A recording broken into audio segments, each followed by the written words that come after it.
Hello, everyone, and welcome to Oops All Halo Weekend. My name is Jiggy. I'm going to be hanging out with you the entire weekend as we go through the Halo franchise. I hope you're all having a great day, and we're going to get into some incredible speedruns. Let's go through the day. We're starting with the original Halo Combat Evolved. We're doing Lasso No Iron Run with Kronos. Then we're jumping into Halo 2, and we're doing Skull Protector with Coley. We're jumping into Halo 3 ODST, which, yes, for all you non-educated, is a different video game than Halo 3. All right, we're doing Lasso No Iron. That's going to be with raw_SR. And then we're wrapping up the day today with Halo 3. Yes, not the ODST, the original Halo 3. Halo 3 Legendary with Sam HR. Today's going to be absolutely incredible. Tomorrow's going to be even better. So stick around all weekend with us as we celebrate the Halo franchise. All right, let's get into our first run. Kronos, are you ready to take us through the original Halo? Yeah, let's go. Okay, yes, hello everyone. I'm Kronos, longtime Halo speedrunner, and a lot of other games speedruns you've probably seen in the past. So yeah, I will be doing the Lasso No Iron category. So if you don't know what Lasso is, it is a legendary with all skulls on, which is generally like a set of skulls or modifiers that make the game a lot more difficult to play. So it is going to be a lot more challenging than your typical legendary speedrun.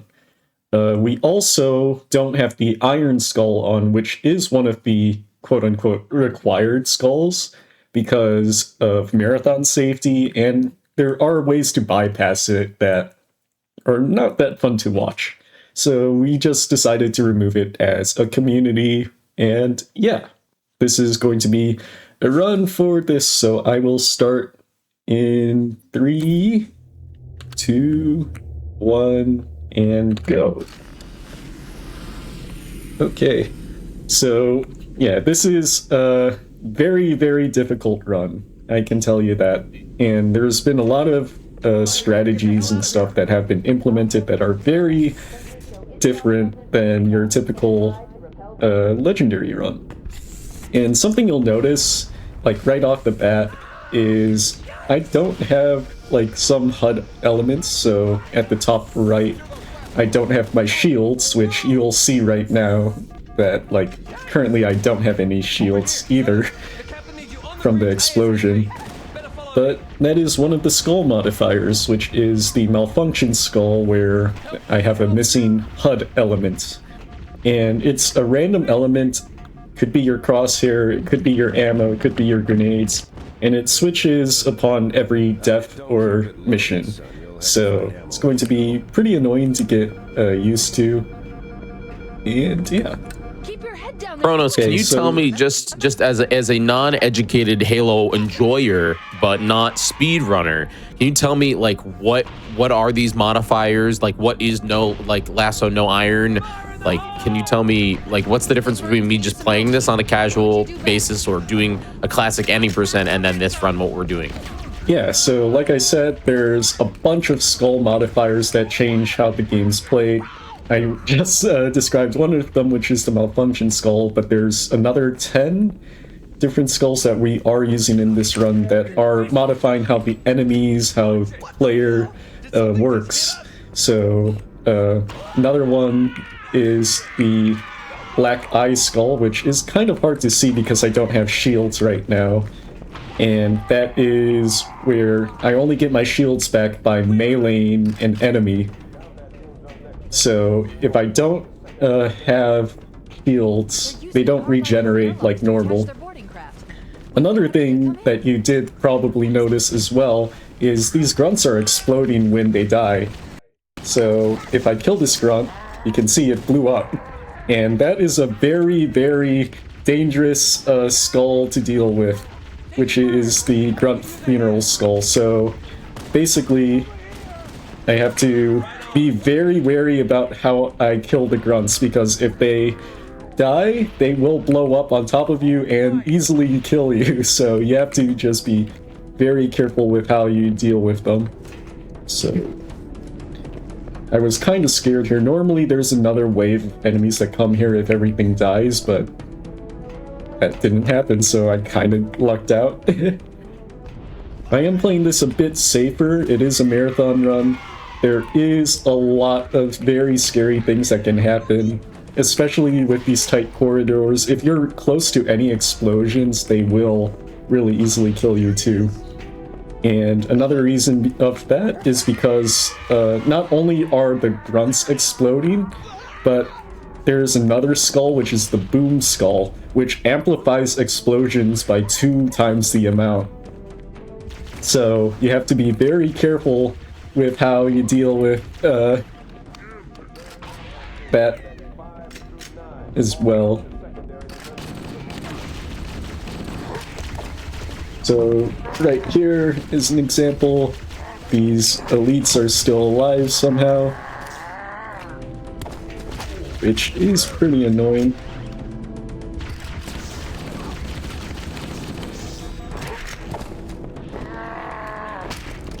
So you only get your shields back when you melee? Yes, when I punch an enemy. And also, I'm setting up for a trick right here, which is why this was kind of weird, because I need to do probably one of the hardest tricks in the game right here, which is a stair skip. So right here, I'm setting up a teleport on top of that drop shield, and that allows me to get out of bounds here. And that is a pretty precise lineup. And I have to be pretty careful with how I do this platforming. I'm walking on some geometry that is invisible, and I have to be pretty precise with it because there's certain load zones and areas where I cannot walk into because only certain parts of the map are loaded. Give me a second here. Oh, perfect. First try. That is a very difficult trick. It's very hard to describe on the fly. Basically, there's a series of basically frame-perfect inputs to get that teleport. And it's like 2-tick inputs where you have to press a button for like 2 ticks in-game, which is basically 2 frames. And if you do it any more or less, then you don't get it. And yeah, I'm just running through all these enemies, so it is a lot to describe at once. Shooting there to make those grunts run away. Have to kill all these enemies here at the end section to get the level to end.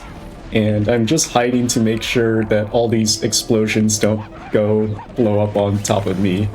So you can see there's a grunt right here. I have to be very careful, because if it gets too close to me when it blows up, it will kill me.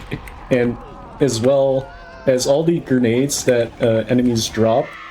So, yeah, that is exactly what you don't want to happen. You can see how bad the explosions are. Even if it's that close, like that far away, it'll just blow up on top of you.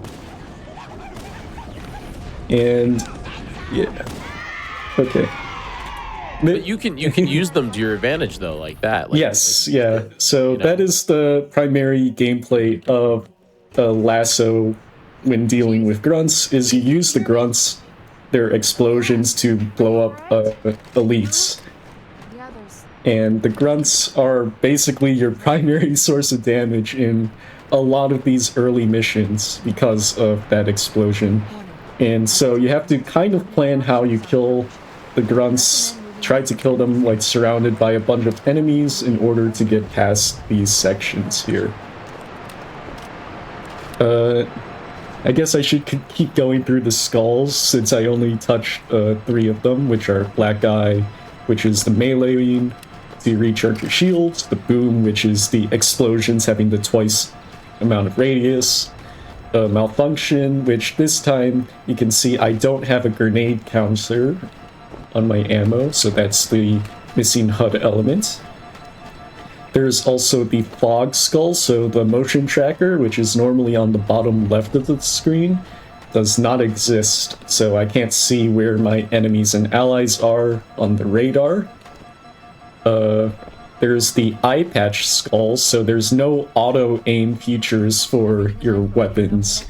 And that kind of actually affects things quite a bit. It makes it so that your pistol is a lot harder to aim accurately than it already does. Like, it loses a lot of magnetism. And because of that, like, headshots are very difficult. And the pistol in Halo is already inaccurate, so just adding amounts of inaccuracy makes it a lot harder to kill stuff. Kronos really did just say, I'm going to play a development build of Halo before they add all the things that make it better. Yes, it is pretty rough. Okay. That was a very clean section. Let's see. So this is Halo. This starting section is one of the more difficult parts of the game because we have to kill all these enemies in order to get the Warthog to spawn. And you can go past this section without killing all these enemies, but if you don't have the Warthog, it makes the rest of the mission, a lot harder. So this dropship in particular is pretty rough. I need to kill these grunts next to these two elites, so I have to kind of either wait for them to bunch up or just kind of hope for the best with how all these enemies work out.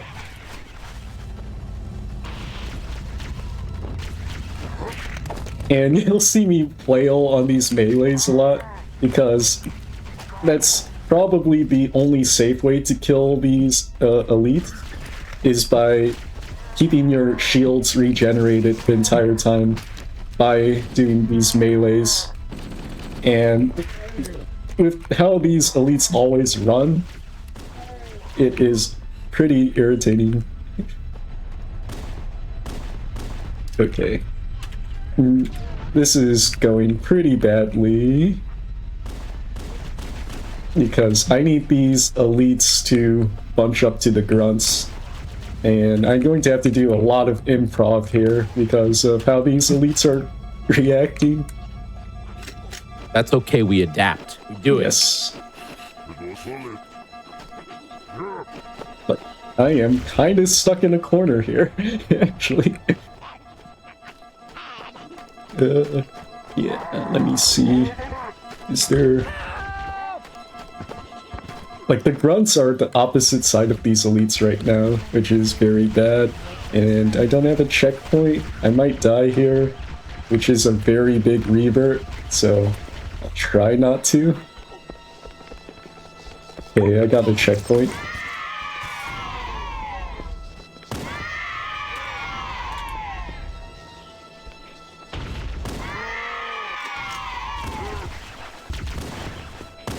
Yeah, this part is a lot of adapting.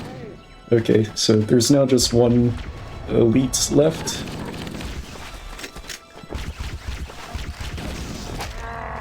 Go. And there is a health pack right there, but I need to save it for the end because I need to be full health, full shields to get past the next section here. And a lot of this is just adapting with combat. This is probably one of the most combat-heavy adaptation missions. So here, this grunt. So these two elites normally should be bunched near that grunt, but kind of didn't happen, which is very awkward.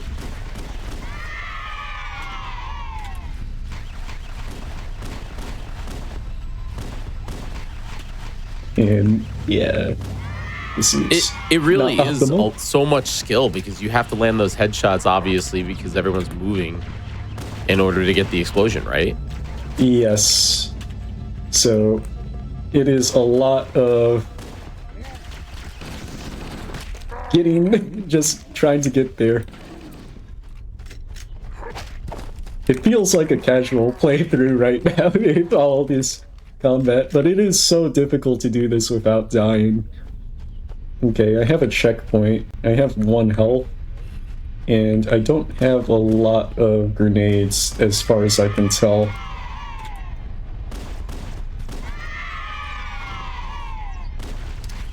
Okay.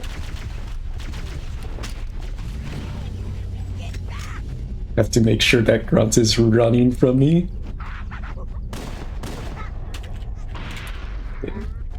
There is an elite here.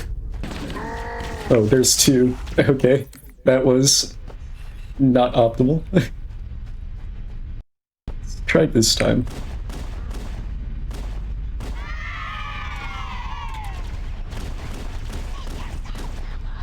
Gosh, pistol isn't working today.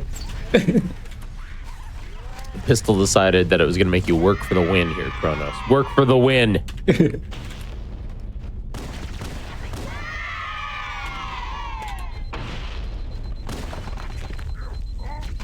Okay, I'm probably dead here as well. Yeah, these grunts right here are not cooperating, which is probably a big issue. Let me see. Okay, that's a lot better. That's what should happen.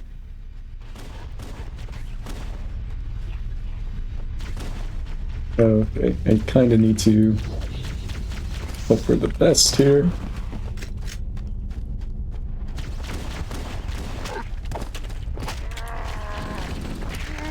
Okay, now there's one ship left. This one should be a lot easier. Okay, so that's the last elite. There's only one more scary jackal. And that jackal is super scary. Okay, there we go. And now just grunts, which should be easy. Except I don't have pistol ammo. Okay, so I guess I should cover the other skulls. So, another skull, you'll notice that I'm only using the pistol and the assault rifle. And that is because of the foreign skull. So normally you can use Covenant weapons, but the foreign skull makes it so that you cannot. So, plasma grenades, any plasma rifles, plasma pistols, all of that stuff you cannot use, which is normally a very core part because elites have shields, and without any plasma weapons to destroy the shields, it makes combat even more difficult.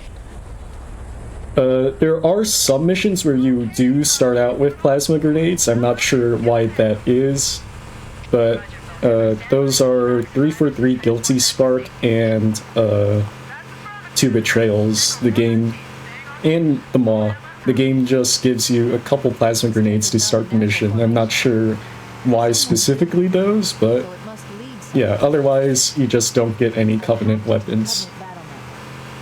Another skull is the Famine Skull. So, weapons that you pick up also get only half the ammo, and along with that is the... oh, I kind of messed up my driving. Is the Recession Skull. So, both of those skulls deal with your weapon's ammo, and the Recession Skull makes it so that every bullet you shoot counts as twice the amount. So, not only are you only getting half the ammo, but your shots are doing, like, double the ammo usage.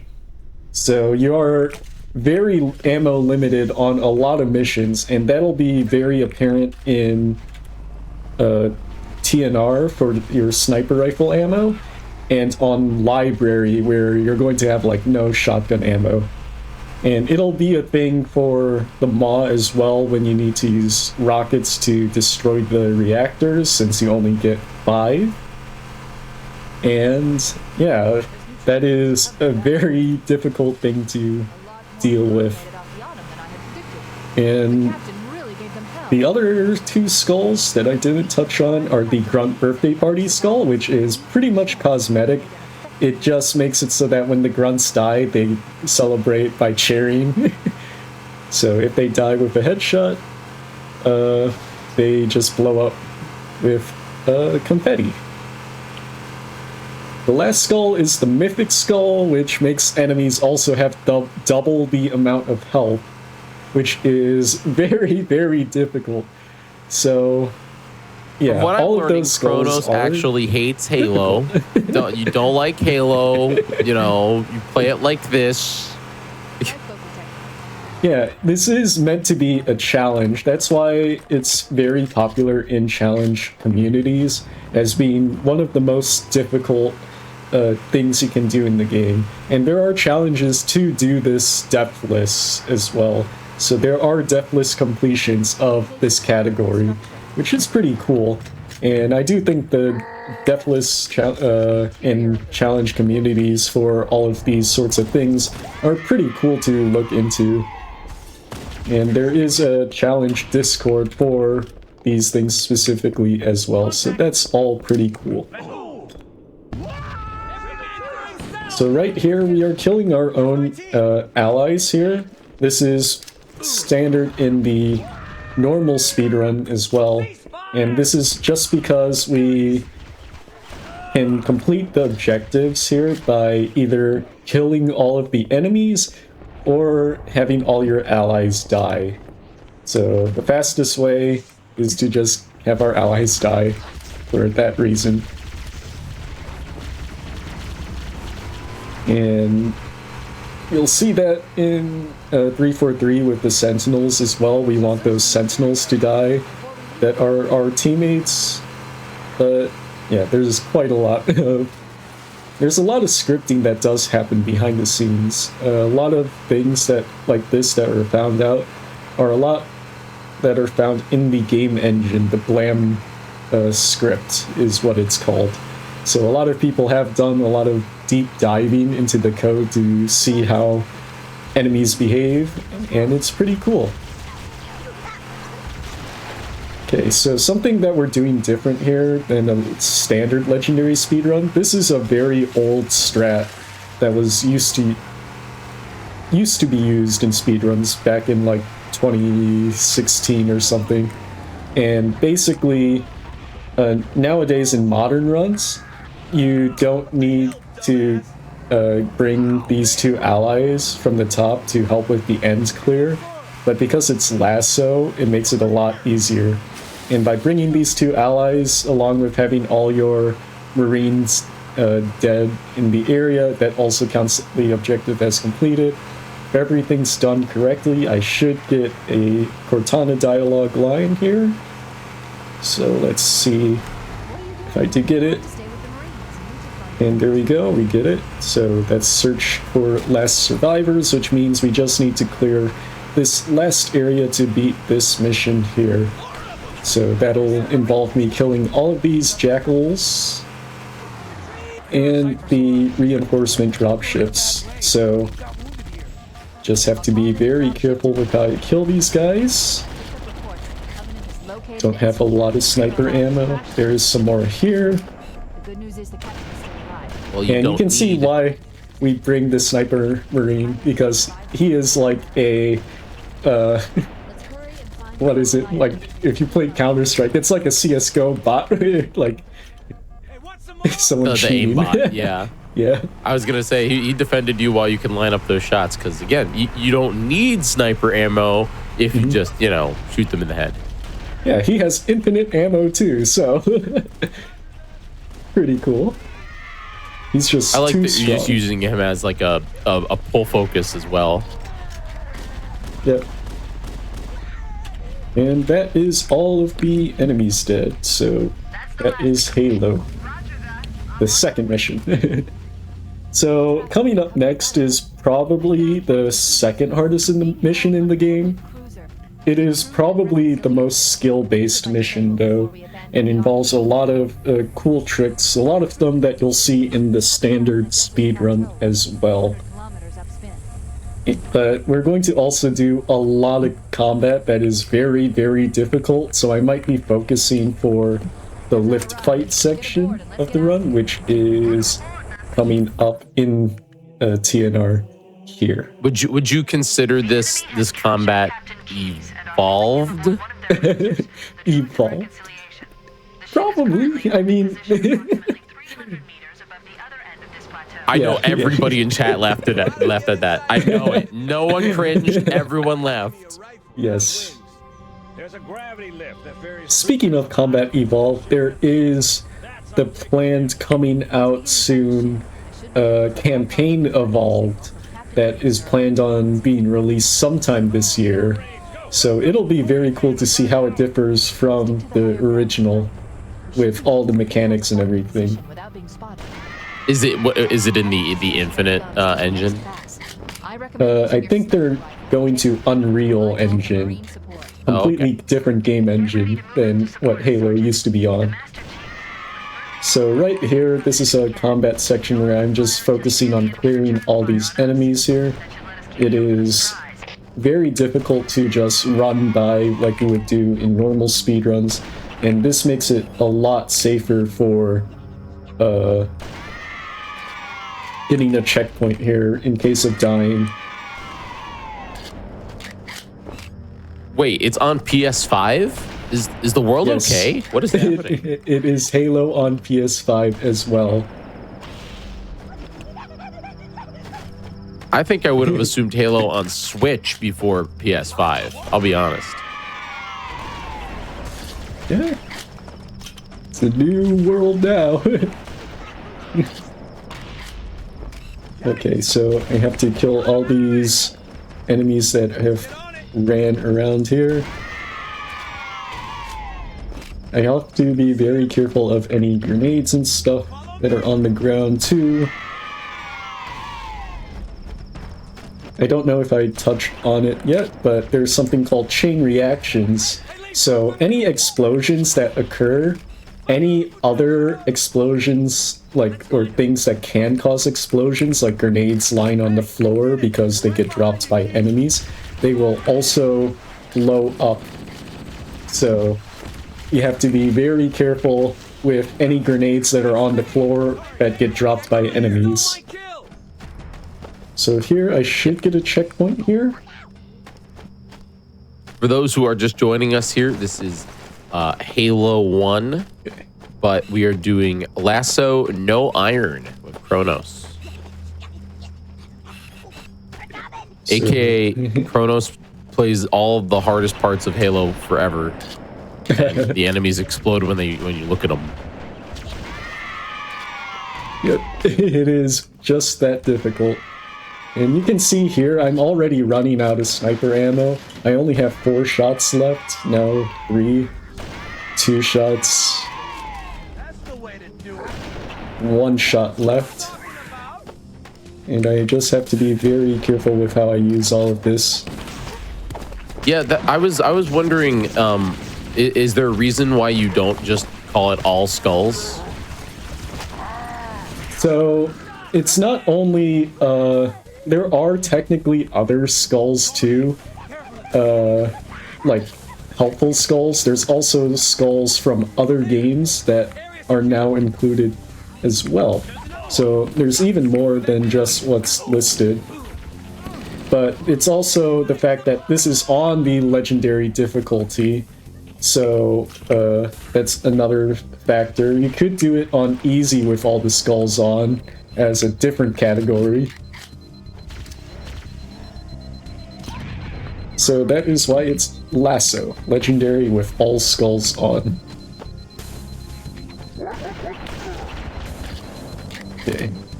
So I do have to be kind of careful with my ammo here. I am a lot more low on ammo than typical, which is not good. Okay. Should be fine here. Pick up all the grenades and health before I go around this corner. And this is coming up to probably the most difficult skill-based section in the game. And it's pretty likely that I will die and lose like minutes here, but hopefully that doesn't happen. It is a section where you have to kill 8 waves of enemies that drop down the lift. And because you don't have a lot of ammo with your sniper rifle, it's even more difficult. Also, I'm getting lit up here by enemies, so that doesn't help. So I'm probably pretty low on health that I cannot see. And there is only one health pack that I get on this section here. So I have to save that health pack as well for the end, because I really want to be a full health for the interior section that's coming up. So I picked up the invisibility clip, which is ammo, so I could walk past all these enemies here. There are some quirks about it, so it doesn't last forever. It only lasts for like 30-ish seconds. And we'll pick up one more in the run here. But this is where the difficult stuff starts here.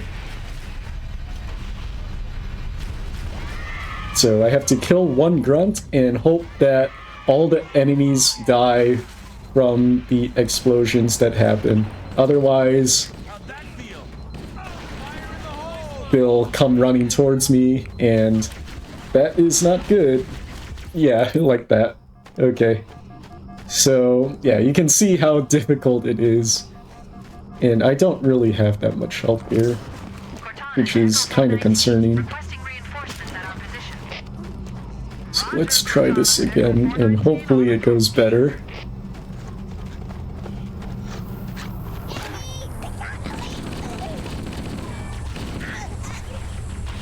Yeah, I have 3 yellow bars of health.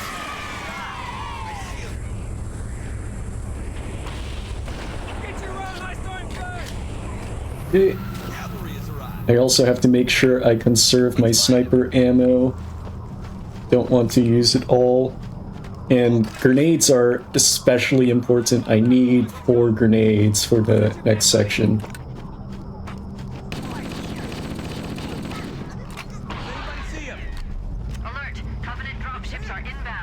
Okay. Hopefully I get a checkpoint here. I don't know if I will.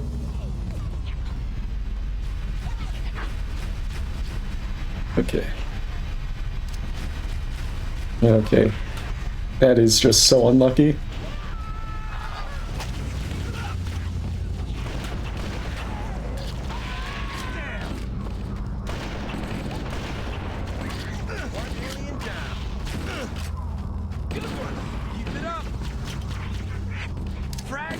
So this is wave 2 of 8. I believe you got this. Huge energy in the chat. This is wave 3. This is wave 4.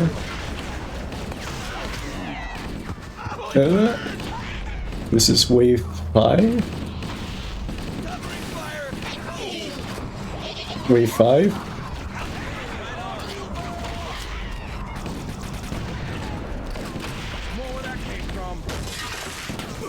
Wave 6.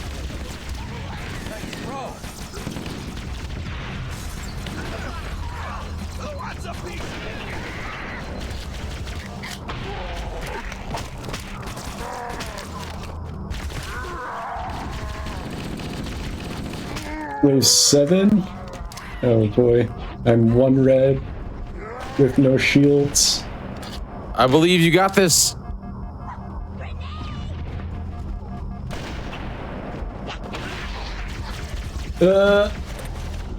Nice okay. health pickup. Get some shields back. Okay.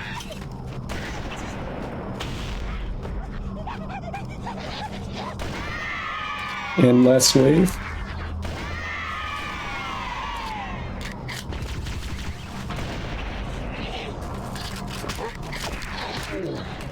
Okay, we did it. Okay. That's very difficult, as you can see. Very difficult section. So now here, these are the hunters. I got punched by one of them. So ideally I want full shields and health here, so I'm going to try to punch him and not get punched back here. And not die. Okay, I'm reverting that. I do not want to lose health here. Okay, this hunter is not being cooperative here. Okay, he somehow hit me.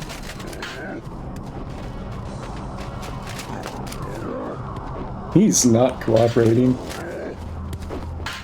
Okay. Can I do it? No? This is awkward. Come on. Just do your thing. There we go. That's all I needed him to do. That was very awkward. But yeah, that is the lift fight. Probably one of the most difficult sections of the run. So I'm glad I got past that second try. It was not pretty at all. So it is very, very rough. Yeah.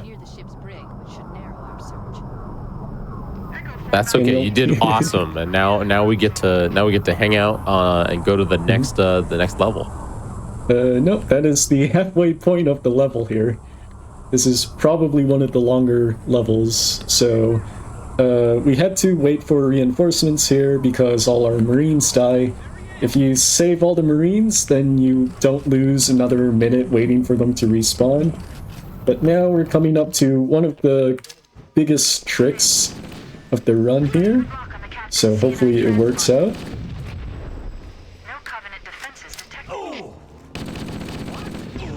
So you'll see I'm shooting a lot and throwing grenades on the ground next to this raid here.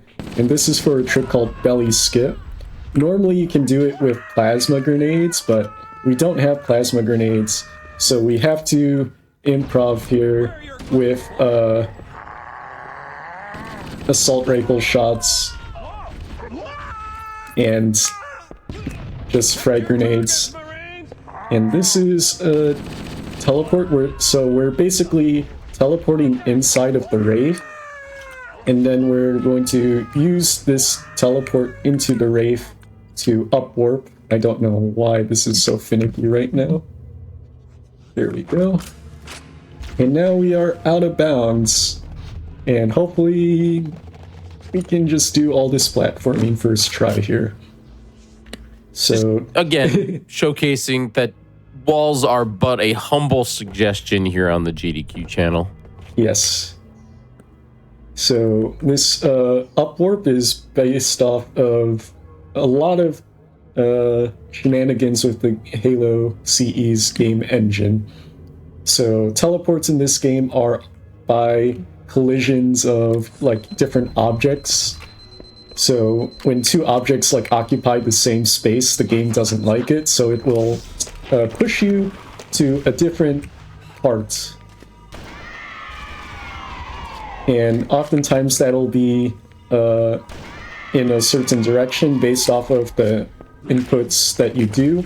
So if you move in a certain direction, it will teleport you in the opposite direction. And it can be very long or very short teleports based off where it is and how you do it.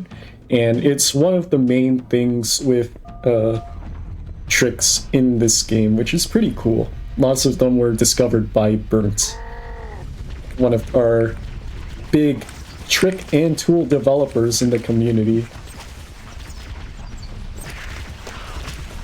Okay. So right here, this is a trick called Quad Nade, but we're only doing it with 3 grenades here. It's going to be like a quad nade, but actually triple nade. Yes. What the heck?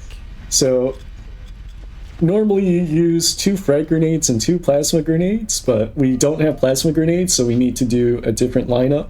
So there is an old trick called TNR stack, where we use plasma grenade as well to stick ourselves to do exactly what we did.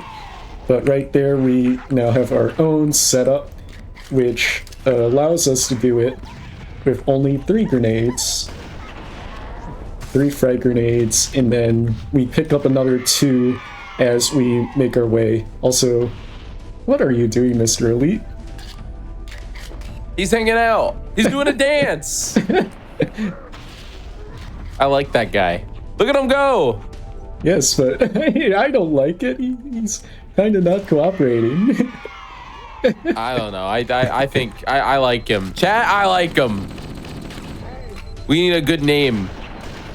Okay, can you stay there? Let him be. Kronos, let him dance. I need him to not move He's like just this because I chilling. can't snipe him. Come on. Because I really don't want to use all this sniper ammo. Oh my gosh. He's the best. He's the best elite in Halo. Okay. Surely. No, he's okay. Come on. Come on. Dance emotes in chat. Dance emotes in chat. Let's go. Come on. You can stop bugging with your AI here. I think he's having fun. Let him be. This is absurd. He's really getting you. This is actually okay. absurd. We can't really like gyp this guy. He is winning.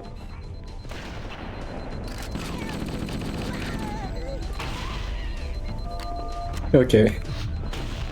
That was just kind of dumb.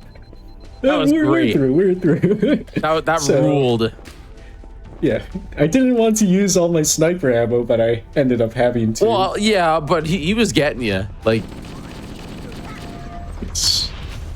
Okay. Well, that was not optimal either. So you can see another thing. The Grunt's dead body blew up that plasma grenade, which launched it towards me and blew up all my shields and some health.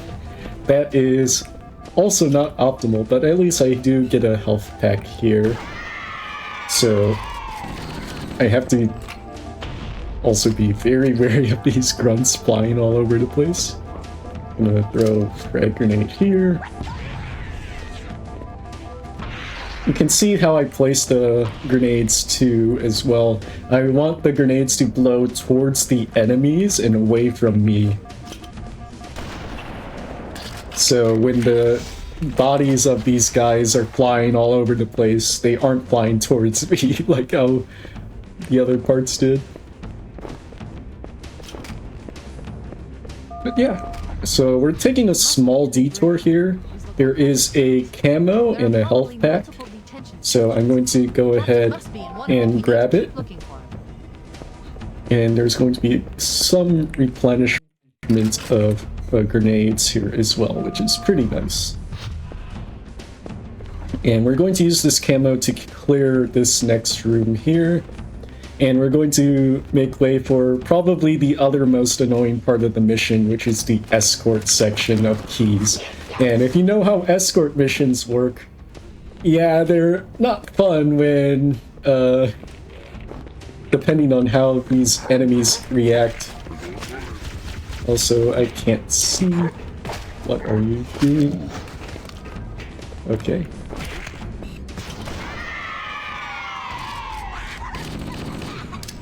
So I have to be very careful with these grenades.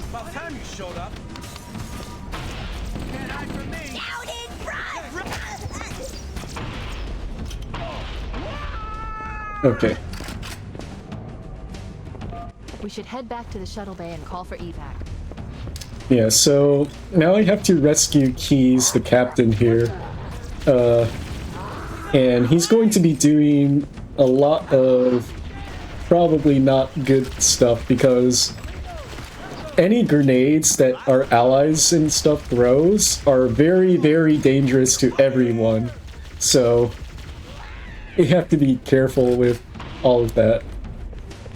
And these guys have no clue of, like, danger. So they'll walk next to a dead grunt's body without, like, issue.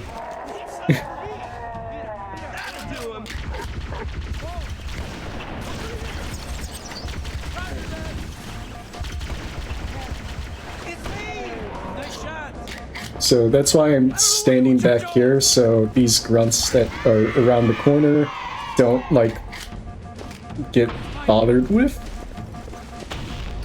Actually, I'm going to make a small safety detour here. So I'm going to grab another couple of grenades because I kind of ran out, and I don't want to use the rest of my sniper ammo at all. because I need to kill 3 more elites at the end of the mission here in order to finish it. And if I don't have the sniper ammo for it, it is even more difficult. So there's going to be 2 jackals. Okay, there we go. And now I'm going to kill our allies here.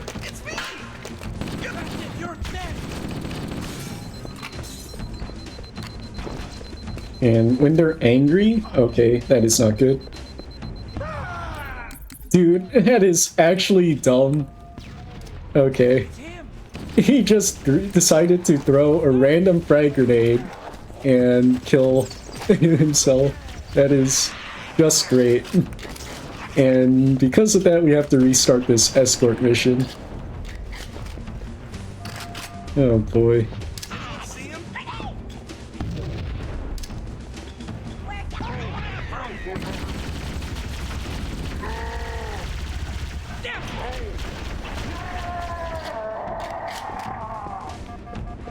That is... this is not going so well, is it?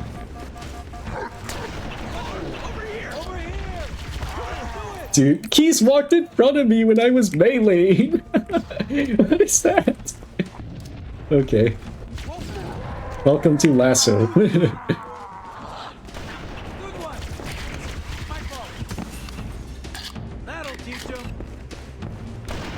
But yeah, this is why this section of Lasso really sucks.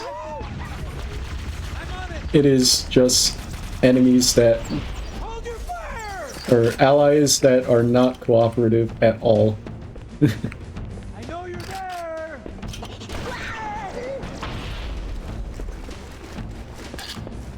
No sign of him. Does anyone see him? Okay. Nice shot. Back me up. Look, there he is.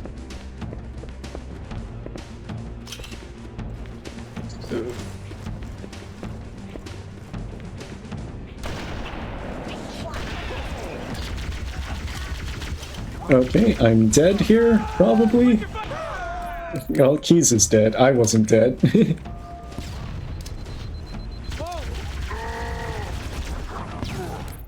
Do this.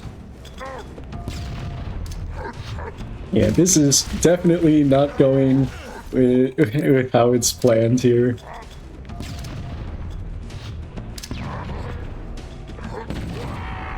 This is why escort missions kinda suck. Okay. Watch your fire! Out of the way, amigo! My fault. Careful! Get clear! Okay. Surely this time, yeah. Surely this is a lot better. Okay. I just missed both shots. That was my fault.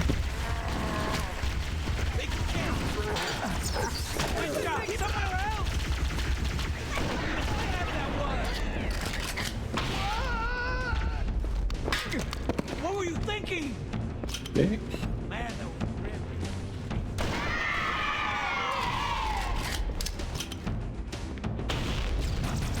Amigos, found them.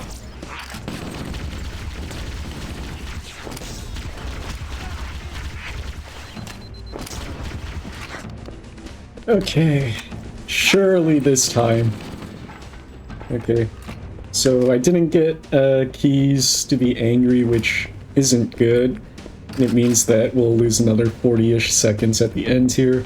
But at least we're through that section. So now it's just killing these elites here. And there's 3, so this last one here. And we're done. Oh boy, that is one of the tougher missions of the game, and that kind of went pretty badly because Keys was not a nice person. Yeah. Well, I think you did fantastic. Yeah. I mean, this is Lasso. Lasso is definitely one of the most notorious categories for a reason, and this is exactly why. Just the fact that enemies can behave very erratically, and stuff like Keys Escort is very irritating when Keys just decides to be very not doesn't want to stay alive sort of thing. But yeah, we're through. We're out of TNR, and hopefully that is the hardest section done. And now we're into the next two missions, which are SC and AOTCR, which should be a lot more of a break here. So SC is a very interesting mission because normally we do a trick called Stick Stack, which requires an extra 2 plasma grenades to go all the way to the top. But we're kind of limited in the fact that we do not get plasma grenades on this mission. So we're going to do some improv here for the big grenade stack in the middle of the mission here. So once again, at the start here, we are just taking a detour from the standard route. And normally you have to clear all the enemies on the beach. There is a trick called Beach Skip, which is a pretty new trick. It was discovered like a couple of years ago. And it is one of the most difficult tricks of the game. And I think Sloth, who's the current world record holder of Legendary, the full game category, is the only one that really does it in full game runs nowadays on very rough runs that he's having, because it does save around a minute, but it's one of the most difficult tricks for a reason, involving a lot of like frame perfect and timing perfect setups, which are very, very interesting. But here we're just doing the standard Legendary route. It's a lot simpler. And we're going to go ahead and drive this Warthog in places where normally it's not supposed to go, but if you know Halo, this is a thing you always do in games, is getting vehicles where they're not supposed to be.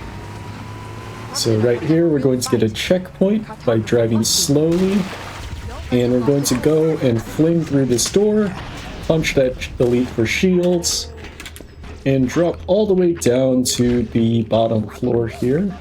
Oh, I took a lot of damage on that fall. I hope I can live. This might be kind of rough.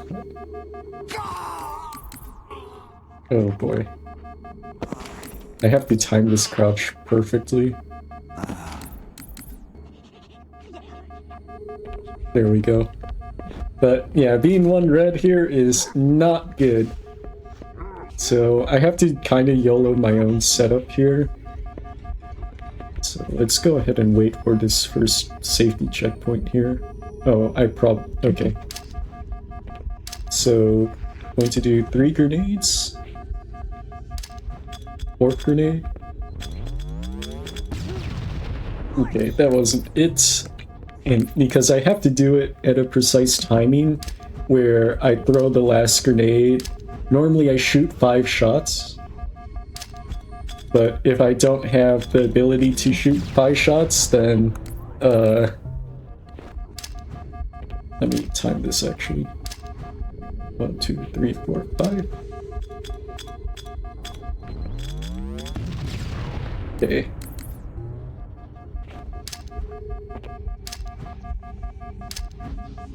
Two, 3, 4, 5.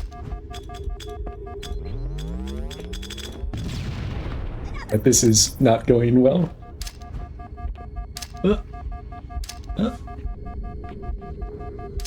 Okay.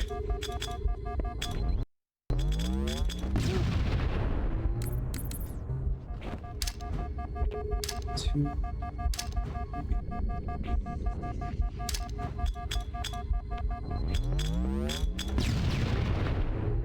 Oh boy. Just do it. Yeah, this is why I can't do the strat. Oh boy. I have to just time it in my head.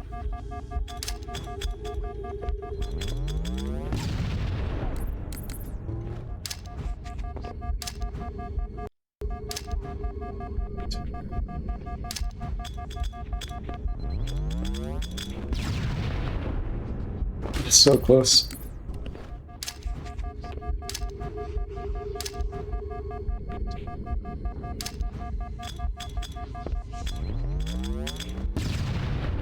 There we go. Oh my gosh, that went so badly. Yeah, so if you don't have your health there, then you can't do the strat that I was trying to do where I time 5 pistol shots before throwing the 4th grenade. And by doing that, I can time my grenades to blow up perfectly at the same time to get enough height for that stack. Unfortunately, because I took damage on the drop down because my positioning was off by a tiny bit falling off, I had to kind of improv the timing there, which is pretty rough. But that gets past that section there, and now I have to just make my way back up top, and that is done by kind of brute forcing myself through these enemies here. So I'm going to play it safe here as well, and kill these grunts. Okay. Yes, a lot of explosions there. And that explosion hit me through the door. You can see that, yeah. This game is brutal. This category is brutal. So I'm going to have to kind of play it showing safe. it just how you're showing just how good you are at it, and then also just like how hard it is, you know? Yep. This is very bad, actually. This elite right here, and I'm dead. Okay. What do I actually do? Actually, I have a great improv strat. Okay. So, normally, we don't go around this way, but we just kill a grunt through the window there, and that works out. Very nice.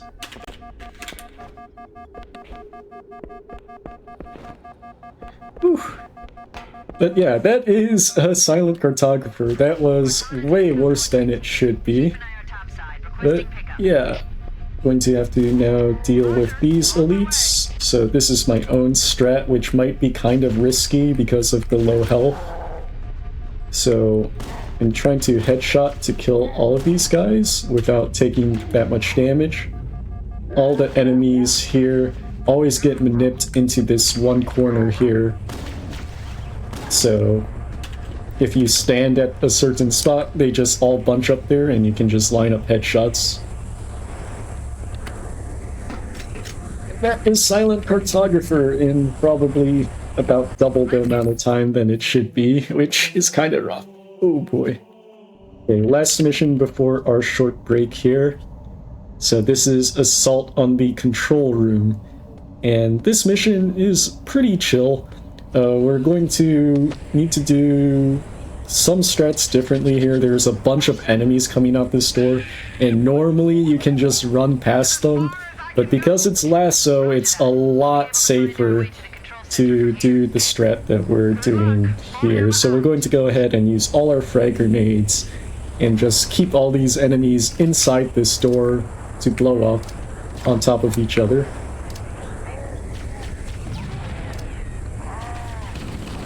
Although One escaped, but it's okay. Plan? Okay.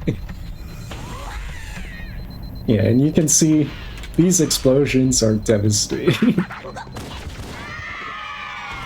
Okay, that is not good. I need to be full health here.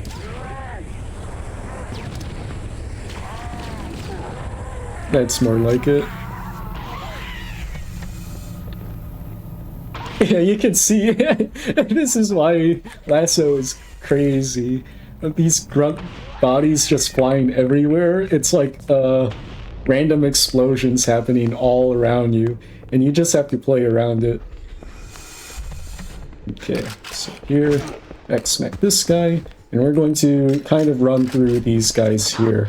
And with the Black Eye Skull, we're just going to keep regenerating our shields here by punching enemies along the way. That is bad. That is really bad.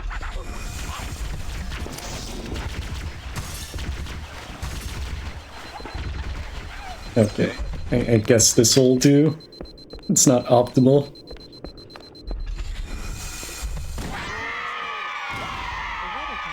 Okay, so we killed two grunts around us, and we're going to set up for Banshee grab here. So this is standard for our legendary speedrun, where we're manipulating the enemy's AI to drive the Banshee in such a way that it hits the door and flips out of the Banshee so we can just get in it. And that's basically the mission. So because we grabbed it and we're flying past all of the enemy triggers that are supposed to spawn in, you can just go ahead and finish the mission without any other enemies in it. And normally this mission on Lasso without this trick will be extremely difficult, because this is one of the longest missions in the game played casually. So yeah.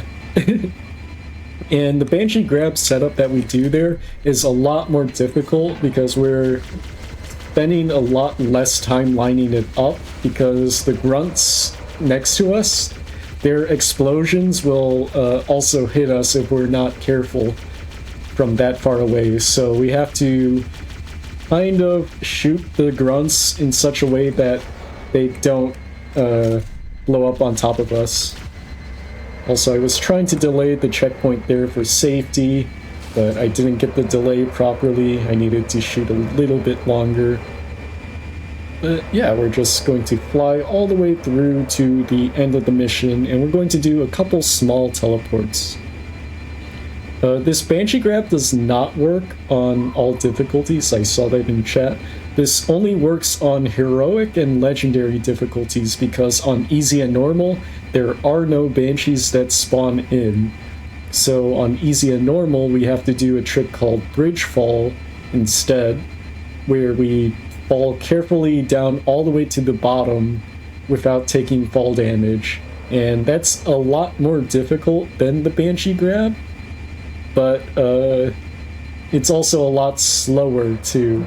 So that's also a reason why the legendary speedrun nowadays is faster than the easy speedrun, is because we have access to Banshee grab on AOTCR, and on Pillar of Autumn, the first mission, easy has a 1.5-minute tutorial that is required to do. So with that combined, legendary is now faster than easy, and in fact legendary is one of the faster categories of the game because of that. So right here we are lining up for a trick called Banshee teleports, and we're going to basically line up our reticle, which you cannot see. Oh, I nearly failed that. On the Banshee at specific spots and punch it. So we're basically able to teleport by using our hitboxes, intersecting with the Banshees, and teleporting all the way through very far, and this saves like 30-ish seconds of walking. I think it saves 40 on the first one, and it saves about 15 to 20 on this second one here. And yeah, that is AOTCR, and we are now at the halfway mark of the game. So Heck yeah. Perfect time for the break. Perfect. All right, folks, we're going to take a short break, but when we return, we're going to jump right back into this Halo Combat Evolved run. We'll be right back. Welcome back, everybody, to the GDQ Hotfix Oops All Halo Weekend. We're going to jump right back into this Halo Combat Evolved Lasso No Iron run with Kronos. Kronos, you ready to rock and roll? Yes, I am. Okay, all right, so take us away. I'm going to go in 3, 2, 1, start. Okay, so now we are on to the mission 343 Guilty Spark, which is a pretty fun mission. There's one trick which we do called Reveal Skip, and there's kind of a bunch of enemies at the start here that we're going to need to deal with right before that trick. So, going to go ahead, make our way through. This is one of the missions where we do start with plasma grenades, as you can see. So we do have an extra 4 plasma grenades, which is really nice to have. Yeah. And we're just going to go ahead and make our way through to the interior section where all the fun stuff is going to be happening. So right here, jump along. And all these enemies here are just running out from these assault rifle bullets, which are actually just floating assault rifles. So it's kind of funny how they coded that into this game. I'm going to go ahead and hit this elevator button to go down and deal with all these guys right here. So there's a bunch. I'm going to have to kill a grunt and kind of make our way around the corner.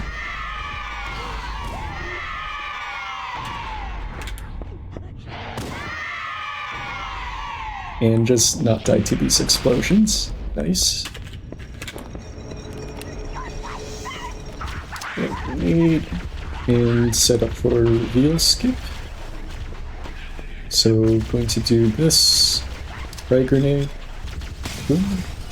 Oh, I timed it slightly incorrectly. Let's one more try here. Okay. And now jump across this barrier and jump through to the other side. And that skips the reveal room skip where we see all of the flood for the first time, which are the zombie-like enemies in this game.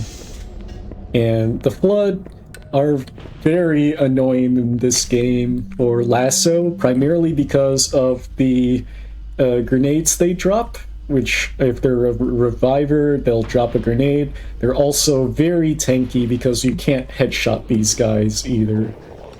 So the only way to really deal with them is by shooting enough bullets into them, which is kind of rough sometimes. And Kronos, can you remind folks just a little bit about what the heck this run is, what the heck everything is?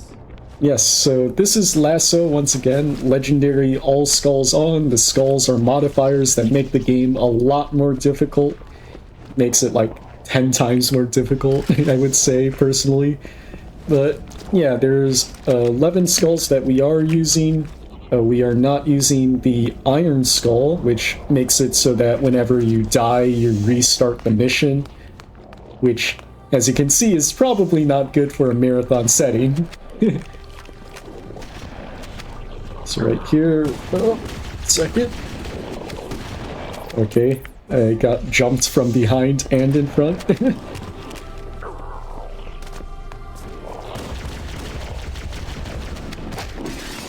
There we go. So we did that jump around as well, by the way, to skip enemies from spawning in this section, so that's why it's very important we do it that way. But yeah, there's a lot of other skulls. There's 10 other skulls, or 11 other skulls that we are currently using in the run. Some make it so that your HUD changes. Some make explosions. A lot to do with your ammo and ammo usage. And yeah, it's just modifiers that make enemies stronger too. So all of that makes it a very difficult category. So right here, we're headed to the end of this mission. We're going to have to just try to live all of these enemies that are coming down on top of us. So we're going to have to make sure we keep our eyes out for any of these guys. Throw grenades very accurately here as well, so that we don't die to other explosions. And there's 2 sentinels that spawn in. They spawn in on top of us, which is good. And ideally, we want these flood here to blow up these sentinels. Or, if I get lucky, I can blow them up myself, like that. And the mission is now on an end timer. And once it's done, we are out of 343. That went very smoothly. Nice. And now we're into the hardest mission of the game. If you thought TNR earlier was hard, well, this is probably the most difficult in terms of RNG. So let's hope for the best here. That's like So- the full, the full quote of the day is this is the hardest mission of the day. Yes, but this is legitimately the hardest. So this is the library. This is a notoriously difficult level because this is only Flood that have some areas with basically infinite spawns. So carrying infinite spawns and you don't have infinite ammo kind of makes things even more difficult. So the only way around it is to run. And sometimes you get lucky, sometimes you don't. And it just depends on how the enemies behave. So if the enemies are good to me today, it'll make this a lot easier. Otherwise, well, we're in for a fun time. So right there at the start of the mission, we did a grenade jump after walking to 2 certain triggers. So the triggers that we walk to make this door open without having any of these enemies spawn here. And this first door here normally is a monster of a door. There's like carriers everywhere. There's like 5 or so additional Flood in this section, all with a bunch of weapons that we do not want to deal with. And in particular, Flood have assault rifles and shotguns and pistols, the human weapons, which are extremely difficult to deal with because they just melt your shields and health instantly. So we have to be very careful with those weapons. So yeah, there's going to be a pistol and assault rifle guy here, and you can see how fast they melt you. Okay. So right there, we're just running past literally every enemy in this section here. And there's going to be even more that spawn in. There's going to be like 10 that spawn to our left here.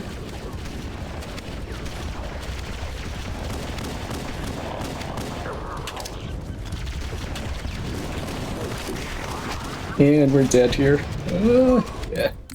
I got very unlucky there. There was a shotgun guy that was spawned behind me that was running like only at me. And that's something that can just happen at this section. This is one of the more difficult sections, or section 1 of the difficult sections of library. And this one has the longest revert too. So basically we're just running through all of these enemies, trying not to die, and getting our shields back by punching them. And right there we're also picking up an assault, a overshield. And the overshield makes it so that you're invincible while you're picking it up. You notice that when we were doing it on TNR with the grenade stack there, and on Silent Cartographer too. So right here, we made it through this section. There's going to be a couple more carriers here. Hopefully they don't blow up on us. And there we go. We didn't get the additional enemy spawns here, which is very nice. That is kind of random how it happens. I believe it has to deal with enemies chasing you or not. And yeah, we're through that section. That is a very difficult section. And we're Kronos, just running through punching stuff. Yeah. Kronos, did you submitted this to GDQ? To ask GDQ? Yes, I did. Yeah. That's incredible. Yeah. What was did you submit any other categories? Yes, I also submitted a Skyrim glitch exhibition, so that would be pretty cool to see if it does get in. Another thing I also submitted, which is kind of interesting, is a Tetris tournament that I will be organizing along with another Tetris organizer. So hopefully, if that gets in, we will be having a very big Tetris tournament planned out for GDQ, and that'll be having like a grand finals on stage and everything. So if that works out, that would be amazing.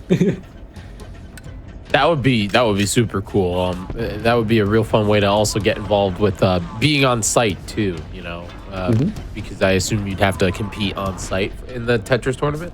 Yep, I believe what the plan is we're having online qualifiers, and then we'll also have in-person qualifiers too. So that's Very cool. at least our plan, is to have like 6 contenders from online and then 2 that compete in person. And then we'll have like a small top 8 bracket before the grand finals are played on stage. Yeah, So yeah. I'll take very this as a great little moment to tell everybody, remind everybody that they should go register for SGDQ. You can go on over to gamesdonequick.com and click that register button because it's coming up. It's July 5th through the 12th. Super hyped for it. Anyways, that section right there was a carrier bump door. What we did was we walked to the trigger to signify the game that we reached a certain point, and then we walked backwards so that the enemies won't spawn in from that point forwards. And we're just waiting out the timer for the door to open, and we'll be doing that at a couple sections of library as the best and easiest way to get past this mission. So right here as well, we're going to also pick up the shotgun. The shotgun is our holy grail of a weapon for this mission, and we're relying on it for basically everything here. So I'm basically going to use it, try to find whatever shotgun ammo I can find as well. I don't have a lot here to work with, which is unfortunate. So I'm going to have to be very careful with ammo usage. And yeah, as you can see, I don't have like any ammo. This is only like 5 shots of shotgun that I can do.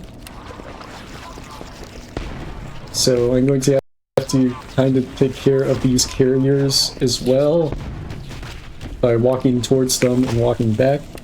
And now we're into probably the most difficult section of the game, the Rocket Flood Hallway. And as you know from the name, it is the one with the Rocket Flood. And the Rocket Flood is devastating. So, as with explosions in this game, explosions are absolutely devastating. And there's not only a rocket flood, there's also a shotgun flood there, which is right next to him. And there's also like 6 carriers surrounding it. And if you know from how these carriers have been working in this game, they blow up on you with like a ton of damage. Okay, so this guy has no arms, so he's no harm to us. I'm going to actually drop this. I was curious to know if you could use him as a shield regen since he can't hurt you. Yes. Like you can just whack him. Yeah. Yeah, and that's one of the small things that you can notice in this game is how enemies are. And yeah, we're just going to make our way through here. And there's the flood, and yeah, we just died instantly because there's a shotgun guy that was unlucky enough to spawn right next to us, and we don't have any shotgun ammo. This time we got a plasma rifle flood, which is a bit easier to deal with, but we'll see. Okay, just deal with these guys. There's a bunch of carriers next to me. We grabbed a rocket launcher. Normally I don't use one here, but I don't have any shotgun ammo, so I'm going to just kind of play it safe here. And there we go! Question mark? Okay, I think we are through. Here we go. Oh boy. But yeah, that is the most difficult section of the run. The enemies there can be very rude to you sometimes, and it was one of the reasons why this mission is probably one of the most difficult here. Oh boy. And yeah, we're through. We're now onto the easier sections of the library, but they're still very, very difficult. There's still like a big ammo shortage. As you can see, I have no rockets because this 1 rocket ammo doesn't count, and I only have these 6 pistol shots left. So what I'm going to do here is let these sentinels fly in and kill these guys. There should be 1 pistol guy and 2 shotgun guys. So I'm going to be using these guys as my shotgun ammo source. There's also a health pack right there that I'll be picking up as well. So we're going to go ahead, pick up this shotgun.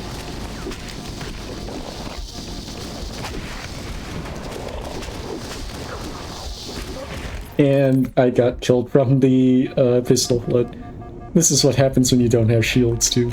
That was a bit on my fault right there. I was playing a bit aggressively here. Normally these guys are a lot better, but the main issue is sometimes these shotguns can get lost to the void because the explosions from these sentinels dying, they can cause the explosions. They will also blow up these grenades on the ground too, so you have to be very careful with how they blow up.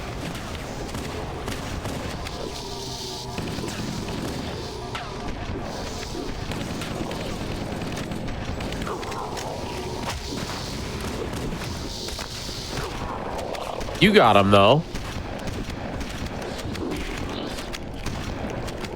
Okay, that was not good either. Kronos is too hard on himself. I think he's doing good. Let's get some hype in the chat. Okay, so still not a lot of ammo here. There's another rocket launcher here that I will be picking up. And I'm going to just juggle it over here. And You're joking. Oh no. I juggled it into a spot that I cannot reach. That is not good. Well, you're going to have to find out some other way around this.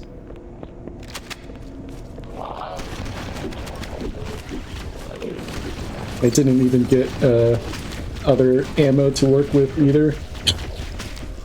So we're going to have to find some other way around this. Let's try this. Okay. Use the carrier explosion to kill the rest of the enemies there. There's a couple more carriers around this corner. No, they all blew up. Okay. Don't think there's any additional ammo here, unfortunately. So we're going to have to just hope for the best here. So grab this ammo. I need to save the rest of the ammo here too. Unfortunately, I'm missing one key thing right here, which is a frag grenade. Normally, I would really like a frag grenade at this section right here for this part that's coming up. So this is Dark Door. It is another super long wait door that we have to deal with. In regular speedruns, you can do a flood bump through the door, but here we don't have that option since based off how these enemies work out. So right here, going to have to punch these guys to death. Okay, we got a checkpoint here, that's good.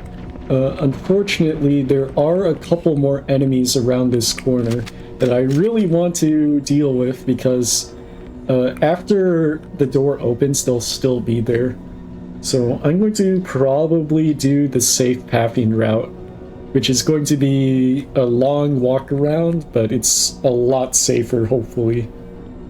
But yeah, right here, we're just waiting for about a minute here for this door to open. And we're standing here because there's enemies behind us, and then there's going to be enemies that spawn in front of us if we do walk into the area before the door opens.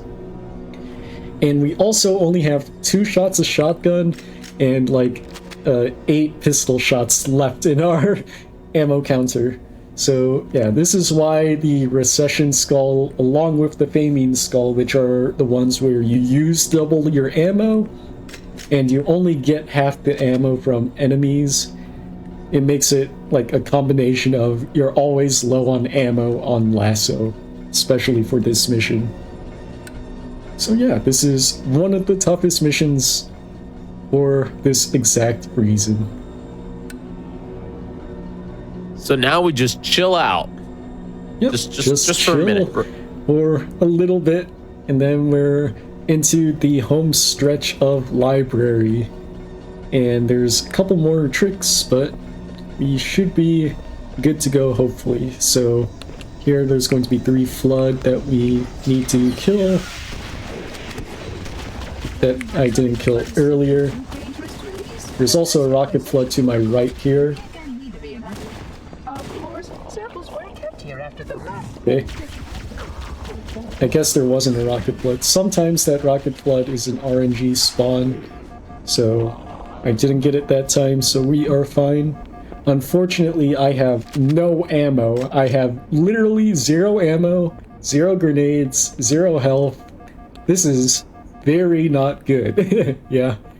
So this is normally planned out so that we have more ammo here.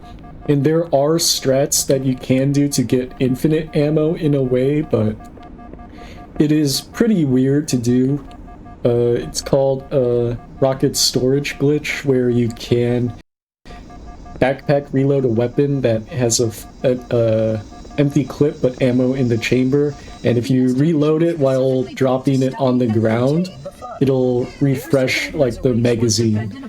But unfortunately, that is also slow, and it's not possible really with the shotgun as much. It is a lot more difficult to do with a shotgun. And yeah, this is another section that is very similar to the start of the mission here. And I also don't have any shotgun ammo to do anything with it, so I'm going to just hope for the best here with how these enemies work with us. And I'm getting some absurdly unlucky spawns here, actually. Like, this is actually so unlucky. I'm getting 2 assault rifle flood and 2 shotgun flood that are just following me.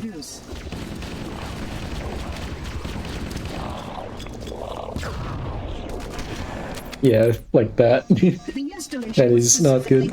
Trying to improv here a bit because of the no ammo issue. But I think we're going to have to figure out something else here.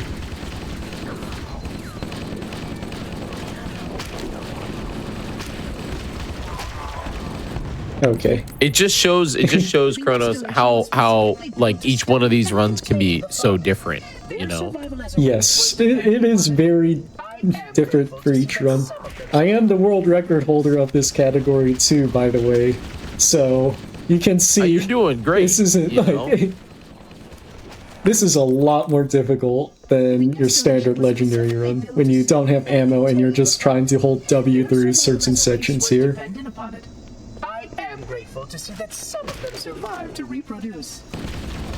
There are a lot of safer strats that I could probably learn as well. Probably get some more backups in. But yeah, this is sometimes just what happens though. And right there, I actually got what I wanted, where I didn't get the flood to insta-kill me. I also got some ammo, which is very nice. And we're going to do another trick here. This is a light bump. So we're throwing a couple grenades here to delay a checkpoint. And we're going to clip through this door. And we're going to go ahead and teleport our way up to the top here. I messed up the teleport, but let's try it again. I'm kind of messing up here. There we go. So we're still delaying this checkpoint here, landing here, and teleporting through to the other side. And that skips this waiting for this door, and there's a bunch of enemies that normally spawn in here. But we skipped all that with that trick called Light Bump. by teleporting through using the lights on the ceiling. And yeah, that's that section, and we're into the home stretch here of library. I do think I am going to probably be slightly overestimate on this pace, by the way, just as an FYI. That's okay. I don't think anyone's complaining about more Halo. Here, grab this health pack. There's carriers behind us. And we're going to also kind of want our shields to be full here. So there we go. We're going to go ahead and hopefully not take a lot of damage from these guys falling down here. That guy's going to be scary. Into a grenade jump. And now here, grab this health pack, and we're waiting for this door to open in this corner. And in this corner, there should be no enemies that spawn next to us. So we are just going to be waiting here.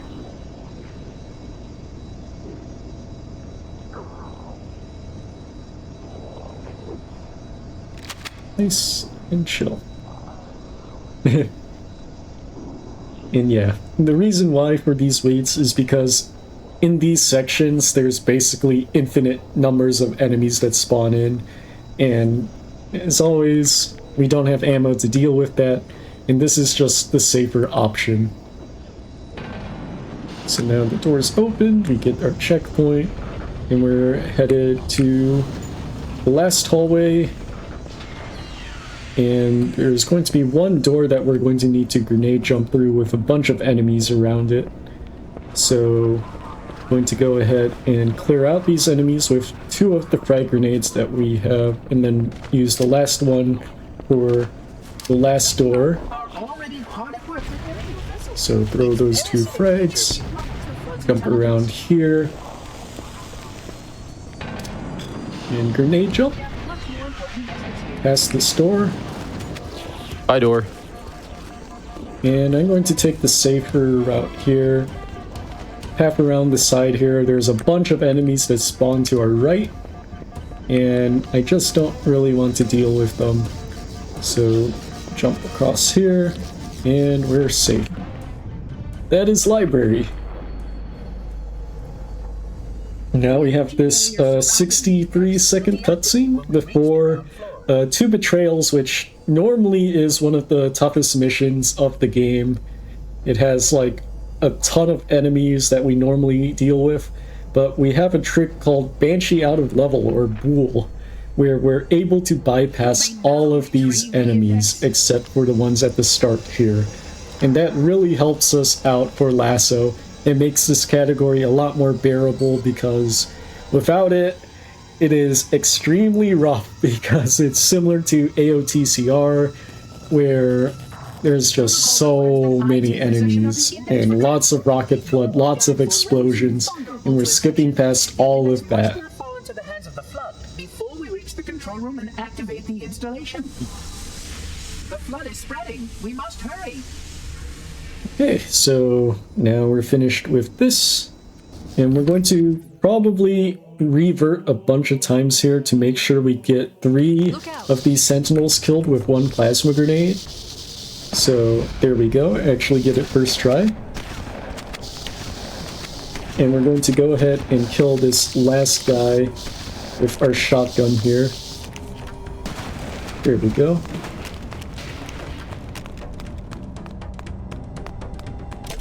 We can't let the monitor activate Halo. And then we're going to use our frag grenades to kill these grunts here. And unfortunately, this sentinel saw me, which is very annoying. I can't get my shields back because he's jumping. He's too high in the air.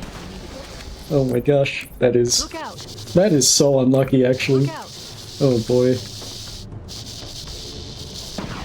We're going to have to redo this section. Normally you get a checkpoint there too, but I just got really unlucky with that as spawn. The game was not holding back today. Okay. I think this time around it should be fine. If you take too long to kill the sentinels here, that's what will happen, probably. So now, you can see these sentinels are not targeted on me this time. And I just throw a frag and wait for these guys to kill each other. There's going to be a bunch more enemies that spawn around the corner here too. I'm going to search what's left of the Covenant battlement and see if I can locate the Pillar of Autumn's craft. If the ship's fusion reactors are still relatively And there we intact, go. we can use them to destroy Halo. So now we're going to do an enemy deload on this door by pressing it twice at the right time. You have to be pretty precise with it because I don't want enemies to spawn. If I do it too slow, it'll cause all the grunts and everything to spawn just like that. And that is a restart. Oh no. I don't know how I had that happen. This is not... Like, that looked fine to me. I'm so surprised that actually caused the grunts to spawn in. Look out! Okay. Surely this time. Surely. Okay. Yeah, that was not what was wanted here. Activate Halo. We have to stop him. We have to destroy Halo. According to my analysis of the available data, Okay, that sentinel was actually aggro to me. An explosion of sufficient size will help destabilize the ring, and will cut through a number of primary systems. We need to trigger a detonation on a large scale, however. A starship's fusion reactors going critical would do the job. I'm going to search what's left of the Covenant battlement and see if I can locate the Pillar of Autumn's crash site. Okay, this time around, I'll try to do it the right way. Normally, yeah, this door thing, like, just sometimes doesn't work for some reason. I think I just got super unlucky with the timing. Like, it might have been like a tick perfect. Okay, that might have been way too slow.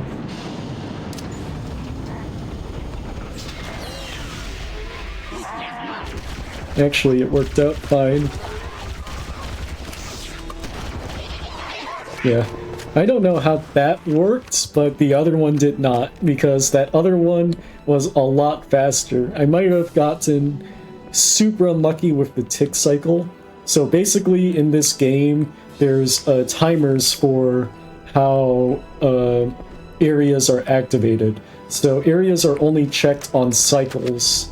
So similar to the bus shenanigans where in Super Mario, it's only every, like, bus takes it for... I don't remember the analogy exactly, but basically it only checks every 60 ticks or something. And if you're there on the exact tick where it does it, then you get it, like, instantly, which is kind of what happened, and that is not what we wanted. So we wanted to actually miss that cycle. And unfortunately we got it there, which caused us to restart the mission. But again, for people that are just joining us here, Kronos is playing this game not just on Legendary, but also with so many modifiers. It is absolutely wild how hard it is. Yep, this is all skulls. They are difficulty modifiers that make the game a lot more difficult, including enemies having double the amount of health, explosions being like twice the size, just a bunch of stuff which is, like, devastating to deal with. So, just have to make sure I stay away from these grunt explosions, because when the grunts die, they blow up. And now here, we're getting set up for probably, technically, what will be one of the harder tricks of the run. If you're a veteran of this game, this is a lot easier, but it's still fairly difficult. Objective And again, accomplished. you'll be using those grunts to beat up Generator elites and central bigger core is enemies offline. later. Well done. Yes. Wait, we should commandeer one of those banshees. The grunt explosions can be both helpful and very annoying to deal with at the same time. So they basically change how the game is played. Here, we use the banshees and park them in specific spots to go out of bounds. We switched to new graphics because in new modern graphics, you're able to see in more areas. Like in old graphics, you can't see anything. In new graphics, you see everything. And now here, Head through that door. That's the way to have the to next time it properly. And if I did, then I should be able to hit all of these triggers on a good cycle here by holding W. I'll know if the music goes away, which is a good sign. If the music doesn't go away, then I need to reset this section by going back here, which it didn't work because I messed up the timing. The timing is super tight for this, so it's kind of understandable. So I'm going to play this a lot safer now instead. So this will be a bit slower here. It's like a minute slower. I'm just going to make sure I hit all of these triggers. So right now I'm flying out of bounds because I hit a load trigger of this game where I'm loaded into a specific area where I have collision, and that is the only area where I have collision in. But because I was able to maneuver myself out of bounds, I'm able to fly through all of this area which is not loaded in like the game itself, but it is loaded for all the trigger areas that I need to hit to finish this mission. So what I'm doing right here is flying into all of these triggers to progress the level, and there's a lot of them. There's like 37, I want to say, and I have to just fly into each trigger and stay there for around a second or so just to make sure that I hit the area and the game notifies itself that yes, I have been to this section.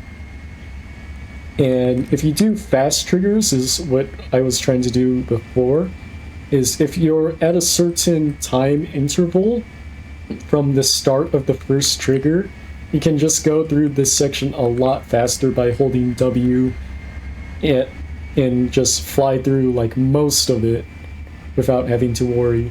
So right there, I got the explosion at the end there, and that's the trigger to know that I hit everything in the past. So here I'm flew up to the trigger where or the load zone where I was in at the start, and basically loaded myself into this area. So basically I'm progressing the mission's load areas. So now all the enemies are spawning into those triggers. And this is just to progress the game so that I can be in bounds for the final sections of the game, because there is a final trigger that involves you having to kill 5 blood at the very end. If it wasn't for the 5 blood that we needed to kill, we could just finish this mission by pressing the door like in Assault on the Control Room. But because that doesn't exist, we are able to just fly through. So more triggers here, just flying through. And yeah. I also noticed there's a couple more questions here. Grunt birthday party count as a skull? Yes, that is included. Is there a blind skull? So in Halo CE, which is the only Halo game that does not use the blind skull, it is instead replaced with the malfunction skull, which you can see with me not having a reticle here right now. And that is Halo CE's blind skull, quote unquote. I've located the Pillar of Autumn. She put down 1,200 And kilometers yeah, the upstate. malfunction skull just removes a random HUD element instead of the blind skull, which normally removes everything. fail-safes even I can't override. There are more skulls that you can turn on. There's like 20-something skulls in the game, and a lot of the other skulls are from different games themselves that are crossed over. So these are the Halo CE specific lasso skulls, and this is what was in the playlist from the Halo CE Anniversary Edition of the game, since the original version of Halo did not come with any skulls at all, and it was only in Halo 2 where skulls came out. So now I hit the last load trigger. I'm hitting this trigger right here to trigger Cortana's dialogue, and I will be flying back inbounds here to go ahead and finish the rest of this mission here. And back there are back inbounds. Yes. And now we are going to be inbounds for the rest of it.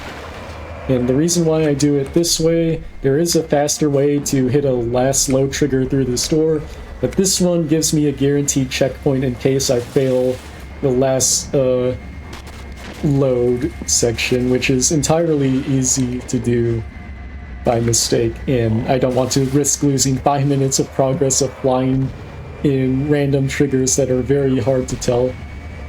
And right there's another trigger. Right here, I'm flying to open this door before I hit another trigger to spawn in a bunch of enemies.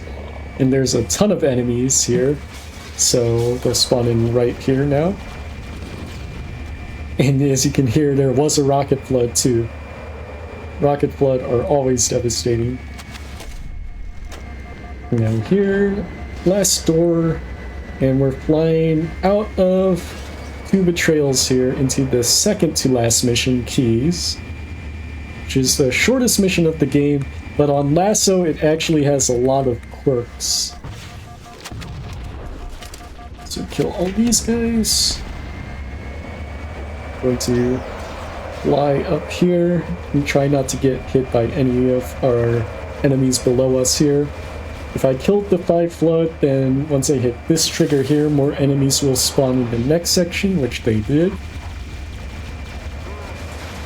And now we're flying to the end, and that's pretty much it for 2 betrayals. It is nice that the game sure does give you a waypoint, you know, but it's just very funny seeing the waypoints just through walls or yeah, out of bounds. I mean, normally you're not supposed to bring a Banshee there, so I also did a trick called Banshee Through Door, which is getting a vehicle where it's not supposed to be. So technically, you're not supposed to be able to get to that waypoint until you get a Banshee, like, way ahead of time, too. So now this is Keys. Going to do a manip here. The Covenant network is absolute chaos. So if I skip the cutscene at the right time, holding melee and forwards without moving at all, this flood here will be a reviver. And if it's a reviver, I can use it to bump through this wall here to basically skip 5 minutes of the mission.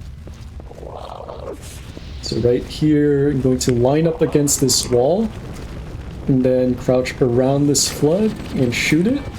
And then if it dies properly, I can bump through this wall and go to the other side. And here I hit this load trigger to load in the rest of the enemies. And you'll notice that they're all standing still, and this is because they lost their AI. And this is because of how this mission works. I'm going to go ahead and throw some grenades here. And these enemies will come back to life once I hit this cutscene trigger here. So I have to be very careful with how I kill all of these enemies. I have to make sure that everything is dead. Otherwise, they will come back and kill me after the cutscene. So right here, once again, just killing everything. Once I make sure everything is dead, then I can go ahead and hit this trigger here. And I believe everything's dead, so that should be good. Okay, that is not a good sign. I hear stuff shooting, which I'm pretty sure is the flood inside the doors, so at least that should be fine. And now we just have to wait for this cutscene to play out. Also, I have a question in the chat that's asking me how long I've been doing runs. I've been doing speed running for 8 years now, about. So, long time. It's pretty cool. And 7 of it And you're so far. you're also one of the admins of the Halo Speedrun Discord, correct? Yep, I am one of the Halo Speedrun admins. I was one for a decent amount of time. I then soft retired from it, and then I came back now. So, yep, it's long enough for an entire cycle of that. So, Pretty right here, You skipped Halo 5, right? That was the one that you were just like, I'm not dealing with that one. yeah, the reason why I skipped Halo 5 is because I don't have a Xbox to play Halo 5 on, and it's the only Halo game that is currently not on PC. So that's the only reason why I haven't ran Halo 5.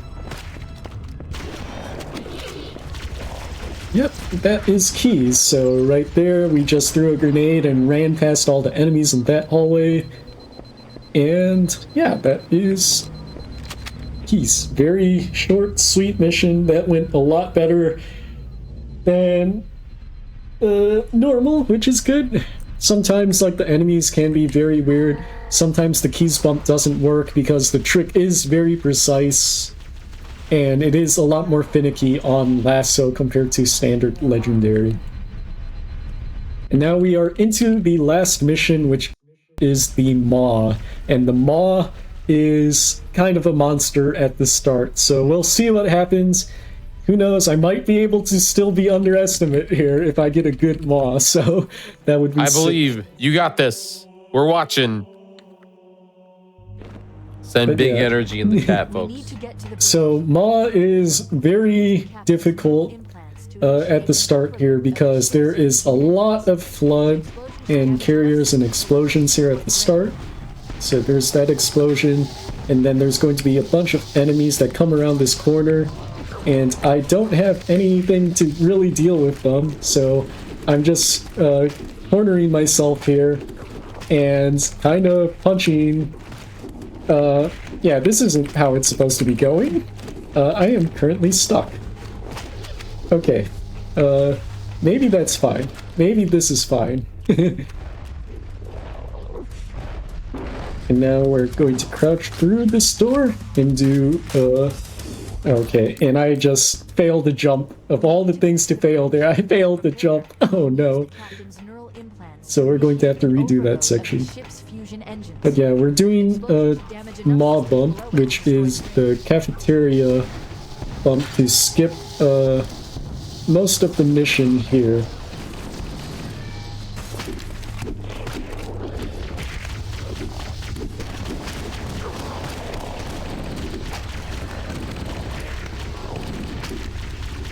Okay. Yeah, there's a lot of enemies that I have to deal with there. And I also have to make sure that my camera isn't super messed up here. And your camera can get messed up from explosions from the game, so hopefully my camera angle is still fine for this teleport, because teleports are determined by your look angle and look sensitivity, so every runner actually plays at a very specific look sensitivity in order to do all of these teleports. So I use 3.1 in-game. Some people use 2.1. Actually, I use 2.1. I used to use 3.1.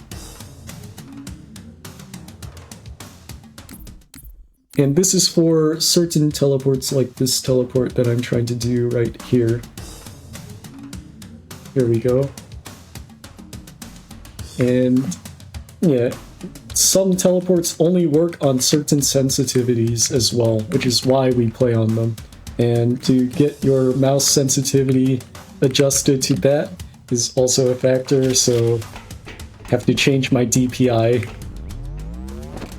So I believe I play on 400 by 2.1, which is very low sense. I used to be an extremely high sensitivity FPS player.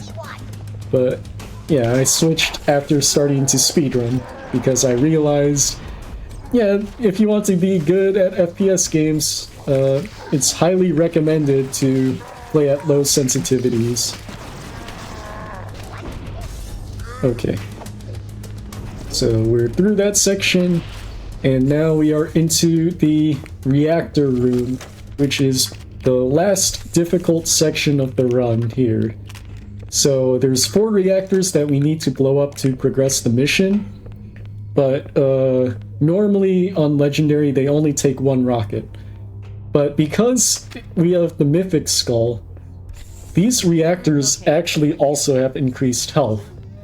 So you either have to get lucky with the rocket explosion to blow it up in 1 rocket, or you have to do a rocket and grenade, and you don't have a lot of both.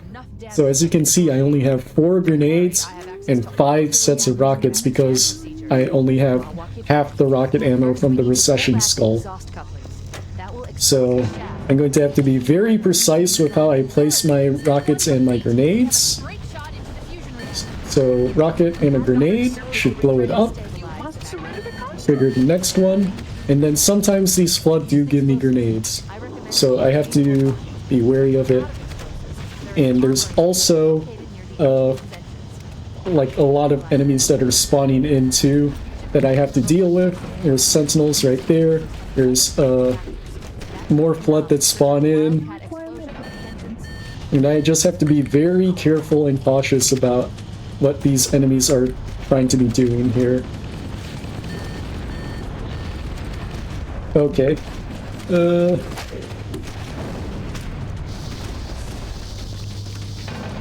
Okay, we're going to run all the way. I took a lot of damage. I have no clue how much shields I have, or how much health I have, because of the malfunction skull. I did get a checkpoint here, which is good. But the adaption is real, though. The adaption is real. Okay. But that is all 4 reactors blown up. We are good. Just have to be careful about any flood following us.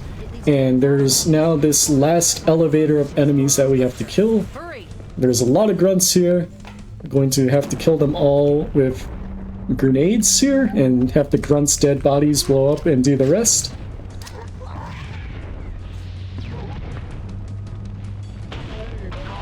Can hear all the explosions in the back there. The elite also saw me somehow and threw a plasma at me. I think there's still an elite left, so I have to be careful here. Yes, and that is exactly why. So what happened there is the fire is also a thing that can trigger plasma grenades to explode. So what happened there was an elite died, and the elite died on top of the fire, which dropped the elite dropped plasma grenades, which blew up on the fire just like that. So that is just super unlucky, and not much I can do about that. This is a very brutal category, and yeah, I have only 2 or 3 yellow bars of health, and you do take damage on the elevator, which is also scary too. So I have to be careful. I think that elite killed itself. Okay. And we should be fine. So now we're on the home stretch, which is just the drive back. And if I get a good driving section, I think we might be just under estimate. But it's going to be very close. Most likely I'll be a minute or 2 over for safety purposes. And yeah, I might die to these explosions on the elevator. I'm 1 red health, so I have to be very careful. Okay, yeah. Very careful, explosion. Yes, this is why being 1 red is just not safe here. And why I'd rather be full health. Okay. Just wait. Wait for more. Okay. You have to wait an additional amount of time just for safety's sake sometimes. Okay, I think we're now a minute or 2 over estimate, but that is fine. This is actually not the worst. Could have been way worse, but, you know. Now we are in the final stretch here. We have the health and shields this time to live the elevator ride. Yeah, lasso is a difficult category. There's a reason why there are challenges for the beating this on this difficulty setting, because it is legitimately that hard.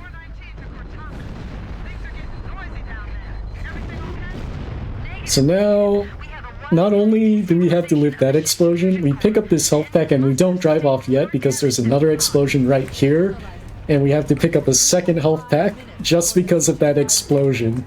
Like, that's actually the strat we have to do there, is grab both health packs, which is kind of absurd to do. And now here, this is the drive pack, and normally the drive is easy, but sometimes, because of how the explosions work in this game too, these random explosions that are occurring will sometimes blow up on you, and you'll just, like, die. So I just have to hope that these random explosions aren't hitting me, and I think we're fine there, so that's good. And we also don't get a lot of checkpoints, so yeah.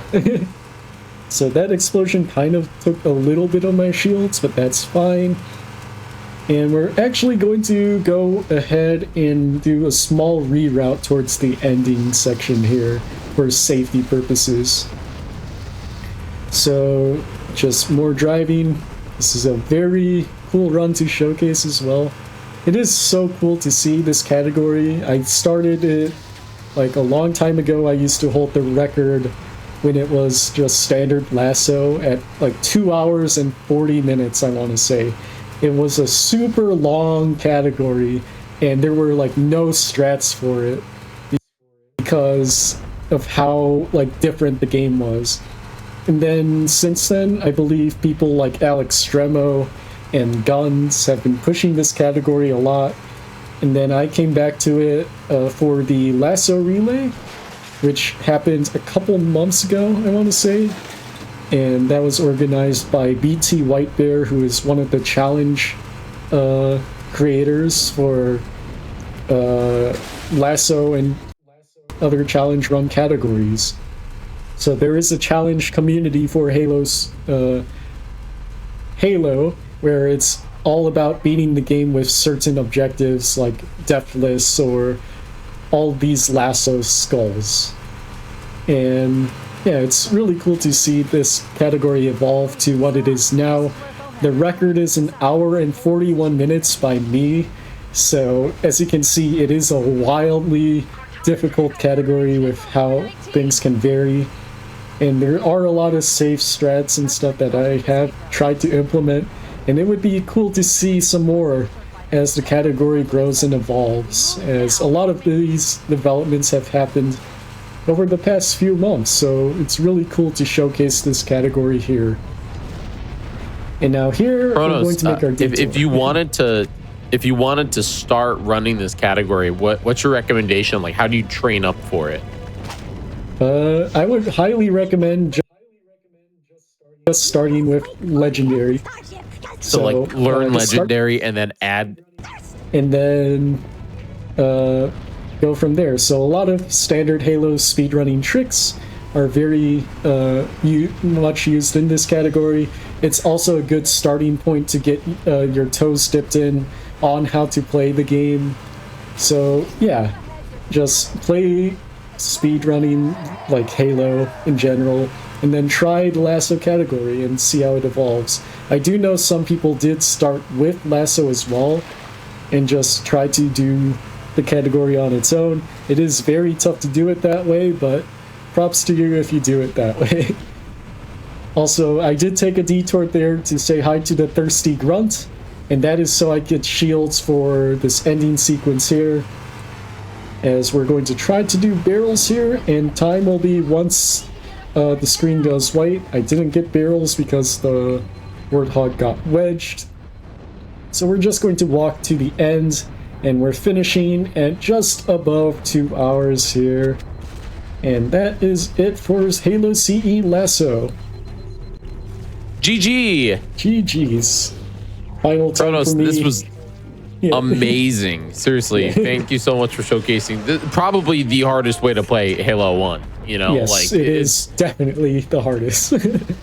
yeah, like you killed it. Can we get some huge hype in the chat for Kronos? Kronos, tell everybody just a little about you, what you do on your show, and where they can find you next.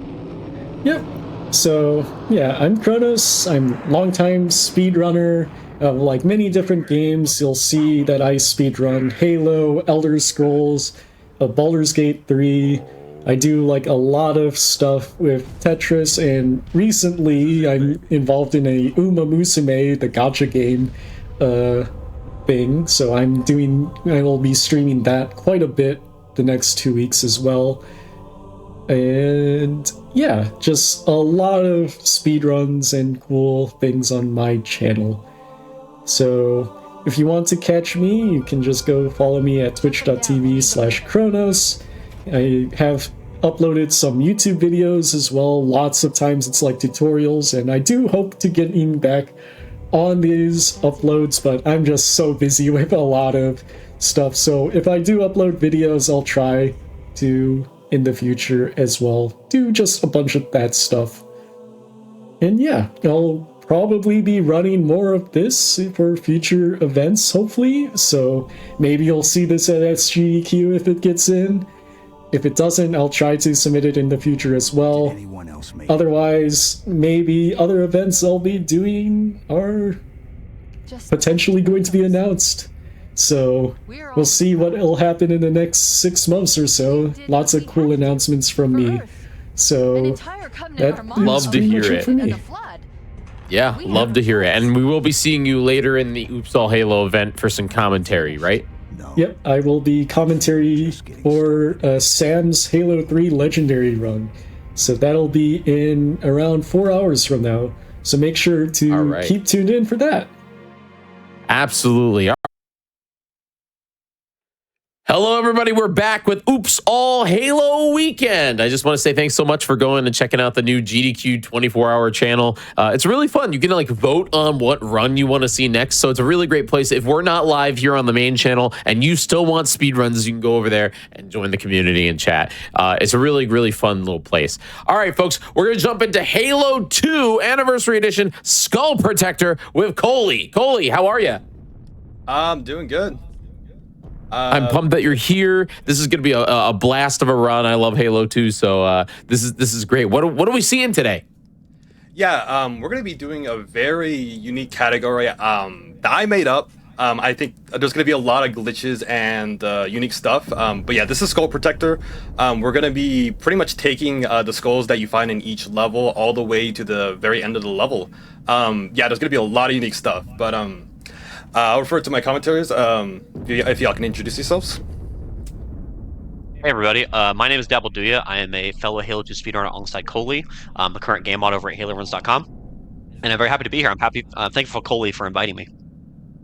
Hello guys, I'm Toychest. I'm also a Halo 2 legendary speedrunner, joining Coley and Dabbleduya, and it's really cool that this run gets showcased. I'm happy. Yeah, this run is really cool. It's actually a really cool run. Yeah, so we're gonna do a lot of explanations as the tricks come up, but I'm ready to start right now. So I'll let me just do this, and we're gonna start at 3, 2, 1, go. Yeah, this is Scour Station. So something to really know about this is that if you're familiar with Halo 2 Classic, when you pick up skulls in this game, in Classic, they would activate a modifier that makes the game harder, like you saw in Lasso. However, we are on Anniversary, so the skulls actually don't activate at all, which kind of gave me the idea to make this category, because it pretty much acts like a normal ledge run, other than just, you know, bringing the skulls along. Yeah, it changes the routing up a little bit, like not a little bit, a lot in some cases. You'll see some very unique stuff that he does here. This first level Kyra Station isn't too much different. It's still awesome. It's still Kyra Station. We love it. So start off here, he's going to drop down and behind these enemies, and by jumping in here early, he actually deloads 2 extra waves, and he's going to walk past these guys as fast as possible and pick up a plasma pistol. That's going to come in handy in the first hangar. Yeah, we're just taking a little safe route here. Up on this little ledge here. Yeah, this is a pretty safe route. Pretty normal route. There should be an elite coming up. He's hopefully gonna kill him before he gets spotted, because this elite is very, very. This is legendary Halo 2. Oh, that is so unlucky. That's unlucky. That's unfortunate. That is so unlucky. Wow. You got Halo 2. So for those who don't know, right there, the enemies behind you, the Marines can kill enough enemies that it spawns an extra couple enemies right there. And when that happens, it's very hard to survive that, and that's exactly what just happened to Coley. So it's a good introduction to Halo 2 Legendary right there, where sometimes the game says you are dead and you will die. I just explode. Yeah, speaking of Legendary, we are playing on Legendary. Skulls in Halo 2 can only spawn in Legendary, so you couldn't do this in, say, easy or normal or heroic. Only in Legendary. The grunts right there. I feel like I jinxed the run. So that's what's supposed to happen right there. That's what's supposed to look like. Nothing else there, just the elite. So now he's going to come into Hangar 1. This is our first combat section of the run. He's going to be using his plasma pistol and some frag grenades to clear out enemies as soon as they come out of that tube. So when 2 or fewer enemies are left over, the next wave will spawn. So his focus here is to lower his enemy count down to 2 and then just defeat the next wave. It seemed like a grunt was alive. Easy. Yeah, there's a grunt alive. The plasma pistol is just so fun. Yeah, the plasma pistol is so good in this game. It immediately depletes elite shields and leaves them open to a clean little headshot. No. Now there's a little bit of a delay. A little bit of delay before the final wave starts. That's unfortunate. Luckily, I got the checkpoint. Oh, that's unfortunate. That is unfortunate. You're good. Ran out of plasma pistol with 3 elites alive. And elites in this game are, if they're not blue elites, they're really tanky. Especially ultras. Ultras, I think, have 10, 8 times Master Chief's shield. If you're trying to battle rifle down a freaking ultra, you're gonna have a bad time. Is the best way to put it. Nice, he goes and clears this out, nice and easy. Oh, nice prediction. Overcharge. Yeah, doing it on the ultras is a very good idea.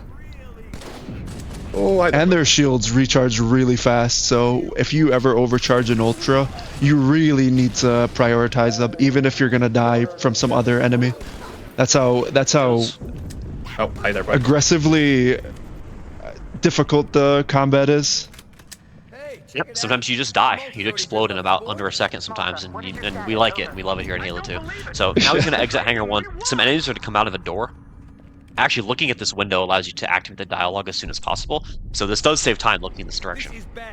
Yeah. They really want you to see the Athens and the Malta explode.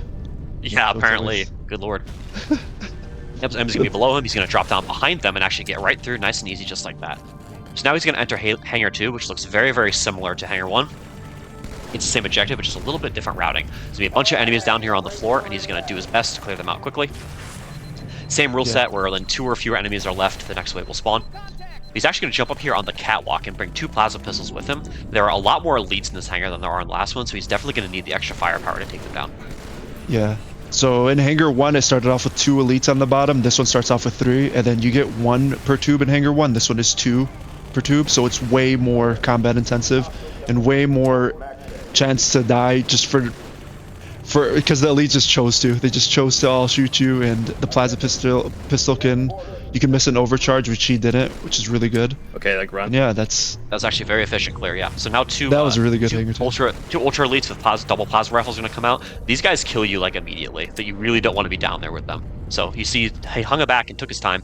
Yeah, I was thinking about it. Now when enemies sit on boxes. Yeah, no, you don't want to be next to those guys. They kill you quick. And bada bing, bada boom. That was a very nice Hangar 2 clear. So once again, he's looking at this glass that actually speeds up this dialogue and those explosions. And then he's going to drop down to the next part of this level. You're going for the checkpoint, right? I'm playing it safe. I'm playing it way safe. Okay, I was going to say, you're a madman if you're a madman if you don't go for that checkpoint. Yeah, I applaud you for that.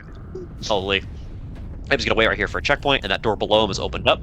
So now we're going to see our first instance of a sword trick. This is actually a sword cancel, which allows you to move over the heads of enemies really, really fast. We'll be seeing those all throughout the run alongside the more difficult sword fly. Hey, buddy. So right here, 2 elites are right above him that he's going to take out. Just like this. That's not a do this for a checkpoint. That's not a plasma. Yeah, I saw that, yeah. I might die here. Yeah. Yeah, that's okay. He has a checkpoint, so it's all okay. Yep, so another sword cancel. By swinging your sword and then canceling the damage with a reload input, excuse me, you can actually go right over their heads super fast. Yeah. And a lot of melee combat in Halo especially with the Havoc engine being introduced in Halo 2. It's more physics-based, and your reload can cancel the damage. You want to keep the physics portion, but you want to remove the damage so you don't actually connect with the enemy. So a lot of it is timing your melee with the cancel, then jumping and crouching to go over their head. If you notice, he just picked up his first skull of the run. Yep. You can pick up through that. Nifty little fly there. You can pick it up through the ceiling. We're going to see that in Metro, actually. So and what he this just is did there, the if you missed it, preview was of the rest of the run, is you walking with the skull Yes. specifically? Well, we'll try not to walk. We're trying to go fast here. So it's gonna be a lot of walking around with the skull. You'll get very used to seeing his 2 hands on the screen here. Almost got a good. I like the So if you skull. missed it right there, what do you just? Yeah, I like it too. I think it's awesome. So if you missed it just back there, he did what's called a sword fly. In Halo 2, sword flying is a staple of the speedrun, where in essence you are extending the range of your sword lunge. Is the concise way to put it. And he's doing a variation of that called a pickup fly, as it's known, where you place the skull on the ground, and by inputting a pickup action right after the fly, you get like a frame or two after the fly, you can actually pick up the skull mid-air as you're flying, which is super cool. Oh, like that. Right there. That's a pickup fly. Ooh, It looks and super about cool, that yeah. one, man. And one difference with the pickup fly and this skull pickup fly is the skull is a support weapon, so any input like shooting or throwing a grenade will immediately remove it from your slot. So you want to hit the sword fly, pick it up, and touch nothing. So it's a very, very tight. Yeah, it's a tighter window than it looks like. Yeah. It's a 2-frame YX RY or triangle square R2 triangle for the PlayStation players. For our PlayStation Sunray. players, yeah. So for Sunray, yeah. So right in this section here, he's trying to clear out the drones in order to allow this door to open. I died, unfortunate. Yeah, so he's trying to clear out 5 or 6 drones. It's a percent HP thing. So once he clears these drones out, the door will open and the next set of enemies will come through. This is one of those sections where you can just die a couple times. It just kind of happens. Yeah, it makes it. So he's gonna drop the skull right here. It's a lot harder to do it with the skull. This section's like hard enough. Yeah. And doing it with the skull, just like it makes it like a lot harder. Ooh. Yeah, you can see him checking behind him. He's checking for that door to open up. He killed 3, I believe, and then 2 after the fact. 3 with the grenade, 2 with the BR. Okay, he sees that the door's open, so he's gonna throw a distraction grenade to draw their attention. I might die again. All right, I'm gonna do a safe strat. Drones. Yeah, do a safe the drone coming to say hello. Yeah, Bungie really. I'm pretty sure there was more drones in development of Halo 2. Bungie really thought they made like the best enemy, like an aerial insect that shoots like the most DPS, and they actually cut a lot of them. In the game. Yeah. So there's a series on YouTube called a Halo 2 Uncut, which restores a lot of the old content into the game, and there's so many drone encounters they planned, so many, and then they realize, hey, these enemies kind of stink to fight against. You know. Okay, now Coley's gonna enter this hangar and take out these enemies. Oh, nice. I forgot my skull. Nice. Oh, you lost the skull. Yep. Yeah, So that's gonna be skull, a common thing. I need to really keep track of where the skull is. I got an ultra, man. And he's in melee mode, I think. I think you stuck him. Yeah, he is. Yeah, he's melee mode. He wasn't gonna pull out a sword there. All right. Nope. So what Cole wants, I assume you're trying to use the sword to kill a bunch of enemies, and you wanted to drop it. Yeah, I just want to use a lot to of replenish your sword. Oh, come on, bro. Oh, Kyro's doing it to me right now. Kyro's doing it to me. The ultra, as you guys saw there, the ultra elite, what was that? 3 grenades thrown at him, and he's the only one that walks out. He's like actually just that tanky. Yeah, those guys are they're a nightmare. Oh my. Legendary. All right, made it through. So now this is Space 2. This is the last section before the last fight in the game. Usually you see people sword fly through here. We're not going to do that. We're just going to kind of take it nice and easy. Yeah, this is the only. You're gonna turn into sort of. Yeah, it's the only pickup fly that you'd actually see in normal dead, but it's kind of funny that we don't even do it. Yeah. Interesting little reversal here. Becomes almost like a pseudo stealth section, especially because there's a lot of ranger elites that spawn, and then there's going to be a couple over here. You're gonna have to try to traverse around them, maybe even kill them if you have to. The eagle-eyed among you will have spotted the rangers on the enemy tracker, the motion tracker to the bottom left. He's gonna drop the skull and actually kill them so we can get in this door safely. There's one, and there's two. Oh, it was so nice you did that animation. Yeah, he did the time. He decided not to shoot both of his plasma rifles, which Yeah. I think it's less than half of a second for one plasma rifle to kill you. And when an elite holds two, it's like just count your days. Yep. Yeah. Just start praying to the god of your choosing, because you're gonna see him pretty soon. So this is the last room in the game. This is not in the game, in Kyra Station. This is the bomb room. It is chock full of elites, including a few dual wheelers, a dual wheeler with plasma rifles, a dual wheeler with needlers. There are elites everywhere in this freaking area. And This is the room, once the again lame and take room, these guys out. right? We just call it the lame room. Yeah, that's a good way to think about it, because this room, oh my gosh, I have lost so many Kyra Station runs in this room, and it feels so bad to die here. Everything is hard about Cairo, and then this room it just kills your gold. It's like the worst thing ever. And yeah, and then bada bing, bada boom, he's out of Kyra Station. Yeah, into outskirts. The most fun, entertaining level in the entire franchise. I want to go over some of the rules that I have for the category here, because if you know outskirts, there's 2 skulls in this level, and this is a made up category. My rules stay that you must take a skull to the very end of the level, and that is specifically for this level because there is another skull in this level called "I Whippin' Your Daddy," and you can't actually take that skull, but I know there might be people who ask, like, oh, what about this skull? But you can't actually take it because when you get into that wave fight that it puts you in, the skull actually disappears out of your hand. So even if you wanted to, you couldn't do it with that skull. So we're taking the blind skull right now. And plus, we're not doing that wave fight, because that would be painful. Yeah, for those who don't know, the I Would Have Been Your Daddy skull in this level puts you into a wave fight with progressive ranks of waves of ultra elites, which is utterly painful, and we're not doing that. And it's also random, so it makes it even worse for a speedrun. So we're just gonna grab the blind skull, makes our lives really, really easy. Yeah. So right here, we're gonna see another instance of a pickup fly. You see how he grabbed the sniper rifle, and he got the sword. He's gonna do a very long-range pickup fly here. As soon as these enemies around this corner, just like that, nice. And now you're out, bada bing, bada boom. And here, before he goes, he wants to kill a grunt because he triggers one spawn at the pelican that would be coming up. Oh, come on, guys. So they're all scared from They're all that running. far. Yeah. Yeah. Yeah. They do not like you, holy. Yeah. I think this should still work. I'm gonna delay my checkpoint just in Yeah, case. it should be fine. And the reason why I want to kill that grunt is because it allows a set of spawns here to get spawned, which allows me to pick up a weapon. So we're gonna do our first skull smuggle actually, which is what I dub this trick, where you throw a grenade. Yeah, you throw a grenade. Hold on, it's throw a grenade, swap weapon, and puts you in a weaponless state. And you pick up the skull and go into the vehicle, all within the amount of time that you're in a weaponless state. And that allows you to take skulls and or objectives, if you want to try this in multiplayer, into vehicles. I'm probably dead here. As you can see, I did have the skull there. I gotta do this again. Oof. So normally you're not able to take the skulls into vehicles. So that actually posed a problem for this category until we figured this out. Oh yeah. And this was one of the first levels I tried to route out because it's one of the main driving missions in the game. Yeah. Halo 2 being an arena shooter, you only have 2 weapon slots, and objective-based pickups only have a special slot that's what we call a support slot, and it doesn't function like a normal weapon, so it can get lost really easily. That's like one of the difficult parts of this run, is trying to retain it and also keeping it in like vehicle sections like this. We're going to be coming up on our second one. We want to get a Warthog here. If I had the opportunity, I'd probably stay in the Ghost. But taking this Warthog with the Marines is going to allow us to soak up a lot of damage.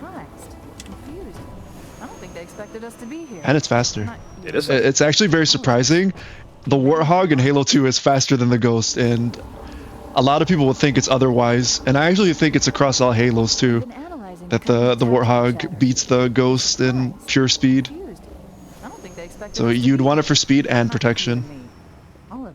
So taking the time to get out of the Ghost is actually not too time intensive. Skull smuggle, very nice. He's gonna let that Marine get back in his Warthog, because that Marine will soak up a lot of damage in these next hallways. He's actually gonna drive past all of these enemies. He's not even gonna fight them. He's taking very specific lines here on his Warthog, let him get by all of this, hopefully without dying. Yeah, This section is known for sometimes just saying that you will die. It's rare, but it does happen. yeah. Something special about the Warthog as well is enemies. They're coded to be smart. They would prioritize the turret guy and then the passenger because they have the weapons that are shooting. So that's one reason you also want the Warthog, so you don't just, as you can see, all his health got hit just off of strays when they got shot. And if you don't have them, you just don't have a fun time taking the Ghost or any other vehicle. You actually just can't survive the upcoming section without at least a Marine in your Warthog, so it is very important that you have these guys alive. If you don't have them alive, you usually have to revert the last checkpoint and make sure that they're alive, because you can't drive past these next vehicles, these shadows, without one. Yeah, it's pretty rough. Yeah, a Marine dying in this section always feels bad. It's like, well, we're at the last checkpoint, just do it again. Yeah. You can die here still, but it's pretty rare. But he's just driving past all these guys. Take good driving lines, just kind of chill. Yeah, it's kind of just like normal legendary up until the end. But yeah, when we get to the end, another one of the things, as my rules state, I must be holding the skull on the end white screen. So I'm gonna be getting out of the hog. And I know it looks weird, but for my run to be valid, that's kind of how I do it. We're gonna get out of the hog at the very end. But it's also gonna do some very interesting stuff going into Metro. When you carry over a skull going into another level, it depends on level to level, and we'll explain them as they come up. But carryover on this level, when you carry over a skull, it doesn't matter what weapons you're holding. It makes it to where you get a full reset. So I have a sword and I believe the sniper right now, but when I get out of this hog, it's gonna force me to get a full reset of Metro. Yeah, I'm gonna get up here. So here we come up to the end. Yep, just like that. Nice. That's outskirts. Nice and easy. On to Metropolis. One of my personal favorite levels in Halo 2. I'm not popular for that sentiment. Yeah. I'm a Metro apologist now as I got a little bit better at it. It is quite fun, but this level is a very big pain point for a lot of runners, especially coming off of the hardest level, or one of the hardest in Cairo. Yeah, Cairo. You immediately get sent back. Yeah, this level is just tough. Okay, everyone be cool. I tolerate Metro. I think most people tolerate Metro. Yeah, that's a pretty accurate way of describing most people's feelings towards Metro. It is just a whole W simulator. This driving is pretty, turn your brain off kind of whole W. But Cole's got some really cool stuff he's going to see in the second half of this level once we get out of the tunnel. There's a very cool sword fly that it's one of my personal favorite flies in the game. Even though it's not technically like a category, it is super cool. I love it. It's really annoying too, but for now, yeah, it is annoying. Thank you for reminding me talk about that. I need to bring up my lineup. So I'll pause the game and bring up my light up because I have a little cheat sheet on my other monitor to make sure I get it right. Yeah, the lineup is crazy precise, so I do not blame you for doing that one bit. This tunnel upcoming is a notorious pain point for Metropolis because there is a sniper in the back that just shoots you sometimes, and there's nothing you can do about it. So you just kind of have to drive well and pray to the god of your choosing once again. It's real interesting. That's good. It's real interesting how reliant you all are on the NPCs. I can't really think of many speedruns in general that really rely on NPCs like this. It's definitely unique, and it's a function of how hard the game actually is because you just die so fast. A lot of times you need the NPCs to really help you out because you can't live otherwise. I mean, doing this section without Marines is very, very difficult, and sometimes you just die. I assume with like in easy mode, since you have so much HP, you can just drive through. Oh yeah. Yeah, you just hop in the Warthog and leave. Yeah. Yep. Or like in Outskirts, for instance, you could take the Ghost all the way. But then, well, in Legendary here, you need them. It's real interesting. Yeah, you need them. That's like one of the I don't want to say pain points, but like the little RNG factors that make you go is you actually just have to rely on AI in the speedrun. What is going on here, man? Yeah, there's some crazy stuff happening in the background, by the way. Yeah. So yeah, since I got a full reset, I have to get the sword and sell it. That's definitely a first time for me that I had to do that. Dare I say? Here comes that fly I was telling you guys about. I've never seen that before. You know, Halo 2 will always teach you something new every day. I think this is good. That guy Stuck himself. What is he? He stuck himself. What? I don't think I've ever seen that before. I That's think he interesting. he naded But that's the himself. He naded himself. He naded himself, and then he threw a nade and then went into the turret. What was that guy doing? Anyways, that was the fly I was telling you about, where he just goes right up to the skull, super vertical. It's super cool. I love that fly. Just me personally. Yeah, and what that was is, I don't know if it was mentioned, that's a redirect fly. In Halo 2, sword flying is essentially you're tricking the game to thinking your gun is your sword, so you're doing a straight lunge. But if you bonk off of something, you can get like a precise redirect into a different trajectory. So what he wanted to do was sword fly straight at the grunt, but in standing in that precise spot on the rock, he flew all the way up to collect the skull. So you hit it first try, you made it look really easy. Actually, that was easier than... I didn't use my cheat sheet either, that's a way actually. harder fly. Nice. Yeah, that's a way harder fly than it looks like. So here's the race section. He's going to shoot that jackal in the face, and then he's going to board this guy. He's going to do what's called a nade board. So if you press board vehicle and grenade at the same time, it actually will push the nade into the hatch and deal a bunch of damage to the driver and lets you kill him faster. So really cool piece of tech that he just made look super easy right there. And now he's going to kill this second wraith. He's going to put a bunch of shots into it while his marines help him. And he's going to shoot the ghosts and the turrets off this phantom. That will cause the phantom to fly away early. And then he's going to put a bunch of shots into this wraith. He's going to unfortunately hit his marines in the face with that mortar blast, but yeah. And now he's going to kill this last sniper. He's going to go back for his skull, which he dropped at the start here. Yeah. I'm going to see... Nice, okay, there's nice, a marine easy. here. I'm actually going to go do this instead. I have an extra nade, right? Yeah, I do. Okay. Yeah. I'm going to hope he dropped one for me. Because I don't like doing the other method for Scarab board here. You're not a moon jump believer? I mean, I use it for a backup, but I don't like it. Right, yeah. Yeah, that's fair, yeah. Moon jump. Oh, you got a grenade, excellent. Antenna jump, gang rise up. Yeah, we'll mention that in a second. We'll talk about the moon jump versus antenna jump in a moment here when it becomes pertinent. There was a raging debate among many people, and by many people I mean like 2 people, about which is the preferred method for boarding the Scarab up here. But we'll save that for a moment when we see it. Now we just walk up the stairs to hit a trigger to start the next section. Nice and easy. Carrying the skull is little buddy the whole way. What's nice actually about this is I don't have to worry about Scarab deload like whatsoever. Yeah, that's nice. That's super sick. I hate counting. Marty, it's he's hard. killing the Marines. So up here we're gonna do a trick called Scarab Board, or Early Scarab. It has a couple different names, where we actually jump on the Scarab tank there. We jump on it early, like way earlier than you're supposed to be able to. There's a few different methods for doing this. This is the grenade method. This is the old method where you jump on the antenna and use that to kind of give yourself a lift. The other method is called moon jump, where you actually stand way further down and jump yourself up. I am a moon jump true believer. He is an antenna true believer. There's varying opinions about which is the superior method. It's moon jump. But, yeah. You know. So by now he's on top of the Scarab way earlier than you're supposed to, and he's going to clear out these next enemies. He's going to drop that skull in a very specific spot for later. He's actually going to go down low and clear out these enemies very, very quickly. So it turns out that all you need to do to defeat this level, to cause the level to end, is to kill the 3 pilots and the 2 pilots and the Ultra at the end of this little hallway here inside the Scarab. So there's the Ultra. He's going to backsmack that guy, backsmack one pilot. What are you doing? Hopefully backsmack another pilot. Okay, there we go. Yeah. And the level's done. He grabs the skull at the very end, through the ceiling, right where he dropped it before, and the level ends just like that. That's such a cool grab. It's like it is. John Wick so action cool. sequence. Yeah, it's awesome. That's really slick. I like that a lot. It's so slick. It's so cool. And we're done with Metropolis. Now on to Arbiter. Arbiter is a super short level. The skull is actually right at the end of the level, so the rest of this level is going to look like a normal legendary playthrough. With a little bit of a twist, we do a big skip right in the middle to skip a huge section of the level. Killing our allies here causes them to not say their dialogue, and it actually opens the door a lot faster than normal. Just like this, he shoots that beam rifle shots, just to freeze that enemy, allows him to get a good sword cancel off. This is a cool sword cancel here. You go right over his head, and you go all the way to the end of this room, just like that. Super fun, super fast, looks super cool. I love it.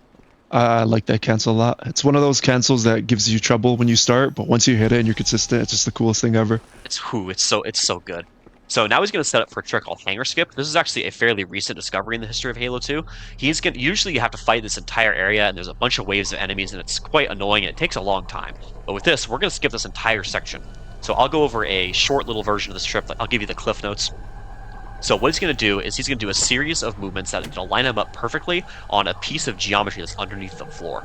And what he's going to do is going to lure an elite over here, and then he's going to sword lunge off of him. And by doing that, it's going to push him into the geometry in front of him, this little ramp, and then he's going to sword lunge through the floor into the hallway below him. It looks super cool. Let's see if he gets it. Got it. Nice, first try. Nice. That's super cool. Good job. I like to add that I hate that version of finger skip. Yeah, it's the safest one for a marathon, but it is annoying. Yeah. Yeah. You nailed it, dude. That was sick. Well done. 2000s video game AI are like notorious for being wonky, so just having to orchestrate everything around you to hit that trick is like, oh my god. And especially Halo 2 AI, where they're notoriously known for being difficult because they're just undertuned. It's like really cool to hit first try. There he gets an unfortunate set of new spawns. It's a really weird elite positioning. He's going to try and get to this section. He's going to wait for camouflage like you see on this box. We should note that sticking your head in a wall in Halo 2, it actually causes you to become invisible to the enemy AI. So when he's doing this, he actually can't be shot. Brother, Yeah. what's going on? So in Halo 2, the enemies track your camera and shoot your chest. So Arbiter being an elite, he has a really long neck, and he puts his head into a wall, a box, a ledge. You see him look out into void space. The enemies immediately lose track and think he's just in the next room, but he's really just standing outside in front of this box. Yeah, it's like playing peekaboo with a 4-year-old, except it actually is like in the game. Yeah. Think about it. Peekaboo mechanics. Yep, pretty much. Okay, well, did I get spawns? I don't think I did. I'm gonna play really safe here. Nah, you did. Yeah, you're good. Yeah. That's why I kind of hate the hangers, that version of hanger skip, because it makes that part of the room kind of weird. Yeah. It makes it kind of bonky. Now he's just going to try and stealth his way through these hallways as fast as he can. He's going to use camo and get on his camo cycles. Okay, here comes a nifty little sword cancel. Just like that.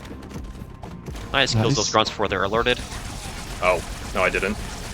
Am I die here? Oh, no, I'm good. Oh yeah, they got alerted. Oh, Wow, nice. yeah, you're chill. I'm actually surprised he didn't die there, because there's something special about those grunts and Arbiter, where they don't get scared for some reason. So let's give a Halo 2 enemy a needler, a weapon that tracks, and also let's not make them get scared. It's just It's a great a combo. recipe for disaster. Yep, it is a great combo that we love in Halo 2. Alright, so now he's going to do a trick called Glass Clip, which, if you're observant, you might note, makes you flip through the glass right here by lunging off of this enemy. It actually doesn't get it, that's okay. These doors open on the sides and lets him exit this room nice and easy. There's a chance I might die here. Yep, that's fine. We can go for it again. Yeah, you got a really early elite, so Yeah, he followed you through the door, which is weird. I don't know why you did that so fast. Okay, he's going to go for Glass Clip one more time. I will defend the Oracle. nice. Got it, nice, well done. Yeah, so now he's going to fly his Banshee down to the bottom of the map here, and the skull can actually be found on the bottom of the map here. And he can fly it to the end, and then we are done with Arbiter. Nice and short. He switched to KBM to do this special trick called the Slinky Flip. 343, or now known as Halo Studios, when they're implementing KBM support for this game, they removed the need to have a buffer for the Banshee tricks with KBM, so you can essentially hold it down, and if you move your mouse in a specific way, you do like a infinite sideways maneuver barrel roll. I can say it's really fast. Right now, we got the music. Usually when we get Glass Clip, it's like a 50p chance you don't get it. I love this song. It's like one of my favorites in the game. Top 5 Halo song for me, I'd say. Incubus to this song, super cool. Alright, he's going to park his Banshee up top here, he's going to drop down to the door, and that will be the end of Arbiter, nice and easy. Alright, going into Arbiter to Oracle, so this is another carryover level. In this case, it's carrying over the skull in this level is gonna make the carryover a little weird. I only have one grenade too. That's gonna be a bit of a problem, but it's gonna make it to where I carry over my sword, but not my secondary that I had earlier, which would have been like either a needler or the carbine. It's gonna be more important on Regret later on, but that's kind of an example of how carryover is gonna work in this category. Yeah. So this is the Oracle. This is the longest level in the speedrun. It is a speedrun that is it is a notorious level in speedrun, normal legendary speedrun, and has maintained that reputation onto Skull Collector. You'll see that a little later. Protector. No, I'm joking. No. Yeah, Collector's never category. What am I talking about? Yeah. So he's setting up a trick from dialogue skip here, where you actually, by walking backwards in that last area, you cause a few dialogue triggers to overlap. And you can hear Half Jaw and the Heretic Leader talking at the same time, and that actually saves about 8 to 9 seconds. I didn't get it. So now he's up. Now he's up. Oh, you didn't get it? Oh, never mind then. Excuse me. Yeah. So now for this section, he's gonna have to kill 3 popcorn flood or infection forms that come out of those top tubes, and then 2 at the bottom, 2 at the top tubes, 2 in the bottom, and 1 more. So he got decent spawns, but it's pretty good. I'll just set. Yeah, still a solid clear. As I'm probably like, this is my worst section in Oracle, honestly, because I didn't do it on a mouse and keyboard, but that's still not bad. 120. 120 is pretty good. So now we start the Oracle Elevator, which is an infamous part of this level of this game, because this elevator lasts about 3 minutes, and we just kind of hang out. You can't make it go any faster. It's a total auto-scroller, so we just kind of get to chill for a little bit. It is the first of the infamous Halo 2 auto-scrollers. There will be more. It's time for the Halo 2 podcast. All right, time to start. yeah. What was your first Halo game, and when did you decide you wanted to speedrun it? Halo. Halo 2 was my first Halo 2 game, or Halo game, classic on the original Xbox. And that guy kind of got messed up. Give me one moment. There we go. What was that? 10? I don't know if you saw. I think it was 10. 10. Yeah, Halo 2 Classic was my first Halo game, and then I kind of stopped playing it because my Xbox was broken, and it literally like breaks my breaker on the wall. So I couldn't really play my original Xbox anymore. But I got MCC around like 2023, I want to say, and I did every campaign on Legendary, and then what got me into speedrunning was actually the Most Critical Challenge. That kind of reintroduced me to just pretty much into Halo 2 speedrunning again. For those who don't know, the Most Critical Challenge was a $20,000 bounty on Halo 2 Lasso Deathless. So like CE Lasso, there's a Halo 2 Lasso as well. There's a bounty on it for a little while that Trevelyan ended up completing, so that's what Coley's referring to. Yeah. And what's special about the Most Critical Challenges in Halo 2, all the pickup skulls include a skull called Envy, where it's Master Chief, he's envious of the Arbiter, and it lets him use camouflage. And Moist Critical's challenge was you can't use that at all in any Master Chief levels. So a lot of it was very, very, very tough and tedious combat against lasso enemies, where there's another skull it synergizes with. They see you through the wall, and they see you do other things. So it was a very tough challenge. It was really cool that it introduced you back into Halo 2. It brought a lot of runners into the. I was familiar with like Rocats and like Monopoly when they did their runs like way back in like 2016, 2017. But yeah, that's really what reintroduced me back into Halo 2 speedrunning. So this on the screen, what you're seeing, is a good example of head glitching. He's sticking his head into this little moving structure arm thingy here, and the enemies actually can't see him right now. He's just kind of chilling, and he's waiting for this elevator to be done. There's no way to skip this. You just kind of have to chill. Yeah. There's a way to skip it on co-op runs, but not for solo. It's one of those things we probably will never skip on solo legendary. Yeah, because there's a death barrier at the bottom. It's one of those mysteries. At Fortune. Yep, there's a giant. At Fortune, yeah. At Fortune. Shout out Fortune, trying to skip it. I guess I'll say my favorite Halo is Halo 2, and it's the first Halo I played as well. I was always envious of my cousins and brothers because they would get the Xbox. They're all older, and then they had CE, Combat Evolved, but I never got to play it. And they got a little bit older, and they weren't gaming as much anymore. But then I received the Xbox, and then my dad brought me Halo 2, and it was the first video game I played. So it will always forever be my favorite. Alright, so Coley is entering the lab fight room. This is the hardest part of Oracle, the hardest fight in Oracle. It's also where the skull is, so it's a very consequential room. So first off, he's going to pick off these 3 Covenant here, and then he's going to move on to the Flood. There are 4 Flood that spawn here on the floor. He has to take them all out in a very specific order, and then that will cause more enemies to spawn up on this top level where he came from, for elites. So he goes to take these guys out. All three of these have to die before the next section starts. Oh, he took a death, unfortunate. Oh, dude, where's my checkpoint? Oh, bad checkpoint. Yeah, where is your checkpoint, actually? I think it's Sentinels are spawning, so yeah, it's not that bad. Yeah, I accidentally wide on differently. Oh, that was weird. It's fine. We get more podcasts.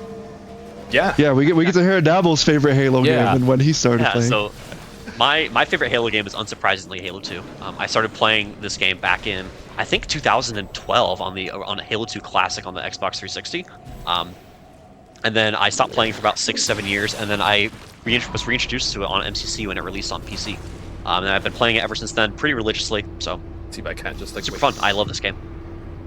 There it is. All right, there's your checkpoint. Nice, yeah. So he's gonna sword cancel over those guys, get back in a lab fight once again. Give it another try. So once again, these 3 Covenant on the ground need to die first. There's 1. There's 2. There's 3. Yeah, the guys in the turrets are a little weird. You have to get close to them and stuff. So now these 4 Flood have to die. There's 1. There's 3. Nice and easy. 1 more left. Oh, there he is. I heard him reviving, so I have to be sure he's dead. I see, yeah. Now he's gonna jump back up and kill these elites. Nice, so these elites have a special property where their melee hitbox is offset. It's actually behind and to the left of them. So if you see him getting meleeed in the face and not taking damage, that's why. It's not something he's doing, it's just the game being unfortunately programmed, I should say. And suffering from a bad from a period of low QR. Oh my god, bro, where are you going? 57, I think, right? None of these guys so are now that I think that's it, yeah. So now that he's killed that last Flood, that starts a 1-minute timer where it will spawn up to 4 Flood infinitely. So what we do instead is we just wait out the timer and kill them all at once because that's more efficient. So he's on a 1-minute timer right now, which means he can jump up to this platform right here and he can actually grab the skull. Was that the timer? Yeah, I'm making sure because I only see 1 right now. Yeah, I only see 1. Oh, hold on. No. He's a berserking. So. I think. And now that's the timer. Yeah. Okay. Yeah, that's something that can happen where you lose track of a Flood and then it just all goes to pot. But now he's got the Famine Skull. This is the goal he'll be carrying with him to the end of this level. There's a bunch of Flood dancing around it, which is always humorous. But now that 1-minute timer started, so we're just gonna kind of chill again. This is the Oracle reputation where Oracle you're just kind of waiting around a whole lot. I still love this level though. Don't listen to the haters. Still. Yeah. Take the speedrunners' opinion. We all love it. Yep. Don't be like the haters. Yeah, we are all lovers of Oracle here. My experience with Halo as a Nintendo Zelda guy, TM, I was afraid of the Xbox. It was scary. It was green. Not my favorite. But I would always play Halo Reach multiplayer at my friend's house. That was the best part. Good man. That's a solid choice. That's a solid choice. Good. Yeah, a lot of people of our generation grew up with Halo Reach. Yeah. I did when I was at PAX East last week. We were there. I was doing a video asking people about Halo, and Halo Reach was the number one choice among the masses. Really? Yes. I guess that fits actually, because a lot of people grew up with Halo Reach around this time. Like, grew up and that was kind of what we played. I mean, I kind of grew up with Halo Reach. That was a game I played alongside Halo 2, so I'm in there. I'm a little bit surprised. I would think it's Halo 3, but I wouldn't. I'm also, if Halo 3 is second, that's understandable. So, Holy just finished the lab fight. He killed the 4 Flood at the end of that 1-minute timer, and that causes this door to open up. He dispatches all 5 of the Covenant within, and that causes this next area to open up after a little bit more waiting, of course. And he's going to do another pickup fly here in a second. Oops. Ah, man. So yeah. Oops. Yep. Little revert. That's okay. He hits it first try a couple times. It looks easy, but trust, it's a 2-frame trick where you have to hit 3 to 5 buttons in succession, depending on what you want to do mid-fly. Yeah. It's very tough. Yeah, it's much harder than it looks. He's making it look pretty easy. Okay, he's gonna kill that grunt. Some elites are gonna come want to box him. You're about to see an example of the broken melee hitboxes here, real quick, pretty soon. No, he's just gonna gamble past him. All right, fair enough. Yeah, I got a mid-air stop, so I just had to glitch there. Yeah. Very smart play. Alright, move to the top here. There's going to be a few more enemies that come out of the door up here in front of him. You're probably going to camo, yeah, camo by him. Nice and easy. These guys don't chase you, they just kind of hang out back there.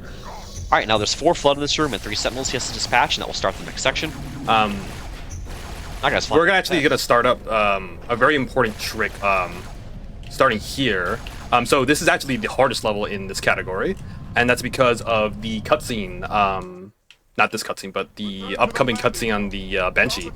There was a point when I was routing this that this level was actually impossible, and the trick I'm going to show later on is it's gonna be it's what makes the category hard.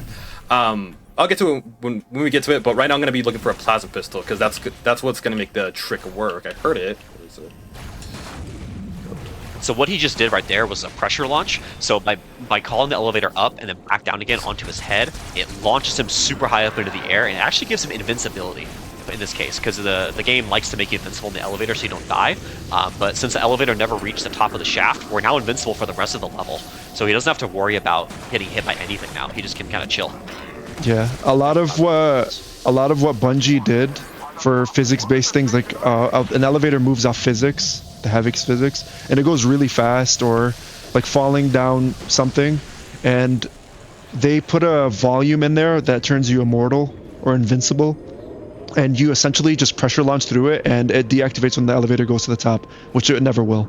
So he's effectively invincible. I need to focus on this. Yep, he can still die to a few things like kill barriers, but he's effectively invincible to like enemies and like normal gameplay stuff. 38. It's a really cool trick. 39. Alright, so now he's going to drop back down this elevator shaft, because a quirk of this trick is that it causes the elevator to appear spontaneously, and if you don't drop down this shaft early, you get soft locked and have to restart the level. So he's dropping on early here. Ooh, is that fast? Okay. Can't tell. No, I think that's good. Yeah, you're fine. Yeah, you got good guard. Yeah, So you you can notice he's falling a little slowly here. That's intentional. So we're gonna do a trick called I don't know what Mono caused this trick. He's the one who showed it to me. But we're gonna put ourselves in a one-weapon state, and the Soul Smuggles that we saw earlier back in like Outskirts, Metro, and Arbiter, those use the method where you swap to get like a weaponless state, so you can bring the skull into the vehicle. In this case, we're gonna do something a little different. We put ourselves in a one-weapon state so that when we get near the skull, it's going to. Whoa, hold on. I need to focus on this part. Hang on. Yeah, this is a focusing area. Oh, interesting. It's floating.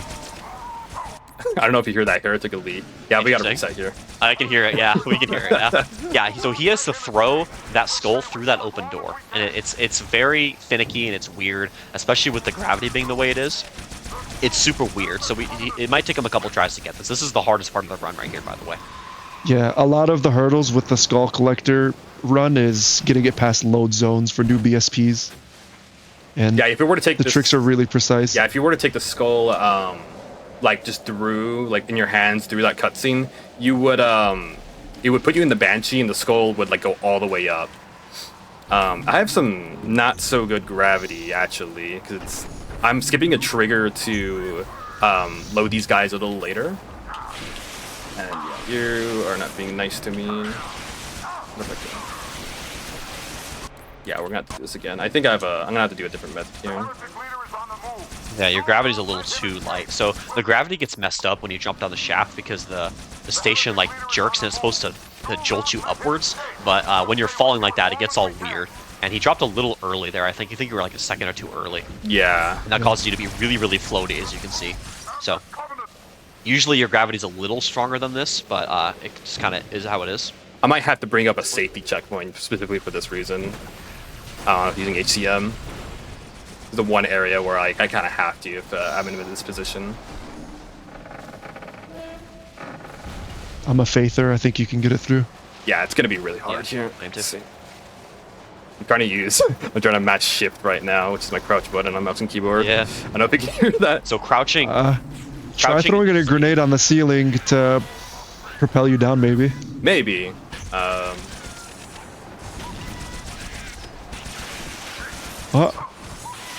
Does he get it? No. That was so close. No, the door's... Yeah, in that case, I'm kind of effectively soft lux. Let me get this up. Yeah, the Oracle pressure launch, simple trick to do, very precise timing to get past with good gravity and like not getting bonked by any of the cables. Like a lot of it is, it just affects a lot of the scripts because you miss a trigger in the elevator. All right. So yeah, should make it work. Sometimes you just need to do this. So I got some. Like this is normal gravity. Yeah.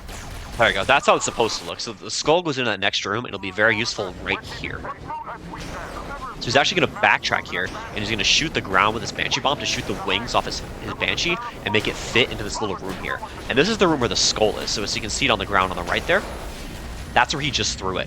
Now he's going to shoot it up onto the ceiling. He's going to get out of his Banshee, throw a grenade, grab the skull, and get that. That was first try. Oh my god. First try right there. Wow. That's awesome. All you guys saw was his leg, but he literally just got out of the Banshee, threw a grenade, and grabbed it all in the same. Yeah, he did like 5 inputs in the span of a couple frames there, which is super cool. That's awesome. Well done. We'll say it's 5. That's the hardest part of the run right there. But yeah, it's that those inputs are really hard. I feel like they're equivalent if you're familiar with double shot, except you do it like with a left trigger. Yeah, actually, that's a good comparison. Yeah. Double shotting is Right, now- you shoot twice and reload, and it makes you shoot he's twice. Invincible. He's invincible now for the rest of the level. So the rest of the level is just him walking to the end with the skull in his hands. And there's a boss fight at the end here where we just kind of wait around some more. That's the Oracle special, waiting around. And then we're done with this level. Move on to Delta Halo. Glad to get this one out of the way. So there's another technique you can do called melee boost, where you melee and you cancel the melee over someone's head, so it lets you get a little speed. Enemies aren't very cooperative for this all the time, so you just kind of have to take them as they come.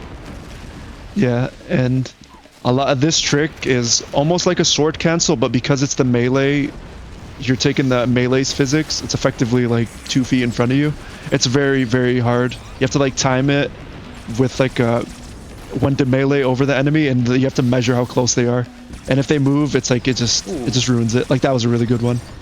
Yeah, that was honestly, that's kind of like the only good place where you can get one. Yeah, the rest of the enemies are flying all over the place. All right, so here's the Oracle boss fight. He's gonna jump on this thing. He's gonna sword slash this guy. Now that guy's gonna fly up into the tubes and say some dialogue, and we just kind of waiting around. This is another auto scroller. We're just kind of chilling. Heretic leader might go. Sword flies into the tubes. Yeah, Heretic leader, our king. You're gonna do a sword fly into this tube.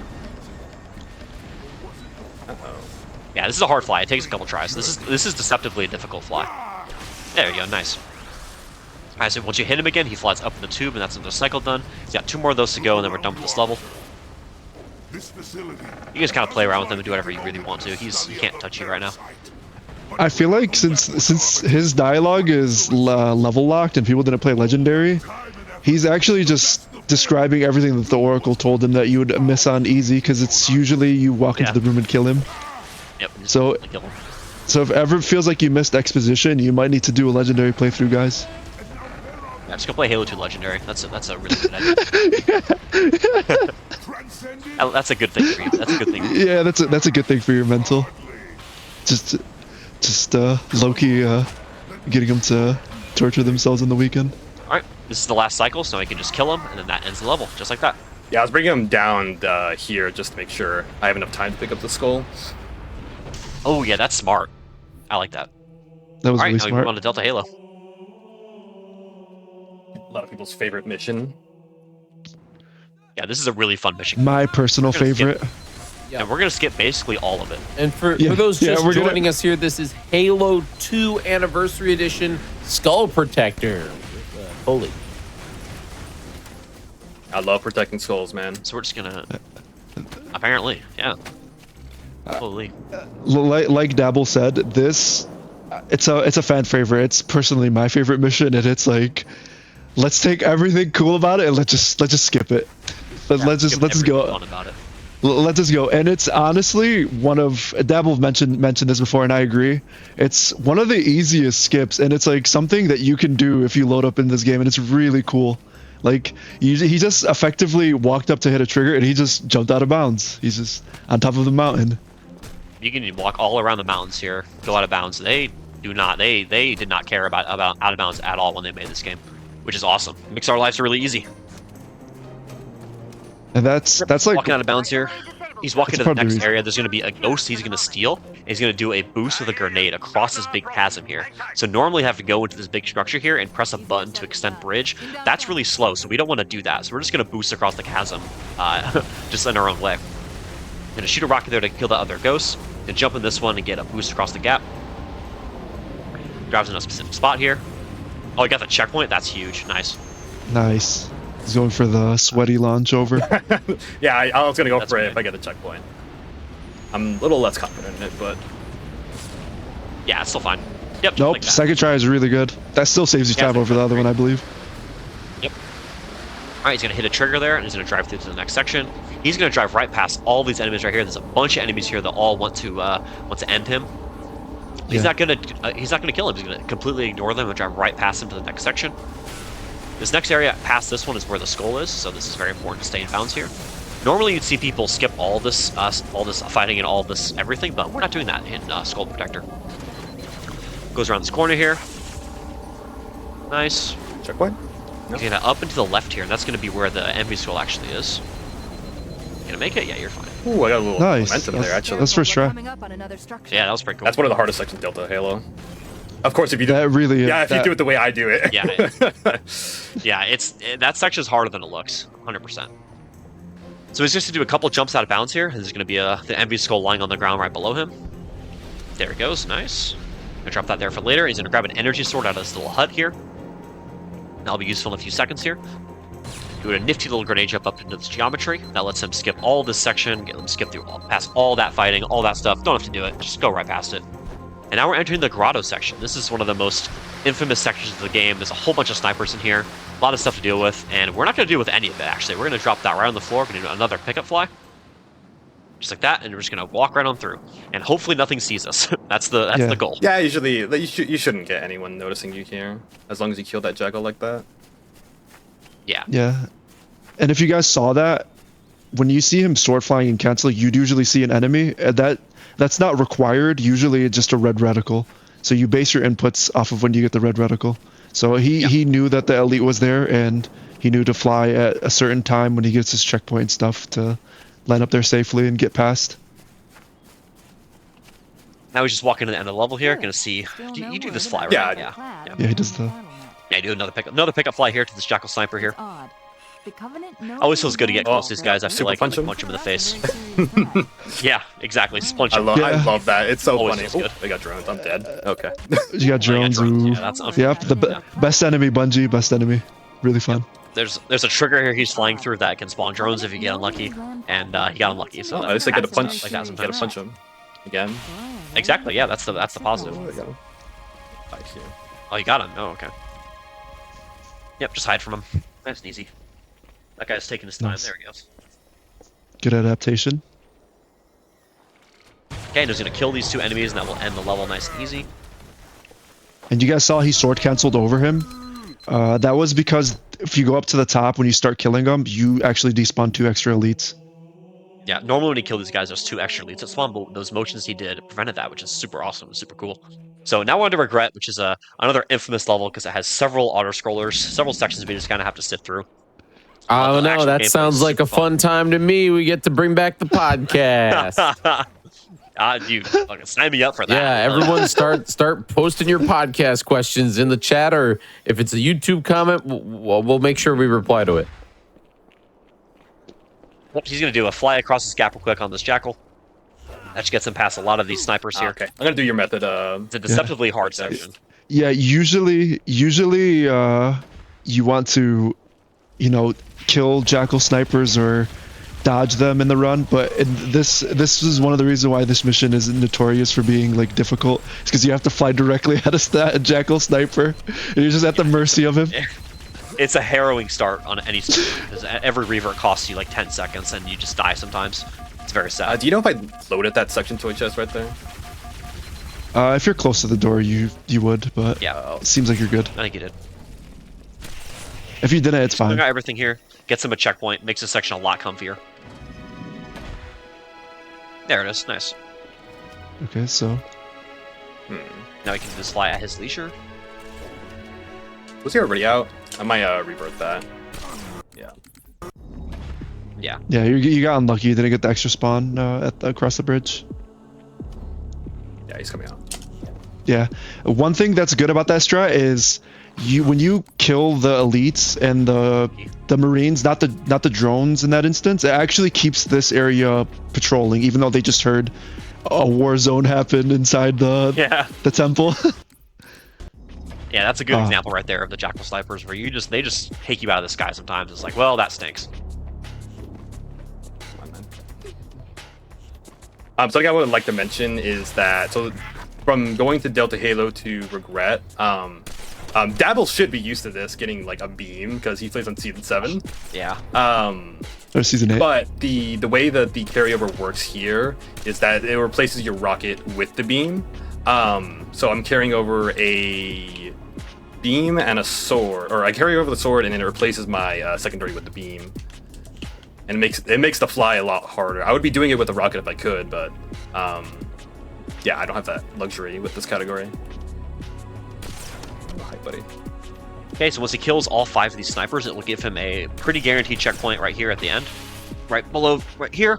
There you go, nice. So now he's going to throw a grenade here that will kill a bunch of these enemies, and he'll do a sword cancel onto the gondola early. Nice and easy, just like that. That was really nice. It was smooth. So now you do gondola launch, right? Launch. Okay, so he's setting up for a trick called gondola launch. He's actually bailing like this to delay a checkpoint, which will cause a phantom to despawn over that platform. And when that phantom despawns like that, and you do this specific series of events, it will cause the game to freak out and overlap separate instructions to the next gondola, and it will launch him through the air. It'll become much more clear, but it's more clear when you see it visually. And But I'll talk you through it. it's much more cool than it could ever be explained, in my opinion. It's one of the coolest looking tricks. If I get it, I think like I got That it. phantom you saw. I think you're fine. No, Yeah, no, you're fine. Plenty of time. So he's going to grenade jump across this little gap here to the next gondola, and when he presses the button to start it, it will spawn a set of enemies on the gondola that he just left. Ooh, yeah, it'll be fast. Let's see this. I'll let you concentrate. I'm not getting it. Oh, hold on. Hold on. Wait. Dang, adapting. Hold on. That's slow, yeah. I think it's just. I think he gets it. I think he actually gets it. They got it. Oh, No, he got it. Oh my god. Nice. That was Good. actually, That was how a did that, clutch. oh my god. How did that work? That was literally Wow. like a 0.01% chance of working. And, That was nuts, yeah. and as you guys saw, oh my god, that was actually really good. If you guys saw, he was literally Master Chief from the book. That was actually a really huge adaptation. Yeah, so killing the enemies, that last enemy, you're supposed to kill him within it's like a 0.75 to 1 second window. He killed that last enemy way outside that window and still got the launch, which is huge. It's actually so cool. Oh Yeah. my god, dude. That actually got my heart racing. Yeah. Yeah, that was sick. Just like how Dabble said 0.75 to 1 second, he killed him around like 0.76 to like 1.01. That was like that tight. Yeah. That was tight. That was really cool. Wow. Holy. Alright, so we got our skull here. And it's like, Yeah, we got a skull. We're doing the category. Yeah. I need some. just nonchalantly, just Still just basking Nice. in the awesomeness of that gondola launch. That was so this that next was gondola you see, yeah, this next gondola is gonna ride that Oh, down. cool. That's gonna be another episode of the Halo podcast, I guess. There's gonna be a couple of those on this level. Wow. Alright. I actually want to say one more thing. Like, I know it's gonna be about gondola launch. He actually, like, his trajectory was perfect. He landed on the platform. That's crazy. Yeah, it was really good.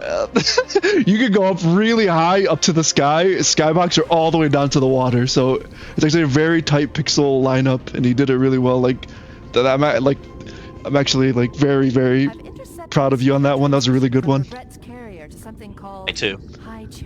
On the fly too, like in the clutch. Yeah, that was sick. He made that look a lot easier than it is. That was hard. That was. Honestly, I feel like I made it look a lot harder than it actually was. Oh god. Alright, so in this elevator, this gondola elevator underwater section, Cortana lower dumps on you, and for the speedrun, we just kind of wait around. There's no way to skip this, we just kind of have to play through it. Most Halo 2 runners don't really mind the auto-scrollers because you just kind of get used to it, and it's, a few of them are long enough that you can take a pee break, so it's really good for that. Now, speaking of QZ. Yeah, we'll just wait till we get to QZ. So, do you all play any of the other Halo games, or is it just Halo 2 that, this is the only game that you guys run? Like, give me the rundown.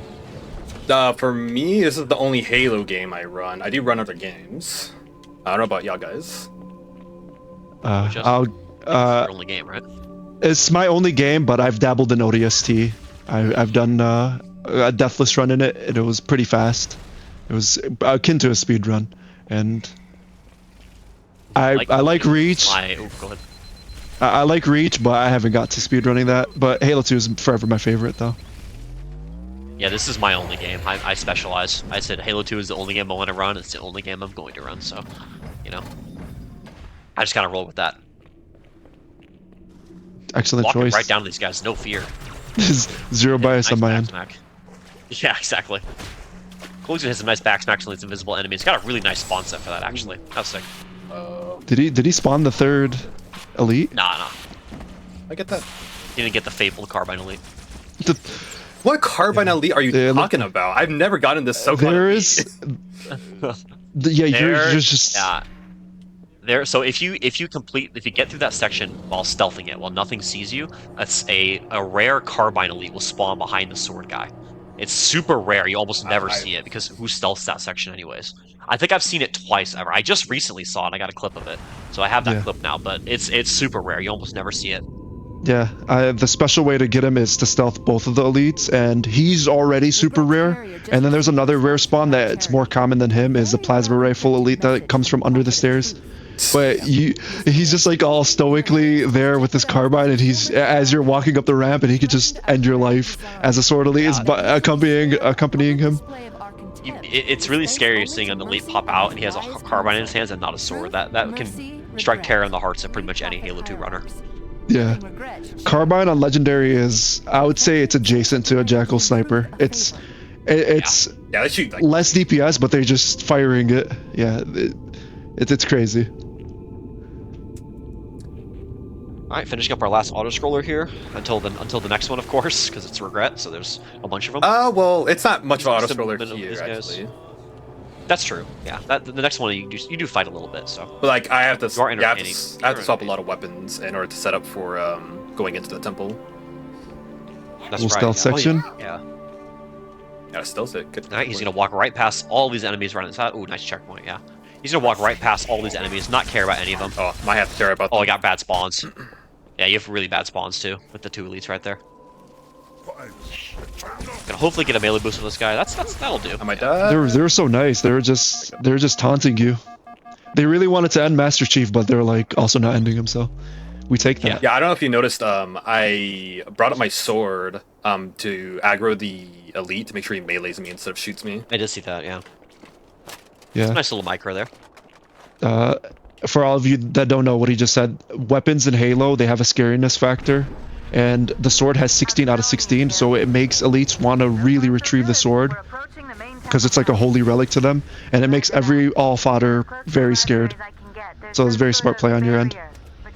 I saw you put the skull in the canister there. To explain that, weapons on this gondola have a funny habit of phasing right through the floor and being lost to you forever in the water. So by putting it on the canister, it's super rare that they fall through the canisters. So obviously you want to protect that skull. So it's smart of you to do that. I didn't know if you were going to do it or not. Yeah, I always, the line. Oh my god, you said it. Yeah, I said the name of the category. Yeah, I always do it.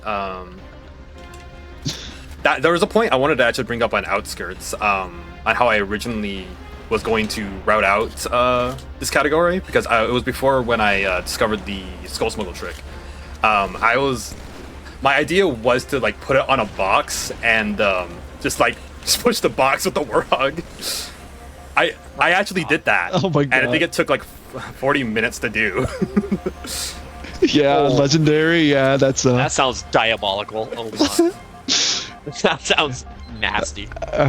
My guess is like about 300 reverts, because legendary shenanigans. It was so awful. I never want to do that again. It was funny. That's really terrible. Really cool you found the smuggle trick for that. Oh yeah, it's really useful. And, it's kind of what made the category passable. So upcoming is the Regret boss fight, which is a notoriously difficult section of the game. It's one of the hardest sections in the entire game, for sure. A bunch of enemies are going to come out of this temple. There they come. And Cole is actually going to clear them all out using the weapons that he's brought with him. Oh, look at that guy go. Nice and easy. Just gonna... Nice. Oh, wow. That body flew. Holy. This is why I need the beam. These jackal snipers are really, really annoying. Or not jackal snipers. Little super bounce. Okay, once he steps on this platform, it's going to trigger a cutscene to start, which you can then skip. And he's going to walk right by all these enemies and get into the boss room. This is probably one of the hardest sections of the run right here. This little entry. It's really annoying to do. I hope you first try it, just because it just make us look like, yeah. I think that's exactly what's gonna happen. Yeah, the lead's AFK. We're- All right, well now we look like idiots again. Oh, man. All right, so now this, so you board Regret's Throne, and if you use another nade board like we did back on Metropolis, it does damage to him much faster than normal. So do 5 boards, and then he is dead. He's just standing Yeah. here, look for a checkpoint. Looks like the game's not going to be nice. Yeah, I probably should have gone for it first. I was trying to check where the skull was here. But I guess we'll just do it. Oh, he's right here, man. He's right there. Yeah, that's probably why. Okay, hopefully he flies you away. Here. My dad here. Right on top I'm of the dead. sword elite. Yeah. Yeah, Yep. yeah. Now you guys know. Yeah. Yep, now you guys know the pain. So, Regret sometimes can just drop you off right in front of the Sword Elite, and there's nothing you can do about it, and that just kind of happens sometimes. So, that's the Regret Fight Classic. Good news is the game is being nice to you again here. Too many for me to track. You don't have much time. Okay, Sword Punch him. See my That's one skull? board. Yes. There's the target. Take him out. Okay, hopefully checkpoint this time. Honor guards all over. There. Game it was is. nice. Watch Okay. your back. Okay.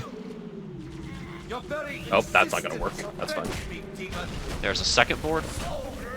Gotta get rid It's of actually good that you didn't board him. He flew you away. Yeah. The grenade board missing. Ooh. Funny. Third sword elite. So the presets for this fight is 2 sword elites at the start and 4 grunts, and then 2 more elites spawn, and it's basically you're rolling what elites you get. So he got a sword elite, No! which is really good. Oh, damn. Yeah, almost got away. Really good with an asterisk. Yeah, this part's Yep. this part's tough. So Watch your back. this is a tough part of this. This is the tough part of this level. Can I sword fly, please? I hope Honor guards all I hope I don't have to say why the sword elites are good after their little Yeah. griefing stint. You should be fine. Yeah, there you go. Yeah, that's good. Yeah, so in those little doorways below, there are 4 of them, one in each corner of the room. There's a random chance what elite weapon they're going to be holding when they spawn. There's a 4 out of 9 chance that you get a sword elite, a 4 out of 9 chance you get a plasma rifle elite, and a 1 out of 9 chance that you get the dreaded double plasma rifle elite. And that double plasma rifle elite is scary. Okay, since you know the odds, He hold on. kills you instantly. Since you know the odds, Yeah. my last run, I got 3 plasma rifle elites and 1 dual wielder. Uh-huh. Oh my god. Yeah, That you need to go. You need to go. You need to go get a scratch offer. You do, yeah. Go to the Mega Million. This.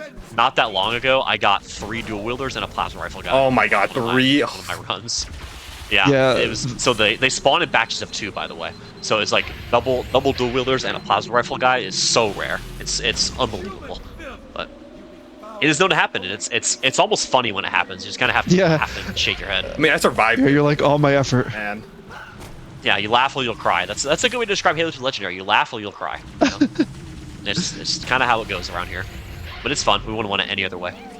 So, a lot of this arena also what makes it cool is it has a lot of move. Like I think Bungie like organically placed it. Just seems organic. Where Cole it just looks like he's just jumping around, but there's a lot of little nooks and crannies you can go up on, and you're basically trying to kite the sword elites all the way to the top floor. That's why they're the preferred spawn, because they can't shoot you. So you just keep traversing, and then you pay attention to them while also paying attention to the grunts, and you pay attention to Regret with his beam. That's really, really scary. So it's a really tough fight. Yeah, you can mentally Nice keep dodge. track of where the enemies are. That's what you'll see in high level play. And Coley gets that fight nice and easy. Well done. Man. That was really good. Yeah, that was well done. So that's Regret done. Now we'll move on to Sacred Icon. Yeah, we're on Regret. We should be on break, Brett.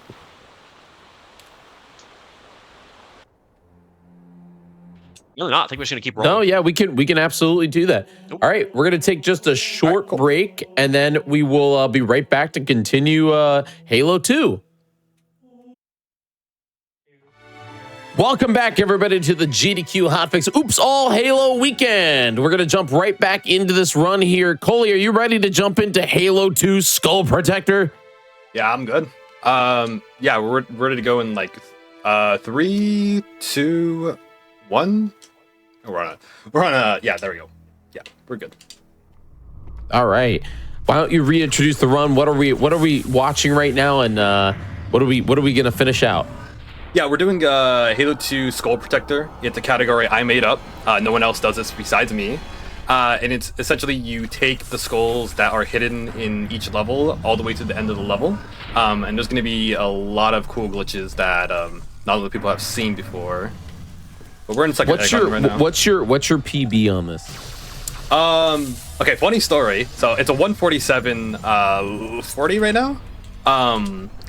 But when I actually submitted it to you, I had a 209, and I that gave is you true. I gave you the estimate of 2 hours because I was like, I'll probably get like a 150 something. But no, like I got like 13 minutes under the estimate. We're probably not gonna get that, but I find it pretty Still cool, really fast. that I got. You're actually So good. Little does Coley know that he's now letting everyone know that they have to beat his PB in Skull Protector I mean, yeah. in this category that he made up. Yep. I'll definitely take a crack at it. It's really fun. I always enjoyed watching it when Coley streams it and does his runs, and no resets are also really fun. And the ILs for them, just like breaking apart the glitches. It's a really cool run. Yeah, actually. Now we're at a Gondolissa. Yeah, I have some plans of actually making a tutorial on the category. So sometime in the future, those will be up. Because it's very complicated. It's more complicated than I'm making it look. Short podcast break. That's true. This level sacred icon. More waiting, yay. Our favorite. Oh, we get the lore. This mission, you either really like it, I'd say not love it, but you really like it, or you hate it. At Sloth SG. Yeah, pretty much everyone either loves this level or they Or they are Sloth. or they are sloth, yes, or they are sloth. Shout out to sloth. I like SI. Believe it or not, sword flying is actually not my favorite trick in the game. It's shotgun boosting. And yeah, Really? That's interesting. I think it's because I started with easy, and you do it a lot in Cairo. Oh, yeah, that's fair. I actually respect that. I think shotgun canceling or shotgun boosting, as it was referred to, is one of the cooler, underutilized tricks in Legendary. So once you kill this enforcer, it'll actually open the door that lets you escape. So you can actually shoot through the glass with the carbine, which is an interesting little quirk of Halo 2. So if you are seeing that he's shooting through the floor, you are not wrong. That's exactly what he's doing. The game will let you do it. So Camo passes Sentinels here, nice and easy. Gonna shoot another piston, and I'll get him into the infamous carrier hallways. One of those sections that it just confounds Halo 2 Legendary runners always. You can always take a random death here. But he's going to do the aforementioned shotgun trick. It's a series of inputs, 4 inputs, all very, very fast. It's a melee, shoot, reload, and jump. It's melee, reload, shoot, jump in that order, super fast. So you probably won't be able to see the inputs, but you'll watch him launch forward off the carrier here in a few seconds. I have the checkpoint. So he's actually going to jump over the gap here. Did you get a checkpoint? I don't think you did you? You didn't? Okay. You got it, first try. Track the enemies to him. Yeah, you got Don't worry. Got it. He's going to camo here when the enemies get close to him. Now he's going to look for a carrier close to him. Okay, there's that carrier. He's going to do a shotgun boost off the sky. There you go, just like that. You saw that spook boost he got? That's a shotgun dead. boost. I'm dead. I'm so dead. It's really, I'm so dead. yeah, really, really battle unlucky rifle spawn, there. yeah. Really bad That's- spawns, yeah. That's the bane of every Halo 2 runner's existence when on this level. It's Halo really runner is interesting great though, seeing because again, it's like the differences in runs every time. You know, like when you're doing this, one practice run can be totally different than the other. Oh yeah, Yeah. totally. No. This section is a good example of that, where you see that battle rifle spawn and you just kind of like in your head, because you know that the reverse coming. You see that battle rifle guy, it's painful. I'm not too bad on my Halo 2. honestly, but Yeah, sometimes the spawns just say you're gonna die though, and it's just how it goes. Yeah. Like it's rare, but it does happen. That's what happened to you there. Okay, let's try this one more time. Is that a shotgun guy? Okay, no. It was, yeah, he missed. It was? He It missed? was. It was, and he missed. I think I Oh my heard the God. blast. Yeah, I think he missed, which is whew. Because shotgun flood in this game kill you instantaneously from super far away, and they're super annoying. So it's a good thing that he that guy missed, because that would have been really unfortunate. But now he's gonna camo past these guys. He's gonna go down to the depths of this section and grab a rocket launcher. That'll be useful later. It's kind of an No off the road path, but not many people know that the rocket launcher is actually here. But good game knowledge. No flood spawn is also really good. Yeah, that's awesome. And I want to touch up on the shotgun boost that he did originally, because another one is coming up.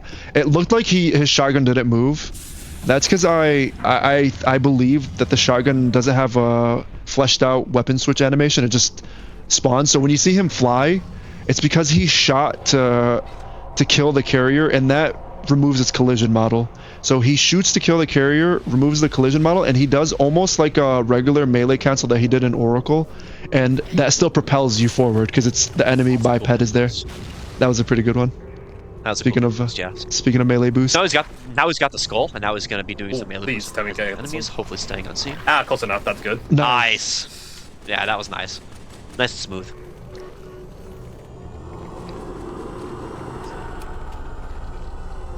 Blue sentinel beam. Love that. Little rare item pickup. Yeah. If you guys saw in the Oracle mission with the sentinels, they shoot orange beams, but this mission introduces the aggressor sentinels, I believe, and they drop blue sentinel beams. Eliminator beam. It's Eliminator beam, yeah. Now he's gonna drop down through this series of tubes here. He's gonna shoot these piston locks to open them up. Make sure I don't put it in the tunnels here because I can't deload. Yeah. Yeah. And like we mentioned before, also with Oracle, the pressure launch with the elevator, these tubes have the same funny, let's not let the player just fall down really fast and die. So you see that a lot in movement sections that have tubes or drop-offs or slides and other things. Alright, that section right there was really scary. Kind of went well though. Yeah. It's a spooky section where you can just die sometimes and it feels really bad. But did it well. It was pretty sick. So out here on the outside, we're going to see yet another pickup fly where he flies, hopefully over all of these enemies, spawns permitting. And he starts this wave fight really early. So the end of SI is actually a giant wave fight, which we'll see in a second here. Oh, you got a good spawn. Let's go. Oh, that's fine. Oh, I missed. We get a checkpoint. Checkpoint. Here anyway, so. Yeah, you get a checkpoint, yeah. Pickup flies are hard. The window's very, very tight to hit that next input. There you go, nice. Yeah. So that lets them fly over all these enemies, over that wall, into this next area where the fight is. That's a cool fly. I love that fly. That was a cool redirect. You actually could probably get allies. Now that spawns the enemies in here. So there's 5 enemies he needs to kill here, and then that will start the fight. So there's 1, there's 2, there's 3, and the 2 fell down the hole. That's nice. pretty cool. Forgot right now. Okay. No, that's all of them. Yeah. Save some rocket ammo. And to start the wave fights, in between these two turrets, the half-jaw wants you to be there, so you speak to him. Alright, so now there's going to be 6 waves of enemies that come in sequence. Which wave you get is random. So you've just got a good strat for the sections to kind of get used to memorizing their locations. So you see like 1 or 2 flood and say, okay, I have this wave, and you can react accordingly. That's what he's doing here. He has a rocket launcher flood. That's super scary. Every CE player knows that the rocket... Not even scarier one right there. That was a shotgun flood. Shotgun flood looking at you. Scary. Take your flood and double it to the next person. Oh my god. Yeah, holy. Hey, at least you're getting rocket ammo though. True. Yeah, with this strat, I can't get the carbine, so I gotta rely on the spawns to give me usable weapons. Which I don't got that right now. Yeah, ideally, you get a battle rifle. And then, actually, I'm gonna trade out the them off from range. It's got carbines. After I think a flood is stuck on that. You're gonna give the elites a rocket launcher? You're brave. You're braver than I am. Holy. Enemies, the elites in this game, your allies have a funny little habit of shooting you in the face with a rocket launcher. So if that's a brave move. Oh, there you go. Just PR. That's nice. I like that. Getting allies here, allied elites to help you is super nice because they actually kill the flood for you, so you don't have to do anything. Is there a flood that's stuck on that? Yep. Yeah, I guess that's what we were talking about. I wasn't sure. I was gonna say I haven't heard a roar yet. No. Yeah, but the rockets. Every time you hear a flood roar, it signals that a new wave is starting, so that's why he's looking around. Yeah, but the rocket strat, you actually kind of guarantee like I think 4 elites in this area. Really? Yeah, that's what I've been finding. I mean, I've only done the rocket strat for like a little bit, but I pretty much guarantee it. Feels like. No, super cool. I mean, it's a great strat. I like it. It's a strat we do for lasso too. I believe nowadays. Ooh, another rocket flood. Another rocket flood. Wow, I've never seen 3 rocket floods here. I think that was. I think the most I've had for head was 2. Yeah, the third one comes from the previous area. There's a spawn near the door you come out of. Take this. Little DR. Oh, nice. Okay. Crisp So are spawned. this should be wave 4, correct? Oh yeah, I believe it's 4 or 5. One thing you can say about this wave fight is eventually, when you've played the game enough, you get used to seeing, like, you see one flood and you know, okay, I have this wave, I have this wave. Just that pattern recognition. I'm actually not at that point of Halo 2 speedrunning quite yet. That's not what I want. I would, this is a testament of my playing, my speedrunning. It is probably the most different combat section I've seen. I don't want to say across all Halos, but it's definitely Halo 2. And I think it's my favorite one because of that. It's the dynamic spawns of all the flood around the map, and you have to like almost study the guns they hold, the type of flood they are. It's really fun, and it gets really nerdy, and I like it for that. That's Sacred Icon done, and move on to Coordinate Zone. This is another driving level. We're actually going to hop in this Ghost and take that to the end with us, and we're going to do another auto-scroller. But first, we're going to grab the Skull. The Skull for this section is actually back in the area we just came from, so Coley's going to drive this Ghost backwards towards the Skull. It's back on that way back platform. This is all where we came from in Sacred Icon, by the way. All the same area. Came with that door. And the Skull, the Sputnik Skull, is, yeah, that's where he came from, that door we just looked at. And the Skull is right back here in this corner. He's going to do a little walk in here. And he's going to take the Skull with him. Yeah, just a little bit of walking, you know. Doesn't hurt nobody. Yeah, there's this, get your cardio in. There's a strat that I wanted to do from like going to SI to QZ. We had a full reset there, so we got all our nades and our carbine and sword. There's a really weird SI is, I'm still trying to figure it out, but there's some weird carryover nonsense where you can take a plasma pistol, and then the carryover that you get is it's like a half-emptied carbine and then like your primary, which would be my plasma pistol, and doing the plasma pistol strat makes that like around like 30 seconds faster. It also makes QZ a lot easier because we actually don't have access to our invisibility because if we get out we have to do the trick again, and there's not many places where we can do that safely, especially.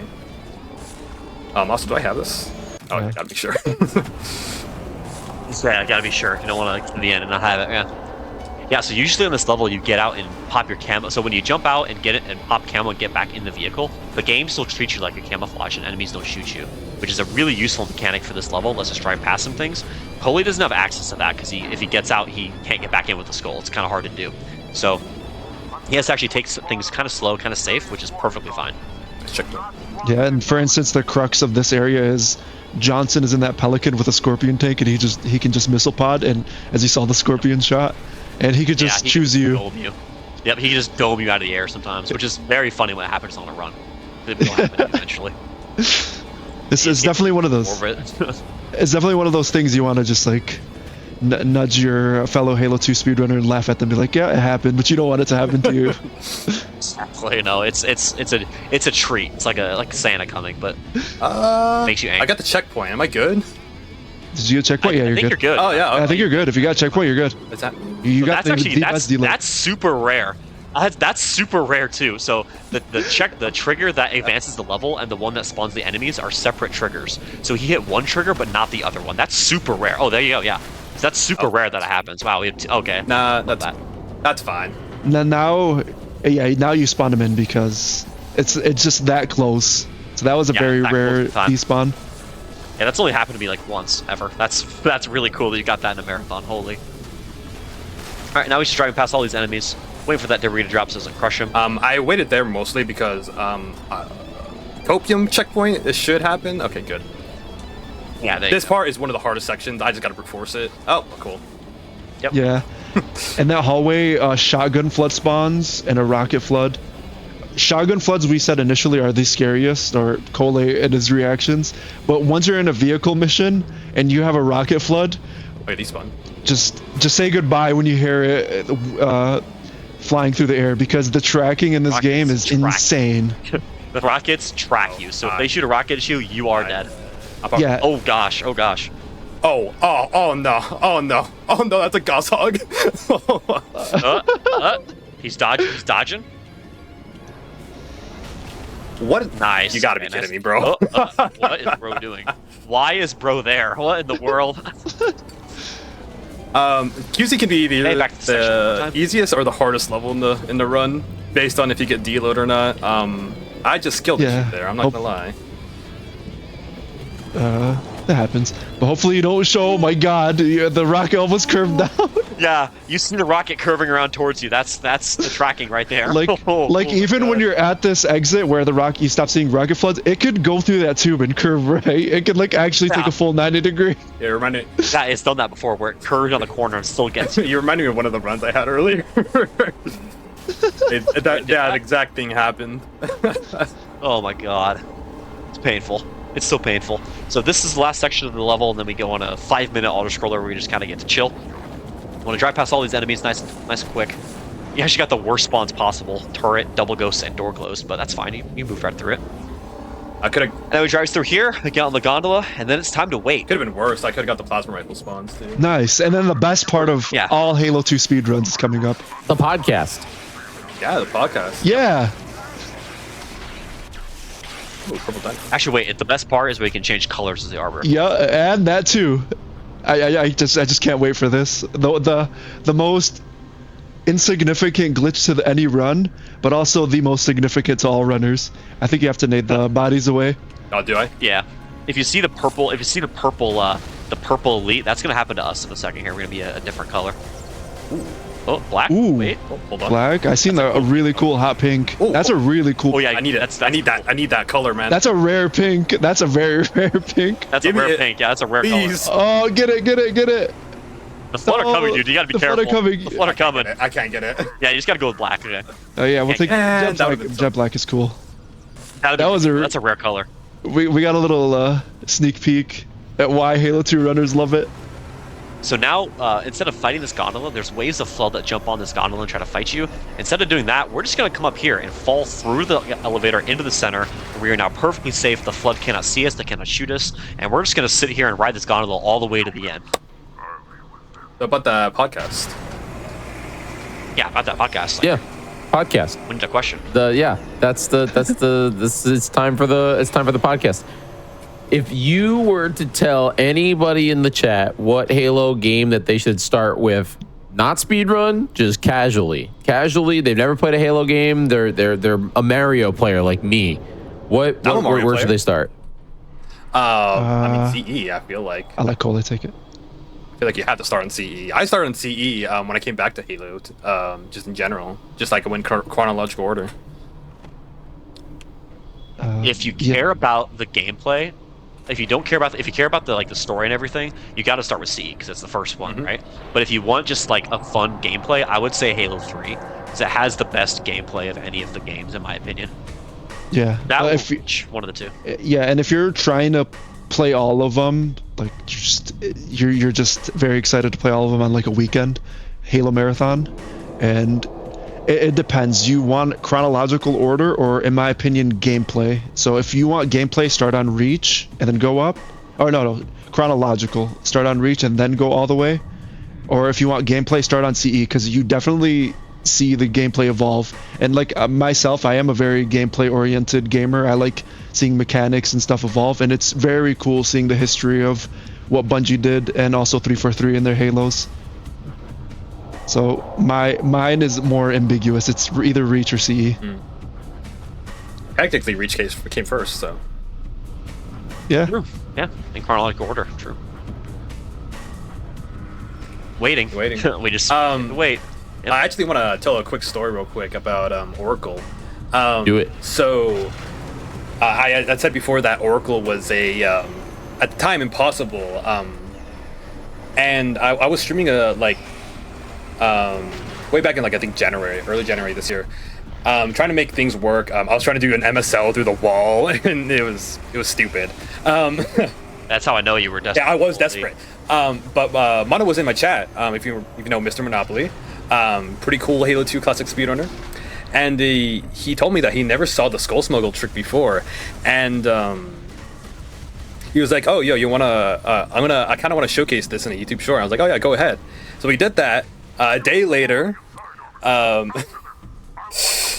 was this guy in his comments who, lack for a better word, being very mean about it, being like, "Oh yeah, I've seen this trick before." And then there was a whole argument in the comments. Mono dismissed it, and so I was like, "Okay, I'm gonna look at it, kind of laugh at it." I read through the whole thing though, and there was something that he was saying about like the animation being like prolonged after getting out of a vehicle. And using that information, I actually figured out the way that he was talking about. So it was a separate way of doing it, and that's kind of how I figured out how to do the Oracle skull smuggle. It's just so funny to me that Mr. Rare ranting in the comments section gave you Rare Unhinged YouTube commenter, World W. Yeah, it's so funny. It's so funny to me that that's what made the category possible. But I feel like that's why we love speedruns, though. It's because it's always little silly things like that happen that you're like, maybe I should try this, and then you actually get a strat that gets a run going in a category that other people will run, and then it thrives. So it's always funny how strats are found. So that made me laugh when I first heard of it. Yeah. So yeah, shout out Monopoly. Made this category possible, even though you didn't suggest anything. But thanks for the indirectly made it possible. Yeah, indirectly made it possible. It was pretty cool. All right, so now we're starting up Gravemind. This level has a rightly earned reputation for being the most brutal level in Halo 2 Legendary, and Halo 2 in general. It is incredibly difficult. There's a lot of skill that goes in this level. And that skill is multiplied by having to carry a skull through the entire thing. Yeah, as you can see, this can't leave the cutscene without dying, so really cool prelude to how difficult it is. Yep, you start with no shields with enemies already shooting at you, so it's a good little taster. Little appetizer. So now once all 4 of these grunts are killed, it will start a dialogue section where you're waiting for the next wave of enemies to spawn. But we're not going to let those enemies spawn. We're actually going to despawn the next 2 waves by standing in a very particular spot on that camera in the center of the room. So what this is doing is the game has divided this room into 4 different sections, and in the boundaries between those sections, you can actually stand in a very precise spot, and the game doesn't know where you are. It doesn't know what section of the room you're in, so it won't spawn the waves at all. It'll just skip them and move on to the next. So we're actually skipping 2 waves of enemies by doing this, standing in this precise spot. Yeah, and a little thing to note about that, if you actually pull up the scripts and the trigger volumes, it is actually a really hard trick to hit. But luckily, Bungie put that camera right there, and you actually absorb perfectly into it. So it could have been theoretically the hardest trick ever. Yeah, but it holds you in place. It's hard to describe. Yeah, the camera like holds you in place when you walk into it, like right in the perfect spot. So it's a serendipitous moment for this level, definitely. Yeah. So Coley is needling all those enemies on the floor. Once 2 of them are left or fewer, carbine brutes will spawn 2 of them. And there's the first one. And the second one is across the way, so you needler both of those and grab their carbines. And he saved 2 enemies on the floor for last. He's actually going to do that same wave despawn 1 more time. Except the time window on this one is much tighter, so he has to be more careful about this. Kill this last brute. Yeah, he likes to run around. He likes to run around just to get happy. With this one being tighter, he has to be on the floor next to him. And if anybody played Halo 2 on Legendary, a berserking brute being that close, it's like very deadly. As you saw when you got the checkpoint. Now he lines up again. He's going to despawn 2 new waves, and that's this first room done, nice and easy, just like that. That's a very hard fight. He just made it look very, very easy. Well done. Yeah, nice. Yeah, I've gotten used to baiting brutes. You can like bait a lot of enemies in this game, like elites, like aggro them and aggroed brutes. You can kind of tell what their movements are going to be. Yeah, and what he did there, animations, you embarrass them. The carbine is gonna show why it's the carbine and nobody likes it, but he hit the camera, the little pedestal first for Cortana to spawner to go back for more carbine ammo. Oh, that's because it is really necessary. I just grabbed that PP there. Yeah, out of the air it looked like. Yeah, so the Covenant carbine in this game, the weapon he's using is it has a well-earned reputation for not being the most accurate gun ever, so we'll probably see at least 1. You usually get 1 death from the carbine just saying, yeah, you're not hitting that guy's head, sorry. Like that? Yeah. Like that, that's a good, like that, yeah, like that. Right on cue, yeah. Enemies standing still, and you just get no headshots. Yeah, the Bungie gives the, like, look how far he is, and then the carbine hits him because the brute is holding it. But in your hands, I think the most I've ever had it was I used 2 carbine magazines and I still didn't kill a brute that was about 10 feet away from me. So that's a classic. So it shot this brute that causes the other one to drop his gun. Oh, never mind, I guess. Okay. Sometimes he Yeah. decides, you know what, I don't want to drop my gun, and that's exactly what just happened there. Halo Great mind, 2's Rush everybody. Nature showing up. That wasn't even a beam right Yep. there. Oh, he got killed. Yeah. No, that was a plasma pistol shot hitting. Wow. Yeah. You're doing this Gravemind soon. Yep. This is Gravemind. This is Gravemind. Yeah. Where you just get rolled. You just get rolled over and over again. Yep. Oh, Carbine, please. Carbine. Also, Red moment. There we go. Brutes in Halo 2 effectively have about the same HP as a Hunter, which is a demi-boss. So you're running through them and you're hoping that the smallest part of their body gets hit, aka their head. And with the most inaccurate gun, it just makes this mission really, really tough for combat. So you can't body shot them or anything. You can throw nades at them and super combine them, but the Needler also has some flaws. You can body shot them, but it's going to take you a really long time to kill them. You can try that out, but I want to be there when you do to watch it because it'll be really funny. I wouldn't be surprised it's one full carbine against one brute, and then you still have 5 behind him. Yeah, that wouldn't shock me at all. So what Coley is doing here, he's actually trying to stealth this room, because if nothing sees you in here, you actually don't get echo spawns that come into this door. So that was very nice. Nice little serendipitous thing that he got. That was actually clear out this Carbine. room. Yeah, that was really nice. No, let's go ahead. Wow, Carbine being a good gun for once. Wow, that's crazy. So now he's going to clear out this room entirely because next is the infamous prison skip. This trick saves about 2.5 minutes over just doing the prison normally. I think it's a nice checkpoint there. We'll try to play it safe. He can set up. He's essentially going to have a brute melee him into the lift, and the brute will be on top of him. And it lets him abuse the game's broken melee mechanics and butterfly us and like fly essentially back up to the top of the lift. The only butterfly? No. It's a super cool trick. The carbine kind of made us eat our words, I'll say. Yeah, a little bit. I've seen it perform way worse, which is a good thing, Yeah. though.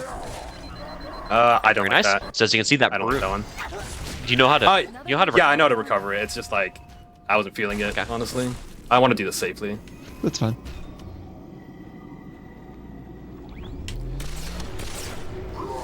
Oh, brutes, please. Okay. There's another lift Sometimes he next just doesn't door. want to melee you. He just ignores you and jumps to the lift. It just happens like that sometimes. Yeah, a lot of what makes this trick tough for people learning it or doing it is you could get different spawn permutations. Like right there, when he had the one that kept jumping up, it's because he got the close spawn, and it's very hard to activate the lift and also keep him there to melee you. And then there's another one where it's two shoulder pad brute, and he actually dies to a second beam rifle shot. So he's just shooting you, and you're trying to bait him into a melee, which is really tough. So he dropped down into the loading zone and then is flying back up now. And what happened there is the brutes got stacked on top of him. Enemies jump into the lift after you, and he actually got enemies on top of his head. Yeah, see all these brutes coming up? Yeah, they're coming up from the previous floors.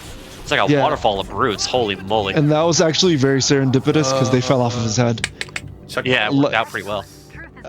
Like I mentioned before, melees, for how sword tricks to work, they're very physics-based, so trying to do that with 3 very heavy brutes, it just keeps stacking on the difficulty to the point where you actually start going down. So he actually got really good RNG with the brute walking off.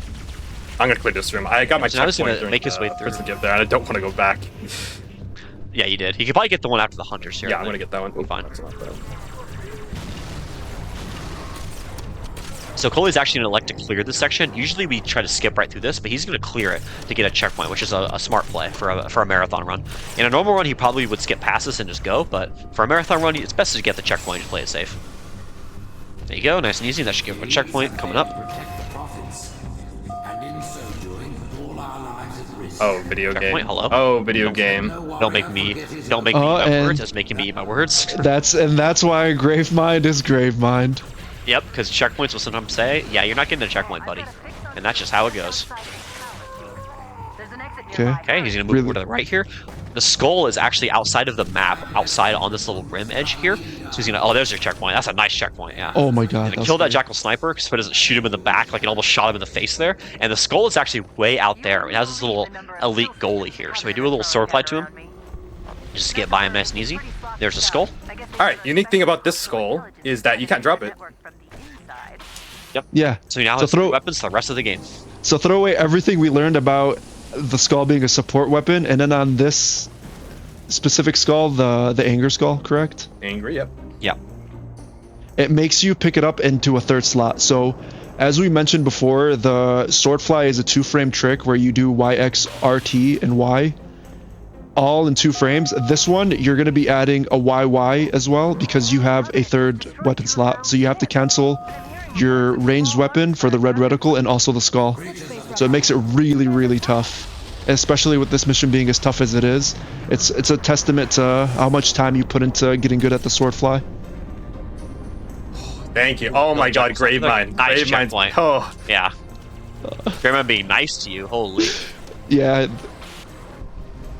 It's now going to do a fly over the top of these enemies here to get through him really fast. Going to throw a grenade to distract the elites below him. And he's going to hit another sword fly off these brutes entering the lift. Just like that. Nice. Might get stuck here. Kill one to make the other one berserk. Ooh, we got stuck on top of it. That's unfortunate. Maybe no rangers because he's pretty fast. No, he's got the jetpacks. He's got the Oh, really good stuff. He knows his stuff. Very nice. You can do a sword cancel Oh, in the middle of all these enemies. Might die. Oh, there's a chance I might okay. die here. Yep, alright, let's pray to RNGesus, ladies and gentlemen. Yeah. Okay, he's gonna try and make it through this room. No spawns. I'm Oh, he got the extra dead. spawns. Yeah. Oh no. Yeah, that's unlucky. Yeah. That's unlucky. Yeah. This is why it's called. This is why we call it Hell Room because. Yep. As we mentioned before, dual wield spawns. You're essentially mixing 2 elites together, so they shoot double the fire rate, double the projectiles, and in that room, a carbine elite spawns and 2 flying ranger elites with dual wielders. So essentially, in a tight hallway, you have 5 elites just shooting you. It's unavoidable, to say the least. Yep. In short, you die. You die now because Halo 2 says so. That's what's supposed to happen. Nice. That's how it's supposed Nice. to with that cancel. Yeah, that's what's supposed to happen. Yeah. You get through that nice and easy. It leads to 2 brute spawn. Kill them real fast. Make it through. You actually got the bad brute spawn. That's okay. Yeah, side by side Oh plasma damn! rifle. Yeah. Unfortunate. Yeah. That's the worst set of spawns you can get. Unfortunate.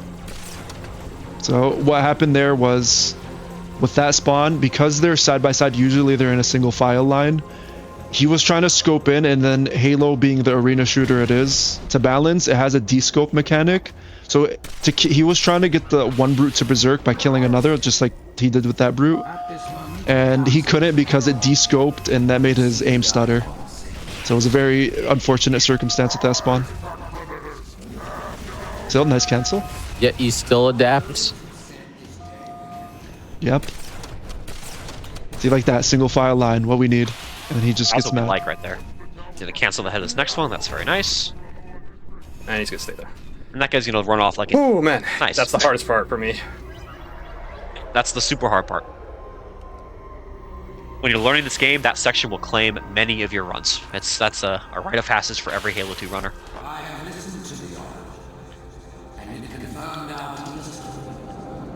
This is, I will say, this level is very hard, but it is also the most fun portion of the game. Nice. We got carryover, carry through. Okay. Grunt fly and momentum carry? That's actually really good. Grunt fly is one of those special flies. I don't think we've mentioned it before, but to get a sword fly over an enemy's head, they need to be stationary or walking towards you. In that area, the grunts spawn, and after a second, they immediately start panicking. They're just scripted to panic because 2 brutes come to just kill them, so they're very, very scared. And he actually hit it first try and got momentum carry, which is really good. So it was a 1-second window. I get stuck. Oh, he just barely got reticle. Ooh. Barely got reticle. Yeah. Nice. Yeah, Gravemind is just a series of sword flies all chained together. And when it's done properly, like Cole's doing a really nice job right now. It looks really cool. Yeah. It's definitely one of the penultimate Halo 2 speedrunning missions. If you want to show somebody a Halo 2 speedrun. Final bosses. Yeah, this is the one. Especially when things go right and you're just chaining the flies. You're not getting sniped out of the air, which Cole hasn't been, which is really good. It's just peak. Yeah, it's so fun. This is the section of the game that every Halo 2 player lives for, where you just are chaining flies together and you're fighting enemies and you're killing enemies. It's just so fun. This is a great level. All right, now he enters the last room in the level, the infamous Mausoleum boss fight. This is a very difficult fight. You can die here sometimes because the game just decides you die. But hopefully he won't here. So there's 3 elites on the side here they want to kill first. These guys are ultra elites, which is nice because when you get close to them, they'll pull out a sword and they get mad. And you can backsmack them really easy like you just saw there. Yeah. There he goes. Nice. Yeah, that's So he's killing his enemies in a very specific order. You want to go elites, then hunters, then brutes. Because if the brutes die first, an extra wave of 3 brutes comes out of the opposite side doors, and you want to avoid that because that's not fast. You want to get to this area quickly. So he's going to save the brutes for last. There you go. Very nice. Nice. that was really cool, Mazalam. It was really. Yep, that was, It could have went way worse. Yep.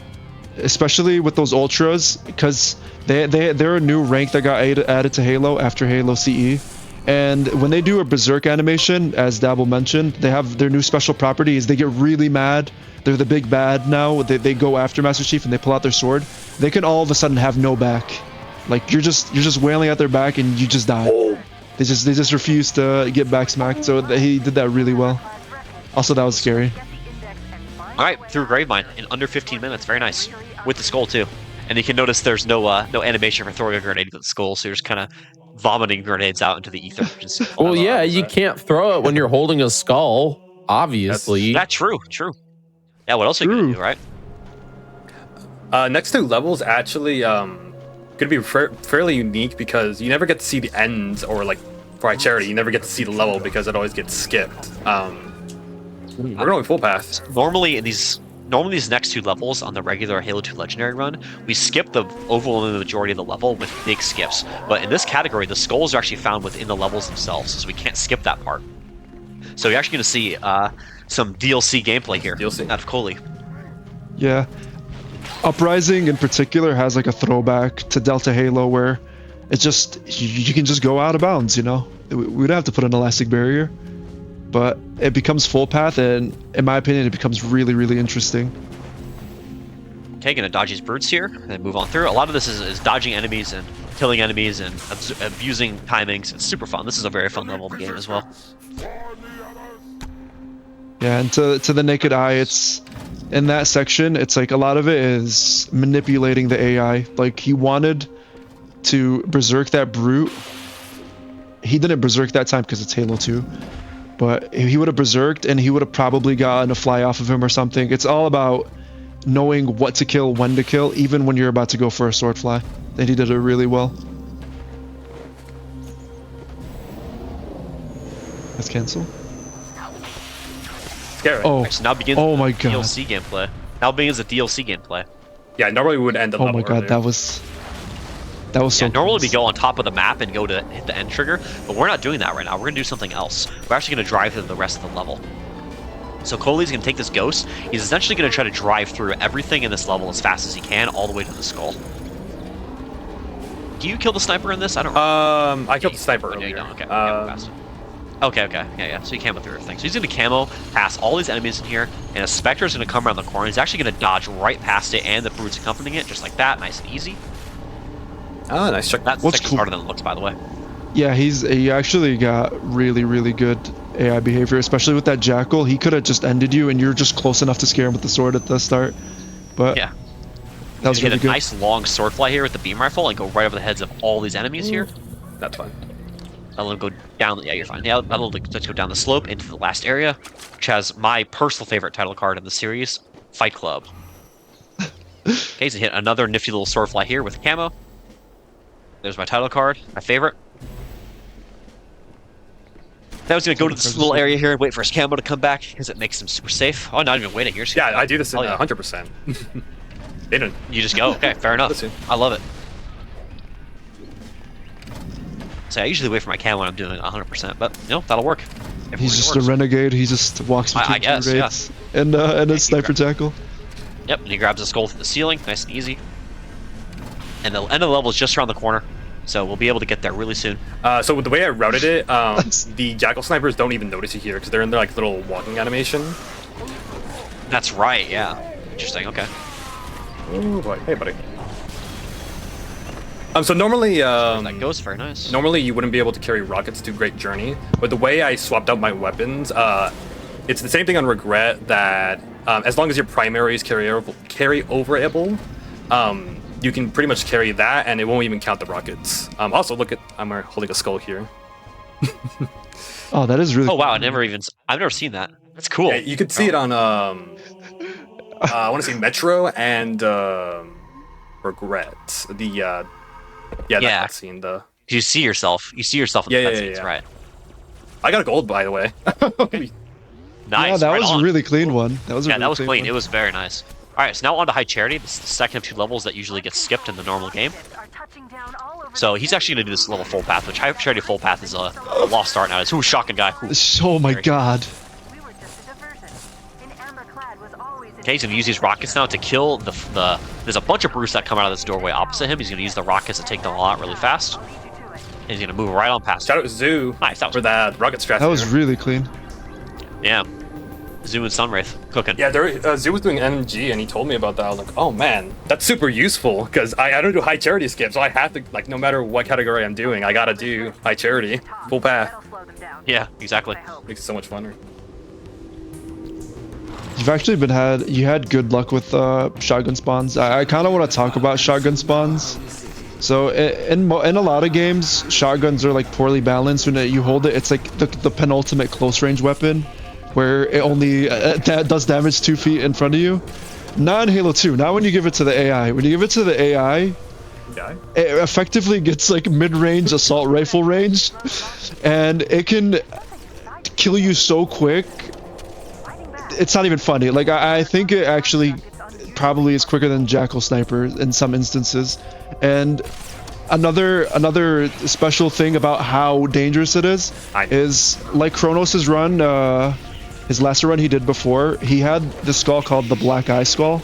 In Halo 2 we have that, but it gives you overshield, so you get 3 layers, and the shotgun in Halo 2 can actually do damage to kill you through all 3. So that's just how dangerous it is. Through overshield. Yeah, double overshield kills. That was so scuffed, by the way. Yeah, that was scuffed. Yeah, I was watching, like, is he gonna live this? And he did live it. Well done. That was awesome. I'm gonna do that again. Yeah, that drone survived. I didn't know where he was. I was like, oh, I'm gonna go. Oh, hi, Chip. Why are you doing this to me? Yeah, I feel like if you guys have something to say about this mission, I feel like brushing on the butterflies, because it's a one-time thing you see in the run, and it's kind of like prison skip, but it's a little off the rails and you go horizontal. So he's not showing it, but I just want to mention that it's a really cool trick that got found, and it's very big to the run, and it's just a really good trick. But it's in my opinion, I find High Charity full path way more fun and entertaining. But you know, it's runner's choice. It's good to see it too. Yeah, it's good to see it. And we got to do it for the skull, so definitely worth it. He's gonna do a nice little fly to get this hallway, a little cancel here, a little adaptation. We love that. Nice. Checkpoint. Yeah, the sword in this game is so versatile. You can get out of almost anything with the sword. So fun. All right, so here he's gonna try and stealth past these enemies. He got pretty good spawns for it. Nice little checkpoint there too. And he should move through this room. Yeah, nice and easy, just like that. Nice. This could go way worse. It's probably gonna go way worse right now. Okay, there we go. Yeah, you made it through. You're There's good. a chance you can get As long as the sniper doesn't take your head off. As long as your sniper doesn't take your head off, you typically make it through there pretty easy. Yeah, the He's gonna sniper. sword fly to this flood. This flood is always holding rockets, and we want those. He's gonna kill him and then take his rockets just like that. If you a little cancel there to get to the door quicker, there are drones coming behind you to kill you, so you definitely want to get back there, because you do not want to be in the middle of a group of drones. It's not a good place to be. Yeah, especially Halo 2 being the first game drones were introduced, and they're not balanced, to say the least. Yeah, they are questionably balanced in that they're not balanced at all. Yeah. You just a lot of drone sections is run into the most dangerous enemy, even a shotgun flood, and just hope the drones don't demolish you and send you back to the previous checkpoint. So now here he's gonna try and kill all these brutes, and that will cause the next door to open. You can wait here for your shield, which is smart. No deload for me. Nice. All right, now that should cause. That was clean, yeah. Yep, so that will cause this door to open. And you can actually go to the next part of the level, and the skull is right through this door. And that pretty much ends the level. It's pretty chill after this. There was a deload. My favorite placement for the spawn. I'll let you go ahead. Yep, the skull is right here, right in this lift. You just grab it while you're going by. Just hanging out on the elevator. Yep. On a human skull in the elevator on an alien spaceship. Whole thing. Makes sense. Classic. There's something I wanted to say about the that section earlier. I found a deload that you can do. Oh, I got the worst one too. That's cool. I knew the Covenant was good at Oh man. There was a deload Oh, you got the fun Yeah, spawn. yeah. There's a deload I found by like you cancel through that section. You can like skip a trigger, and it gets rid of all these enemies here. And especially for that spawn I just got, it can be really useful. Unfortunately, it's not consistent enough for like, you know, being a true strat, but it's a cool find nonetheless. Still would probably need more testing. Speaking of that, during Cole's story on QZ, he spoke about a trick called MSL. That's actually the newest trick Halo 2 we've been working on, and it's been discovered thanks to a runner slash strat tester named Fortune, and it's a very beta tested test, very very very tough, but essentially it means momentum storage launch, and you try to maintain kinetic energy while being stationary, and it gives you almost like the gondola launch you've seen in Regret. It's just a little fun fact. We'll be in the run soon, but now to TDJ. This is the last level in the game, so we're almost done with this game. This level is once again a level where the skull is right at the end, so you'll see a lot of strategies that are very familiar. If you're a viewer of Halo 2 Legendary, you'll recognize most of this route. So starting off here, these wraiths here, you're supposed to fight them and all these brutes, but we're actually not going to do that. We're going to drive right up to the door, and we're going to drive all the way back, and then we're going to wait till these wraiths to disappear. Because for some mystical reason of the Halo 2 game engine, these wraiths just kind of disappear in midair. So you're going to look, if you watch the wraiths on the broadcast, they're just going to wink out of existence here pretty soon. And you can just drive right on through. And that, yeah, there they go. And that causes the door to open up, and you can drive right on through. So it's a funny little thing about Halo 2, but it makes our lives very, very easy in this section. Alright, so now he's going to drive through these hallways, just be nice and clean. Now this section, you want to get through here as quickly as you can, because these enemies have brute shots and grenades, and they're generally not nice if we don't like them. So let's just move on through here. Nice and easy. And you grab the carbine. Yeah, grab a carbine from here and do a sword flight over this little gap here. That gets you through the section nice and easy. Ooh, you're going to get shot in the back? No, you're fine. You're clean. That was really good. That was actually super clean. Yeah, that was clean. Alright, shoot that jackal in the face, and now we're gonna do another sword fly over this little bridge thing here. Little sword cancel, gets you out of danger. Nice. Nice adaptation. Love that. Ooh, nice sword. The aforementioned enemy was moving, and he midair stopped. I'm gonna... There's a yeah, I'm gonna get it, actually.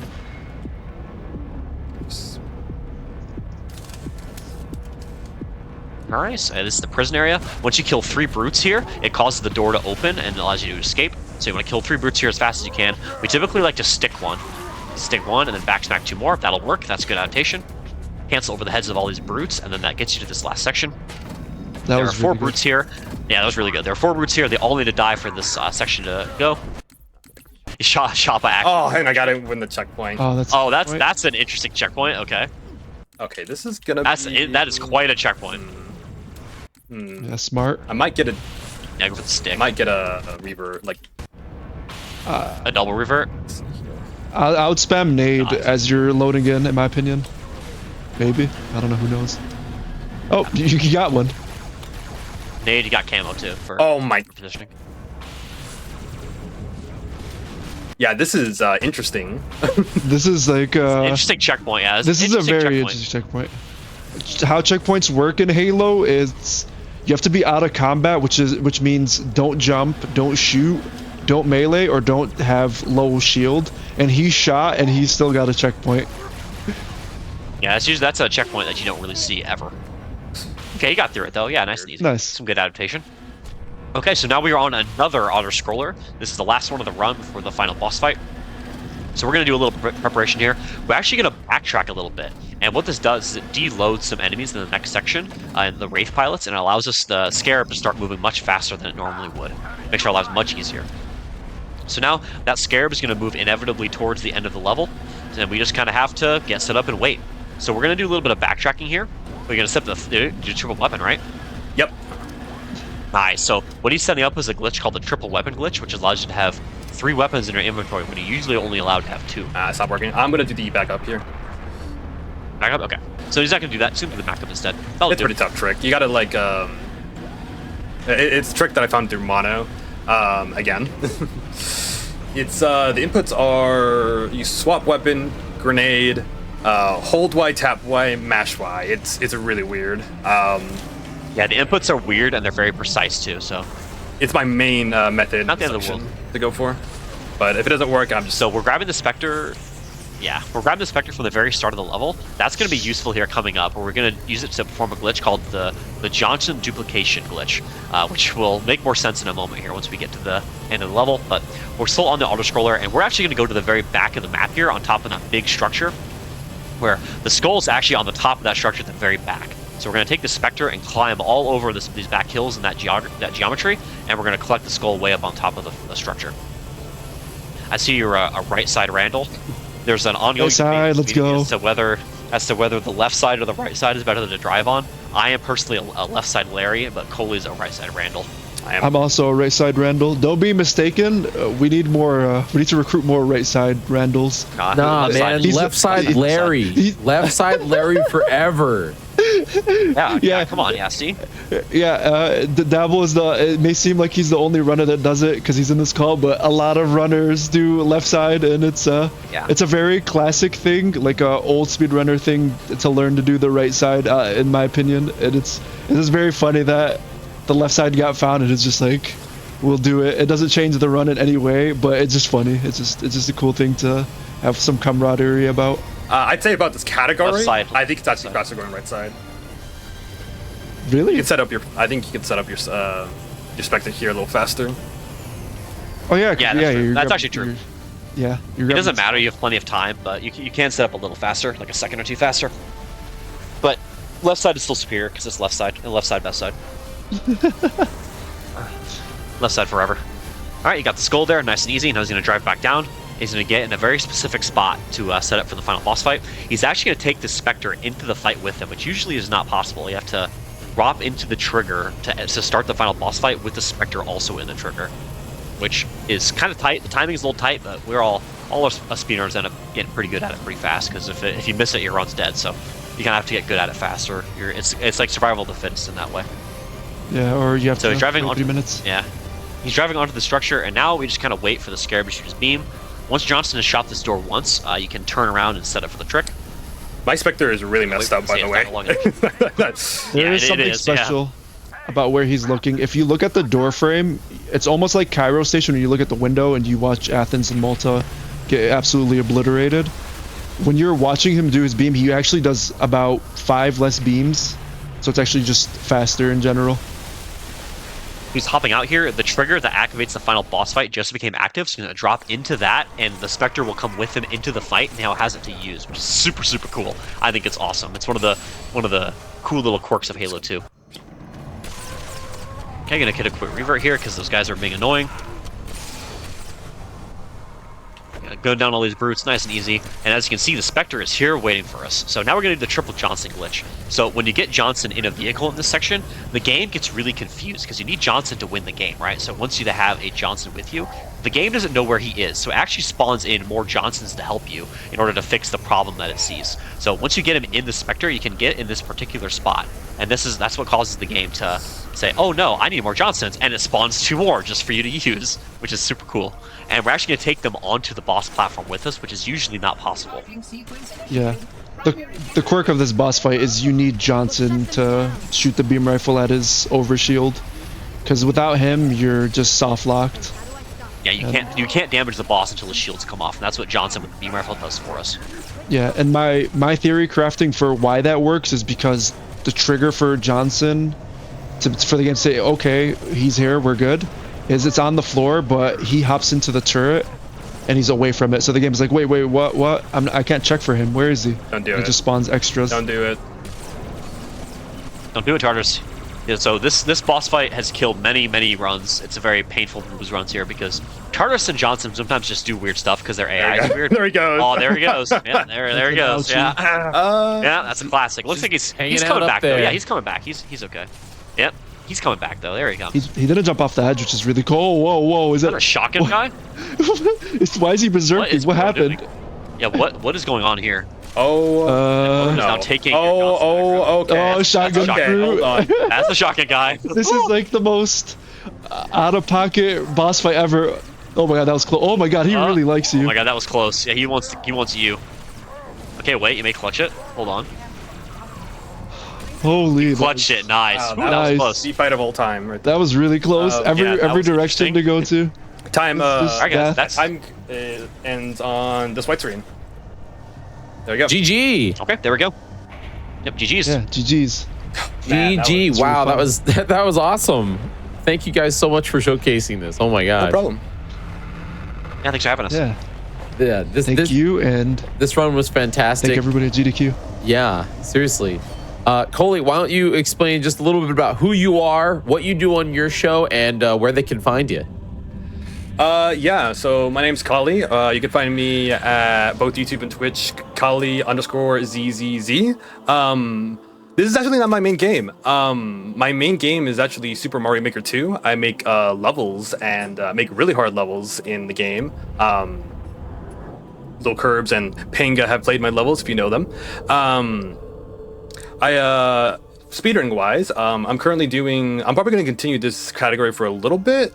And I'm going to go on to Base Ledge for a sub 130 perhaps. No promises, it's hard. After that, I'm going to switch to my other speed game, which is Mid-2 Madness 3. After that, I'm going to switch to my other speed game, which is Blink's Time Sweeper, my favorite game of all time. Halo 2 is my second favorite. And then after that, it's going to be Halo 2 again. So I kind of cycle through games while doing Mario Maker 2 stuff. Yeah, that's pretty much it. Don't be ridiculous. Absolutely. Fun resume. Absolutely. Toy Chest and Dabble Do It. You have any shout outs? I want to. You can go ahead, Dabble. I'll let you. Shout out to Rack, RAC Shout out Rack, yep. _ Yep, shout out Rack. He is the GOAT. Just no explanation. That's all I got. I want to shout out Bonicus. I have a lot of shout outs. He did a lot of things for Halo 2. He made Uprising Butterfly a thing, which no runner, I think, to this point does. I'd like to shout out Sin. He's really good. Zoo, also GOAT tier runners. There's so many Sunwraith, Dabble Do Ya in this call, and there's just so many runners like Rack, Zypher, just a lot of people in the community, and it makes me happy to be amongst a bunch of runners like these that always push you to play really well, and it's stuff like this that's really fun to be a part of. So I really appreciate you guys. Well, you both did incredible, and seriously, Coley, you did fantastic as well. Folks, you. please go follow him over on his Twitch channel. You can hover over the title of the stream and click that big old follow button. Yeah, we're going to take just a short break, but when we return, we're going to jump into more Halo. But during the break, I have a quest for you. I want you to go and raid the GDQ Discord. I want you to go on in to the GDQ Discord. We are gonna ambush the moderators. They're not gonna know what hit them. We're going to spam the GDQ General Discord with all of our favorite Halo games. So !Discord. Let's go on over there and post your favorite Halo game in the general chat, and I will give you a Halo if you do it. Stick around. We'll be right back. Go over to the GDQ. Welcome back, everybody. Welcome back to the GDQ Hotfix. Oops, all Halo weekend. How are we doing? Thank you so much for going on over to the GDQ channel or to the GDQ Discord and talking to our wonderful moderators. The GDQ Discord is the #1 place if you want to be a part of our community, if you want to get more involved in being a part of our little GDQ family. It's the best spot to interact with all of us as the showrunners, as well as everybody that does mainline and all the other events. So definitely stay part of that. Go post in there whenever you want to talk about speedruns, and thank you so much for checking it out. I hope that you're all having a great time. My name is Jiggy. I'm still hanging out with you here. We have 2 more runs today. 2 more runs is the halfway point of day 1 of Oops All Halo. But don't worry, tomorrow we have more as well. And yeah, we're gonna jump into Halo 3 ODST Lasso, no iron, no blind with Raw. How are you? Welcome to the show. I'm doing great. Thank you guys for having me. Yeah, as Jiggy said, my name's Raw. So yeah, the category and game that I'm going to be showing today is Halo 3 ODST and Lasso. So the 2 caveats that we do have here with this category, just for marathon safety, no iron, just like Kronos in his Lasso run had. as well as no blind. So I'm just going to quickly show what those two skulls are that we're going to be playing without. So blind, as you can see here, it has, like, you remove all your HUD elements, so weapons, like nothing shows up at all. So I'm just disabling it just for the marathon. So, you know, anybody that's new to Halo, they'll understand what's going on with like the weapons and health that I have. And then also I just died here, so iron, what iron does is it restarts you to the beginning of the level. And obviously in a marathon setting, like having that where, like, let's say the last level of this run, sometimes it runs like 20 to 30 minutes long, this last level. So if you had iron on and you took a death, it would be very punishing. In my actual like PB, I do play with all the 12 skulls on. So yeah, with iron on as well. But for the marathon, I'm going to be playing with it off. Yeah, I was gonna say that's brutal. Like some of these long levels, and it's just like, nah, gotta redo the entire thing. Yeah, like it is definitely brutal, especially if you're like a new runner trying to learn the category. This definitely eases you into it, having having iron off, so that you can just revert to checkpoints. But yeah, in general, the blind skull for me, since I've done this run a lot, it actually doesn't really affect me, like whether it's on or off, just because like I know my routing and like where I need to grab ammo and all that stuff. So I'm just enabling it for the stream. And then yeah, iron, like I said, brutal skull. So yeah, we're gonna be getting into the run here with ODST. It was meant to be like a DLC first for Halo 3. However, over time, the dev team got more and more into it, and then it sort of ended up just being its own standalone campaign-only Halo. So I'll count down the timer here in a second. So 3, 2, 1, go. So yeah, this run, basically what it is, or Lasso in general, it's like a lot of people consider it a challenge run, which it is definitely the hardest Halo difficulty you can really do. Okay, this guy ate my back smack. So yeah, a lot of people, it's kind of got like a cult following, where like different achievements, like let's say Call of Duty 4, Mile High Club, Endless Set List for Rock Band, like those sort of really hard achievements, it's sort of got that sort of prestige, I guess, in order, or for like the difficulty of the challenge itself. And all the Halo games have their own like lasso and skulls and stuff like that associated with them. So I'll try to like describe the skulls and everything while I'm doing this run. There's a lot going on at times. So yeah, Halo 3, as I was saying about the story, is... Oh, kind of messed up a launch that I could have done there, but that's okay. The story takes place between Halo 2 and Halo 3, kind of. So specifically on Halo 2, the Metropolis mission, if you watch the cutscene, there is like a Covenant ship that kind of takes off, and yeah, basically, I'm not gonna get super into the story, but yeah, like there is a Covenant ship that takes off, and then ODST at the beginning, if you watch the cutscene, you'll see that ship fly off, and like that's what kind of starts this game, where the ship enters slip space, and then the ODSTs that were supposed to land on the ship end up landing and getting scattered all over into the city here. So that's sort of the breakdown of how the story goes. And then we start as the rookie, this fellow here, who's the strong silent type, and he is trying to gather information, get back with his team, and kind of save the day. So I haven't talked that much about the skulls yet. I was just giving a breakdown of the story, but right off the start here, I'm gonna try to showcase a skull called Cowbell. So what Cowbell is it enhances, oh, I messed that up, enhances the acceleration of objects.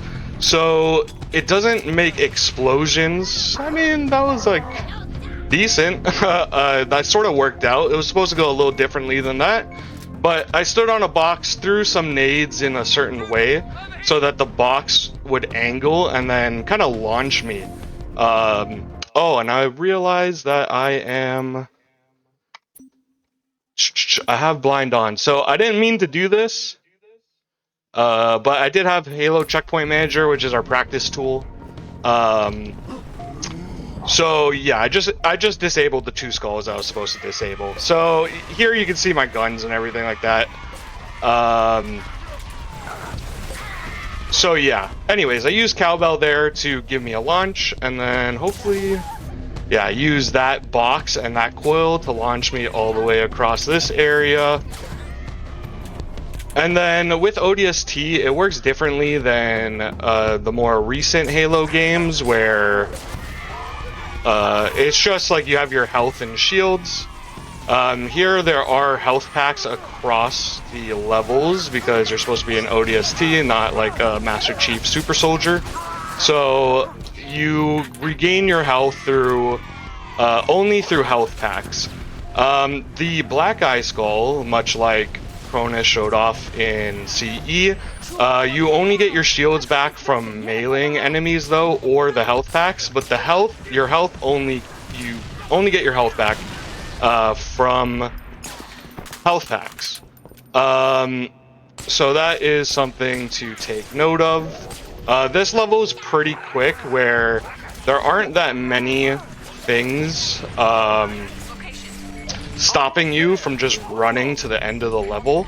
So I've kind of routed things in a way that would allow me to complete these levels by sort of running past the enemies, even despite it being lasso. So let's see if I can do this. But yeah, also this guy being a brute shot is pretty bad luck, but luckily I was able to dispatch him there. So yeah, I was able to get past this first level pretty quickly. Another big thing to mention is the skull tilt, which you can probably see here, where, or sorry, not tilt.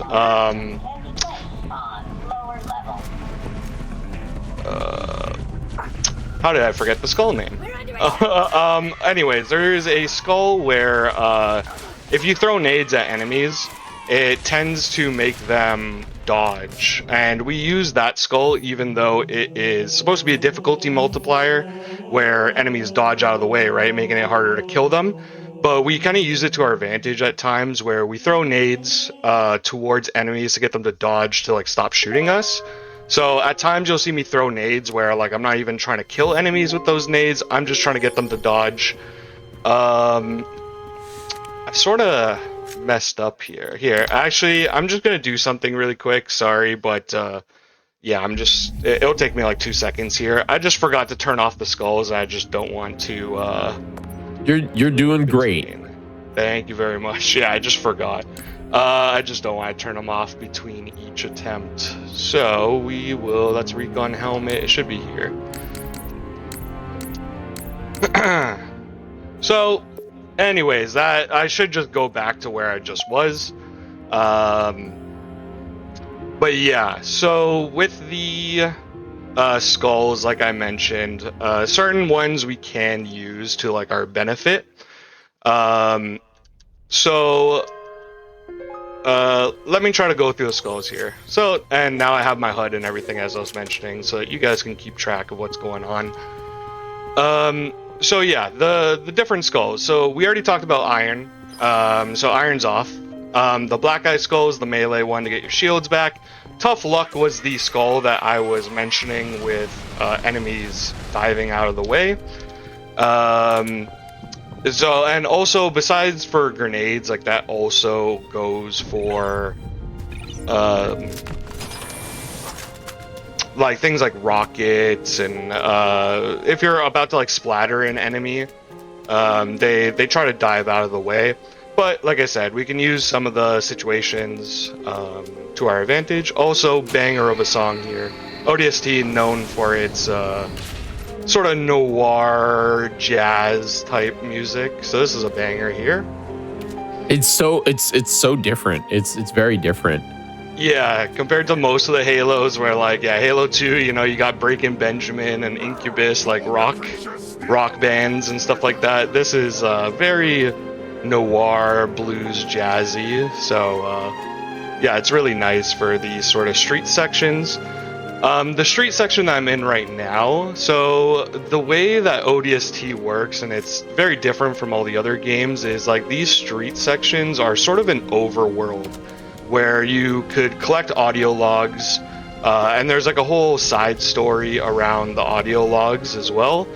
But it's sort of a overworld where there's some missions that you have to do in order, but I'll point it out when we differ, where you can actually do some missions out of order, which is very unique to this game, so that's cool. But yeah, since I do have time to like take a stroll here, I'm just gonna go through as many skulls as I can.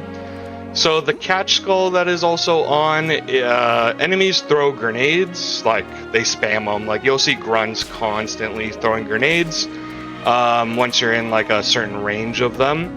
As well as just a natural side thing about that is basically all the enemies drop either 1 or 2 grenades.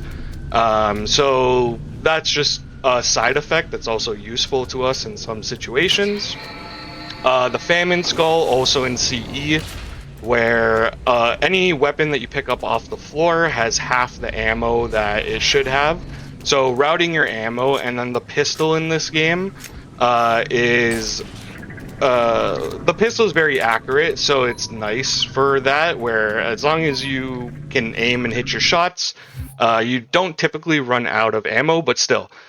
The Famine Skull, any weapon that's on the ground, you get half the ammo for. The Thunderstorm Skull, all enemies are upgraded to their highest rank, so just enemies tend to be harder. The Tilt Skull makes enemy resistances and weaknesses like doubled. So basically, they take two times damage from what they are weak to, and then half like reduced damage to what they're not weak to. And then this is Uplift. Hopefully I don't get bullied too hard by these choppers here. So that's a cowbell skull in effect there, where those choppers are bullying me. Okay, so that's all right. This section here is a big like RNG sort of section where if you get bullied by the choppers, you're just gonna die. So hopefully I can get through this here. And then talking about the rest of the skulls, so the Mythic Skull enemies all have double HP. Oh, I'm actually... Usually they don't bully me this hard. But I should be alright this time, I think.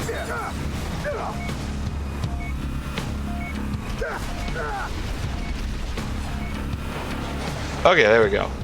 So I at least survived. I'm just gonna grab this safety health kit here. And then the Blind Skull, I talked about why I have it off. And then there's also Grunt Birthday Party, which is a crowd favorite where, you know, you headshot grunts and there's a little celebration that happens. There's a small side effect with it where it does actually create a very small explosion. This is also, like, unironically one of the hardest tricks in the game. Actually, I mean, it really isn't. It's actually kind of easy, but, like, I swear sometimes it just never works. You take this ghost, you kind of climb up the wall. There we go. Second try, we take those. There you go. And then the two other skulls that are left, Cowbell I showed with that one box launch, or those couple of box launches I did on Tiari. And then there is I Would Have Been Your Daddy, which is just like, it just does rare dialogue, so it doesn't actually affect anything. That's just like a cosmetic skull. So those are all 12 skulls. This level, you're supposed to do like a whole bunch of different firefights, but for some reason they just like didn't program or like lock any sections off or anything, like with a door. So you can just drive past everything. So this level ends up, you know, if you don't die like I did at the start, it ends up being like a 2-minute mission, which is pretty hilarious. So yeah, we're just taking this ghost for a little stroll here. So just like the run we saw with Kronos before, Grunt Explosion, do you use it a lot in order to take out bigger enemies, or is it less of a big deal in this game? So yeah, in this game it's actually different. So in some of the Halo games, like there's different skulls that exist, like that have different effects and stuff like that. So that makes each lasso run like different. There is no Grunt Funeral Skull in this game. Instead, it's Grunt Birthday Party, which is the confetti. So yeah, there's no skull that like grunts blow up really when you headshot them or anything. We do use though, like I mentioned, like some of the other skulls to our advantage, like the Catch Skull, as well as the Tough Luck Skull, where enemies are like jumping out of the way and stuff. So yeah, there is other things that we do use to our advantage, but that makes every lasso different, which is nice. So we're back to the overworld. So as I was mentioning with the story, right? So we start off, or the main character is the rookie. That's usually who we play as, especially in these street sections. And then because our teammates got scattered around the map, all these different levels that we're going to are sort of like flashbacks explaining what happened to them when they landed after the crash. So right now there's 3 different levels that you could actually go to. Bungie kind of intended you to go to Kazingo first, but we're not going to do that. We're going to go to Oni. And the reason why that is because this run is technically a New Game Plus run. So there's audio logs in these streets sections, and if you collect 8 of them, then you get access. Well, the more you collect, the more weapon caches throughout these street sections you get. But as long as you get 8 of them, you unlock the mongoose in one of the caches coming up. So we want to get that quickly so that we can speed up the rest of the street sections. So that's also pretty cool, that there's some sort of like New Game Plus element to this game too. So yeah, right now we're heading over to Oni Alpha Site.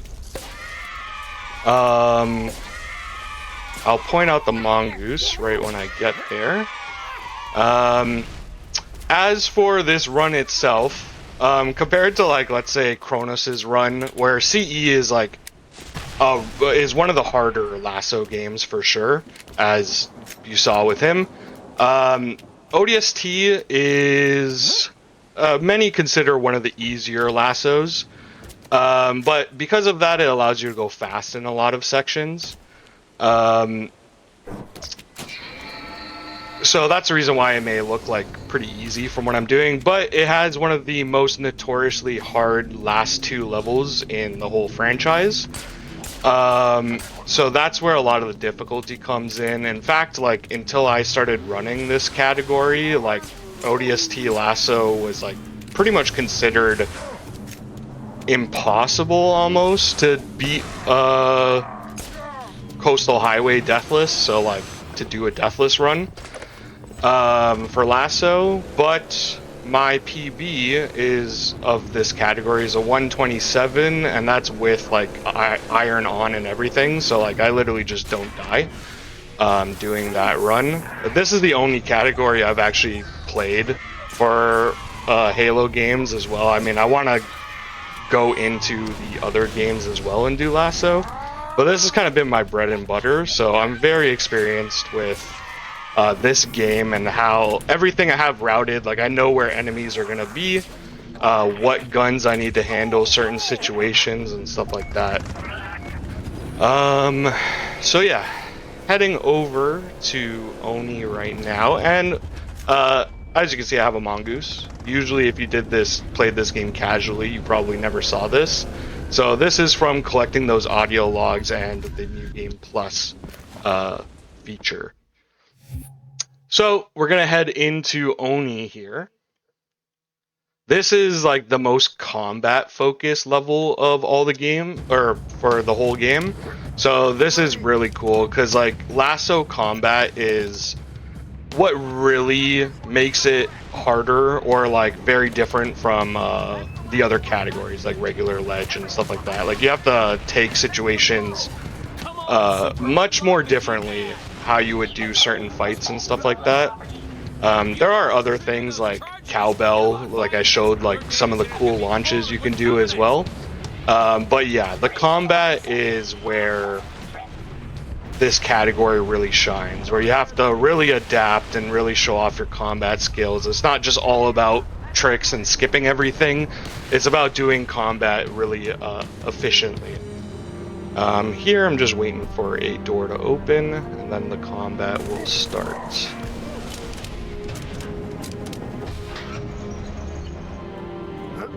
So, oh, and this is a little thing that I didn't mention yet, but the original Xbox 360 version of this game, the like damage ratios for enemies. Oh, this guy did a bubble. That's actually kind of bad. I will adapt though. That's what we do here. So these hunters, on the original version of the game, they die in one laser, like I just did. However, if you were to play MCC, current patch of ODST Lasso, they die in 2 shots. And the reason for that is 343, because 343 is the one that did MCC. They ported the games and everything originally correctly, but then they added a firefight, which is kind of like a wave fight thing. If you've ever played like Horde mode in Gears or anything like that, very similar. So they added that, and then they felt it was like too easy almost with like the skull multiplier, so they changed the values for firefight, but it actually changed the values in the actual normal campaign as well. So what we do is, for Lasso, we down patch to Season 5, which is where it has like the correct original value. So it allows me to kill those hunters in one shot, if you're wondering why, like, in your version or your game it didn't do that. So yeah. And there's a couple other places where we do, like, abuse that fact, and it literally lets us, like, make certain strats possible that normally wouldn't be possible.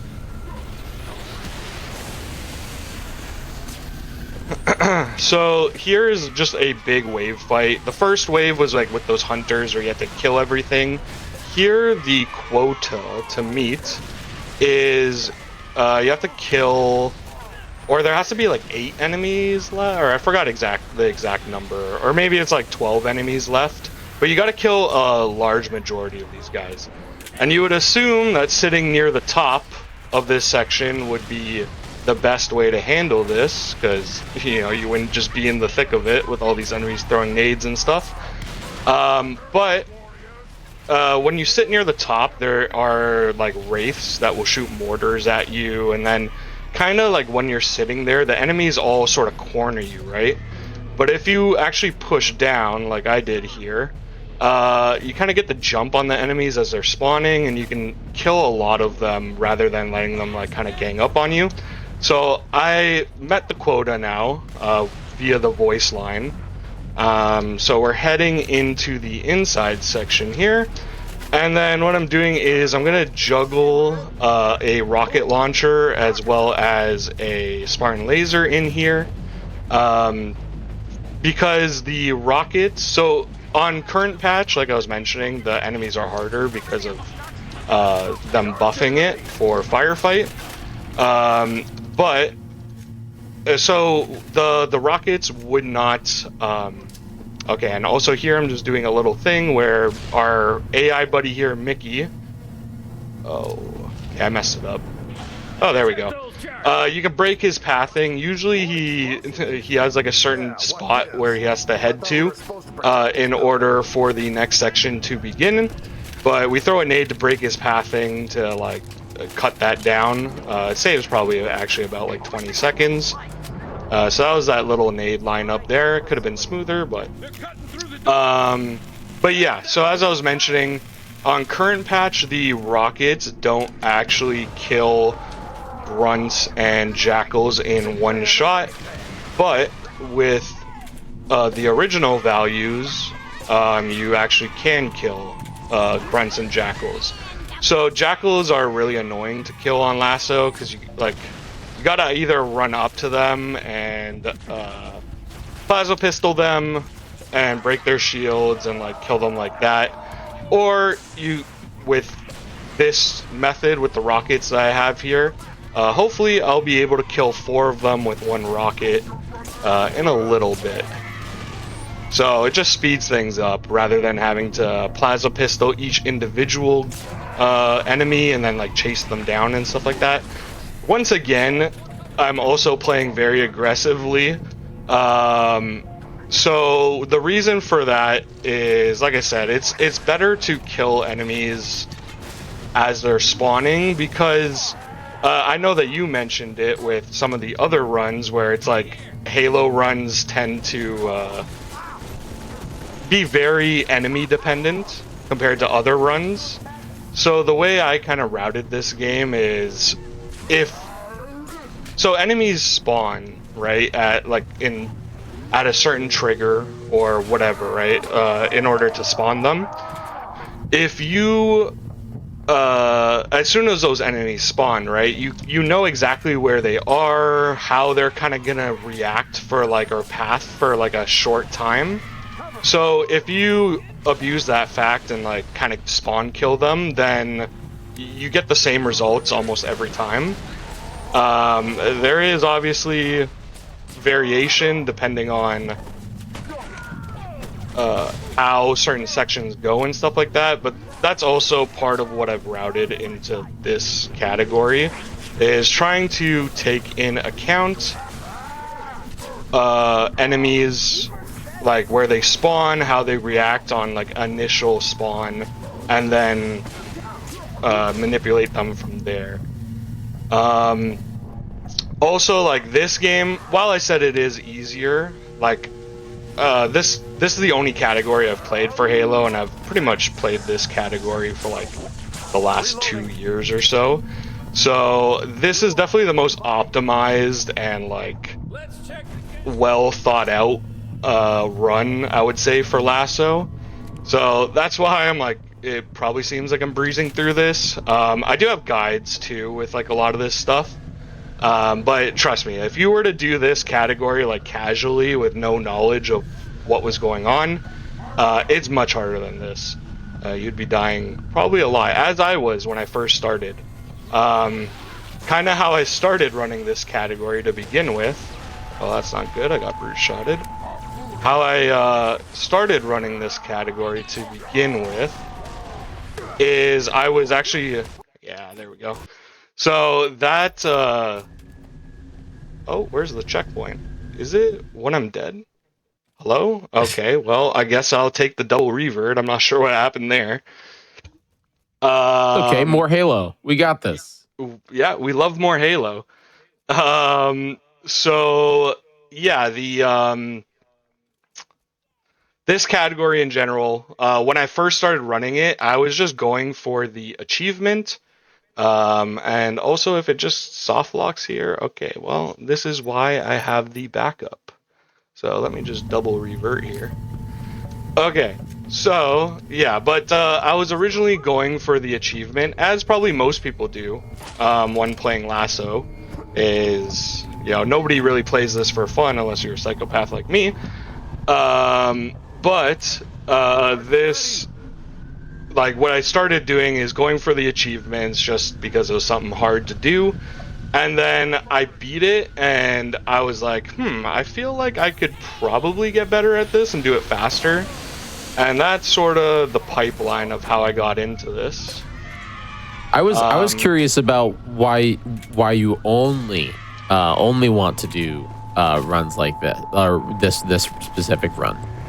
Yeah, so for Lasso, as people have mentioned, it's like a challenge run, sort of, or just like a harder version of playing Halo. And me personally, not saying that legendary or easy Halo speedruns aren't hard, because they are hard in their own right. Like, obviously, once a run gets optimized to a certain point, it's very difficult. So those runs are very hard in their own right. But I personally am like a fan of combat in Halo games, and Lasso is the category that focuses or has the most shine of combat. Other categories like Easy and Ledge, they're very focused on skips, which I'm going to be showing off pretty much all the Easy and Legendary skips as well as we go through the game, and I'll call them out when I get there. But because of the no iron, like with iron I wouldn't be doing, like the final trick of this run I would not be doing with iron on. But yeah, it's mainly that it just focuses on combat, and then for me, like, just playing legendary, it's not hard enough, honestly. Like, just the base game. Like, if we're talking about the raw just flex. Legendary is not hard enough. It's just legendary is not that. It's easy. I'm not trying to come off with an ego or anything, but just the. I get it. No. You're very good at it. It makes sense. It makes sense. Like, I prefer combat, so I want harder combat, and this is what gives it to me. Like I said, though, like, obviously the other runs, they're hard in their own right, because to be like a world record holder in any of the categories, like, you got to be insane at the game. It's just, I prefer being fast at, like, combat and stuff like that. So that's kind of how I got into it. A neat little thing here is the trigger for the next part of this fight is I believe 7 enemies need to be dead. Oh, the Hammer Chieftain aggroed early, so that... Oh, there he is. Okay, I was still able to bait him. There was usually a manipulation I could do with that guy, because sometimes the Hammer Chieftain, if he doesn't give you that swing that he just gave me, he can, like, swing wildly and just, like, insta-kill you, and there's nothing you can do about it. So I had a way to, like, manipulate him, but that was no longer needed. The scary part here, though, so the catch skull, where I said enemies spam grenades, it also applies to your allies, too. So that was kind of scary. He could have killed me there, but we adapted.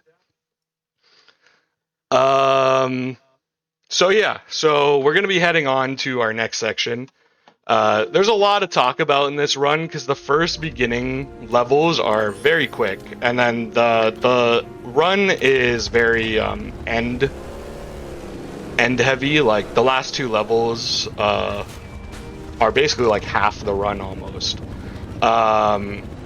So yeah, so we're back to the street sections, though. Now we have our mongoose that we got from the New Game Plus and from the weapon cache carryover, and I am going to be heading over to Kazingo. Kazingo is my favorite level for Lasso, and hopefully I can show off why. But yeah, Oni was like a very combat focused level. When you get good at this category and you can do that that level without dying on Lasso, it's very satisfying. Same with this next level coming up, though. I'm going to try to do a trick here where it's called Goose Fling. So I'm going to place a nade under the goose, jump, and there we go. It just launches me all the way up with cowbell. So you plant a nade under the goose, and Yeah, stand on top of it and it launches you to the moon. So that's a nice little use of cowbell there. So here I'm going to probably reset a couple of times at the beginning like I did with that Tiari box launch. I'm going to try to show this off. If I can't, you know, it happens. This launch is actually pretty hard to do. So what I'm going to do, it's called Rocket Car Boost. Oh, that's not how that's supposed to go. There's this car, and I need to throw a nade and shoot a rocket at a certain spot, and it's going to angle this car to, like, launch me across this area. In reality, it only saves, like, it's more of an IL only strat. I mean, you saw I got a little launch there, but it sent me to the roof.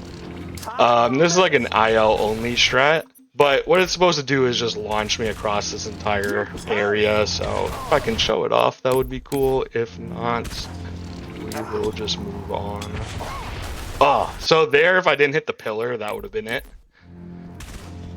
Almost. This trick though, like, I mean, sometimes when I'm grinding ILs, like, I get it one in like every 10 minutes. Oh, well, okay, we'll go with that. Yeah, one in every 10 minutes. Yeah, so you saw the speed I got, I just instantly splattered. Oh, touch my controller by mistake. Yeah, as long as you don't hit anything, you get launched past this whole area. I'm just going to try to move on here and hopefully not die. There's a lot of enemies here, and yeah, usually this section is like, if you're doing a deathless run or something like that, this strat is very unsafe. But yeah, you kind of want to run past all these guys. They got a lot of brute shots, which are scary. There's a lot of grunts throwing nades that can chain react. Okay, but I survived. Oh, never mind. Spoke too soon. I am a madman though, and in my Iron On Deathless run, I did do basically this strat and lived. So yeah, if you ever want to check out the Iron On version of this run, check it out. It's on my YouTube. But yeah, hopefully as long as I can get past here, this is like a better pattern. Should be good this time, unless I get chain reacted. Okay, there we go. So this is a better pattern. So yeah, you try to run past those guys. There is this ghost here. That's the reason why we run past them, is to get to this ghost so we can drive past this whole section. I melee the driver so I can get my shields back for this drive, in case I end up getting shot a lot. And then we want this beam rifle for this next trick we're gonna do. So we just skip, like, this level is supposed to have like a tank that you're supposed to use and stuff like that. Yeah, you just skip all of that. Oh no, this guy is not supposed to be here. Okay, whatever, that works. So for there we want these banshees to spawn in, and the trigger to spawn them in is for that one ghost to die and for our marine to die. So that's the reason why I killed him. We tend to kill marines in these Halo runs. So he's dead, and then it spawns these banshees, and what it allows me to do is kind of break this guy's AI to bring him into this corner, and I want him positioned in a certain way. That should be good, where I can just shoot his feet. Oh, that actually might not be as good. But yeah, we want to shoot his feet, and what I'm doing is just holding my interact button. Technically this is frame perfect, but I'm just holding my interact button. So when he dies, I should get into the Banshee on the same frame that he dies, allowing me to get a Banshee in this level that you're not supposed to get. And then I'm going to take it and go over this wall into the end fight. So yeah, that just skips like this entire level basically. Oh, well, I tried to get a little fancy there doing a slinky, but my hubris, it bit me. There we go. So we skipped basically the entire level. We're in the end fight, and what we can do now with that season 5 damage like differences that I mentioned is we didn't use any of our rockets until now, and it is so that these infantry waves, we can just one-shot them with rockets basically, and then be super aggressive in these fights. Like this whole pathing and strat that I found out the season 5 thing, like damage multiplier differences, and like this whole way to do this fight is all something I cooked up. So it's just really satisfying if you do this in like a deathless setting. It's very hard though. All these brutes have brute shots, like every single spawn has a brute shot. Oh, and there I was switching. I'm a hybrid player, so for combat I use a controller, and then for like vehicle driving and stuff like that I use keyboard and mouse. Keyboard and mouse swap back and forth. Yeah.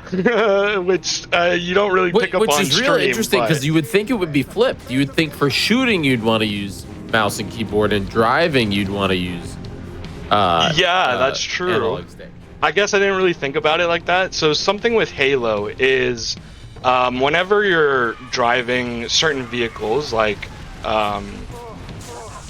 Banshees and Ghosts, the way that Bungie programmed it is when you're boosting, you can only boost at like a certain turn radius, kind of. I guess they just made it like that to like make it easier to control for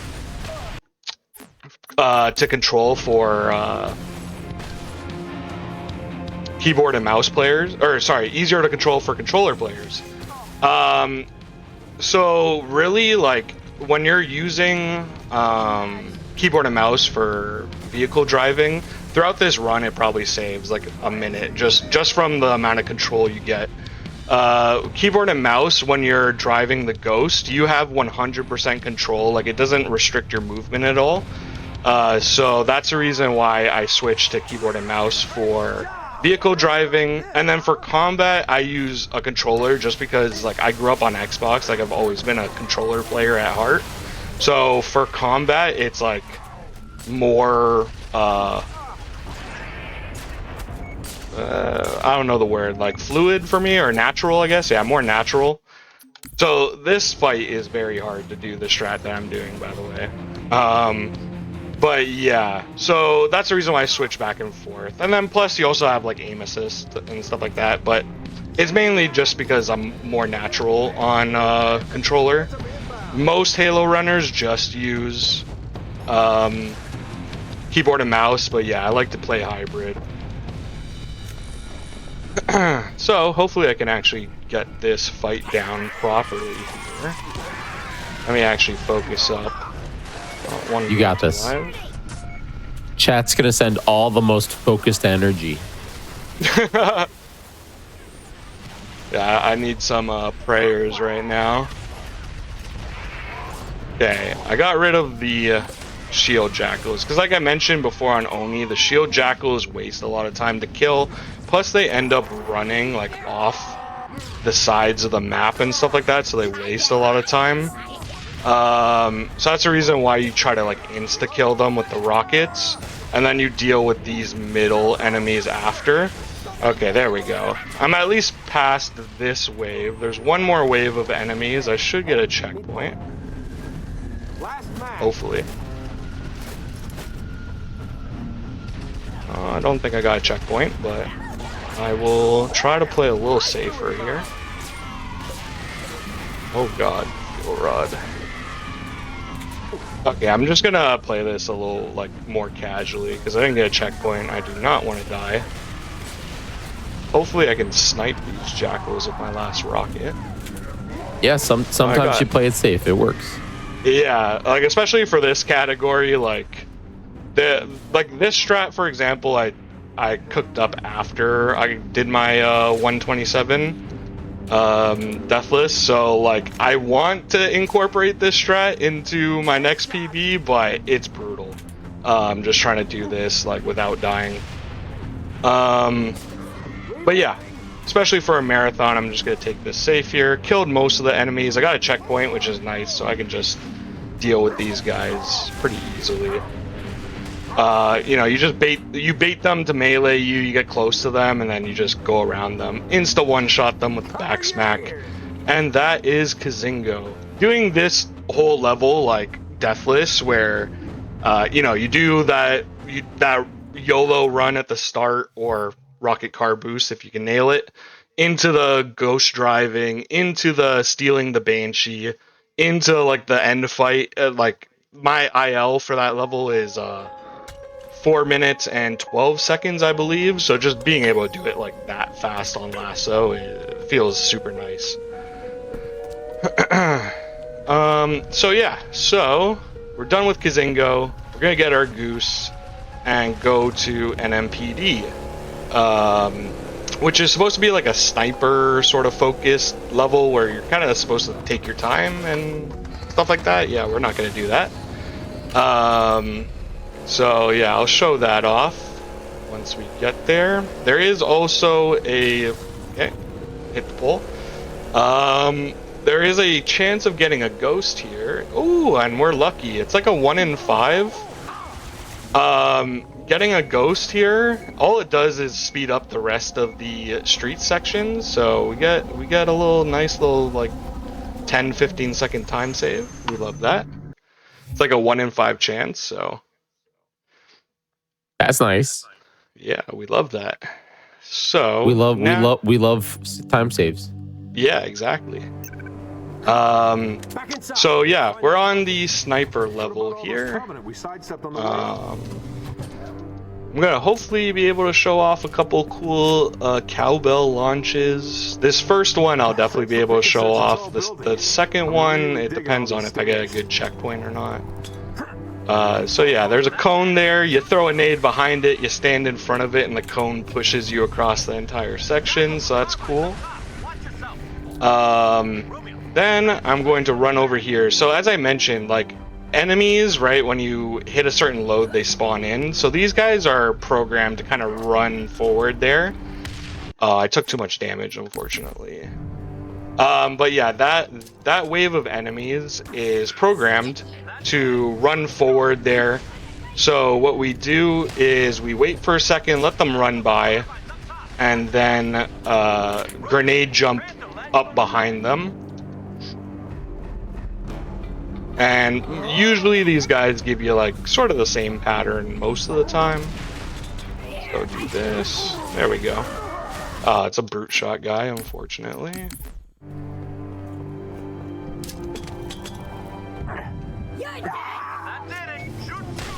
Oh god. Kinda getting bullied right now. But you guys see like some of the cool launches you could do with Lasso in this game and Cowbell. Me and a few guys, shout out Blue Drunk and Drunk Sniper, as well as a few other guys are like just helping with tech stuff and whatever. But we are doing a Lasso segmented run where, so that launch that I just did, for example, just picture that, but you're doing it everywhere almost. So that's gonna be really cool eventually when that does come out.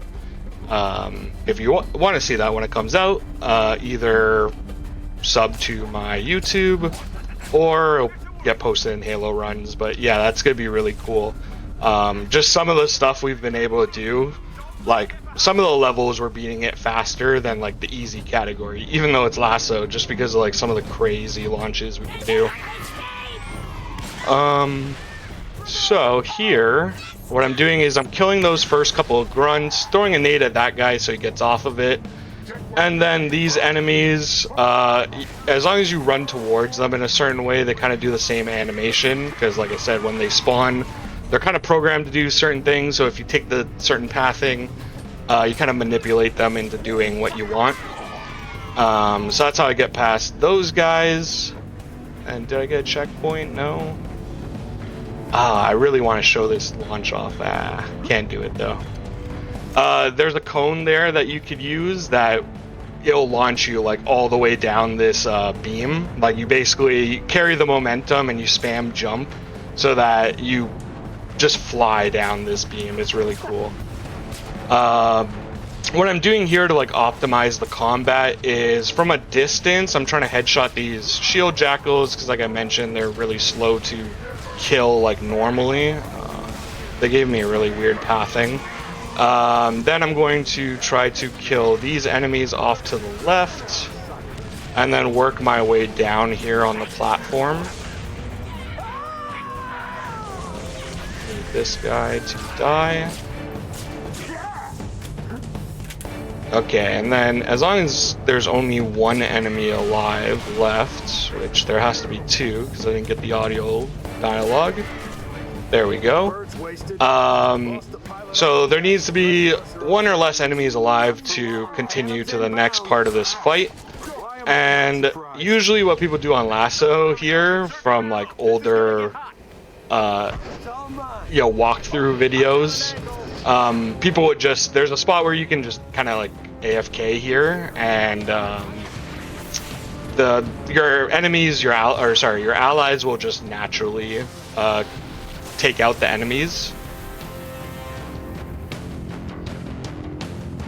Wow. So wait, once again, we get to rely on the NPCs. Yeah, the NPCs. Oh god, there's actually a issue here. I got soft locked, unfortunately. I'm gonna have to back up here. The very unfortunate soft lock. I'm gonna reload the level really quick. Just give me 1 second here. I believe in you. You're doing great. I think we all can agree in chat that this run is awesome so far. Really, really fun. So thank you so much so far for showcasing it. Thank you very much. Yeah, I'm definitely making good pace, but a couple of technical issues, unfortunately. Just 1 small second here. Yeah, no problem. At this point, I'll let everyone know. Folks, if you have missed out on any of the runs that we do here on GDQ, whether it's during mainline or during the week here during our Hotfix shows, go check out youtube.com/gamesdonequick. That is where you can watch all the runs. All of our runs get added there, and so it's a great place. So definitely go check it out. Okay, so yeah, I should have sorted that out. Unfortunately, with that Lasso segmented project I was mentioning, I had the wrong map file in, so that's the reason why it glitched. Switch that out, so we should be good now. But anyways, I feel like I'm making very good time. My estimate was pretty forgiving, considering that I'm playing with no iron on. It's pretty forgiving, but once again, the last couple of levels of this game are like where the run really picks up. So I do feel like I'm making good pace though. So we'll just get back to the end fight here. Hopefully I get a checkpoint this time. I can show off that one cool launch I was talking about.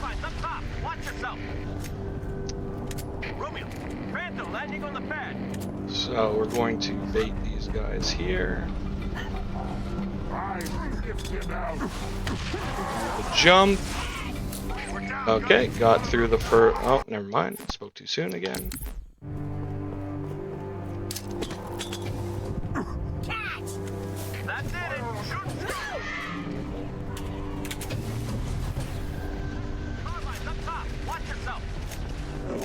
Romeo, Phantom landing on the pad.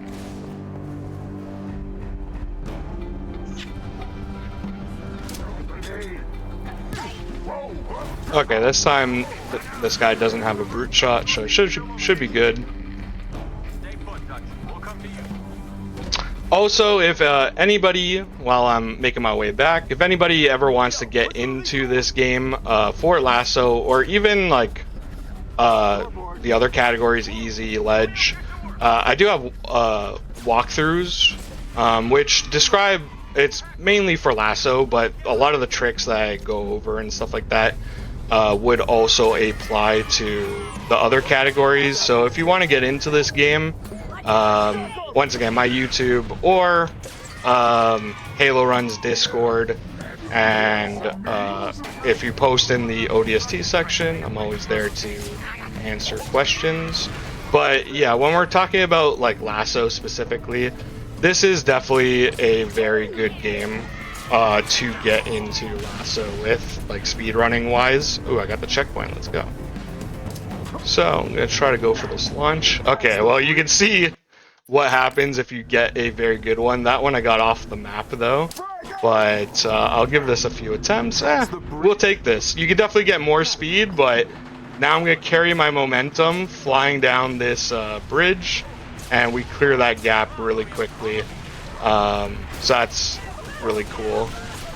But yeah, if you ever want to get into this, I'm definitely willing to help you out. Yeah. But yeah, this time we're in the end fight. I'm gonna clear out these enemies. I killed the shield jackals very quickly, and now it's just going to be these couple of enemies left on the far side of the platform. There should be one other enemy left. Rest of us are okay. No, okay, they're all dead. So the way that this fight works is there is these waves of phantoms that come in, and the trigger to go to the next section is however many banshees are dead, not actually the phantoms. There are ways to speed this section up even more, but on Lasso it's like not really feasible. But yeah, essentially I'm going to be trying to kill these banshees as quick as possible.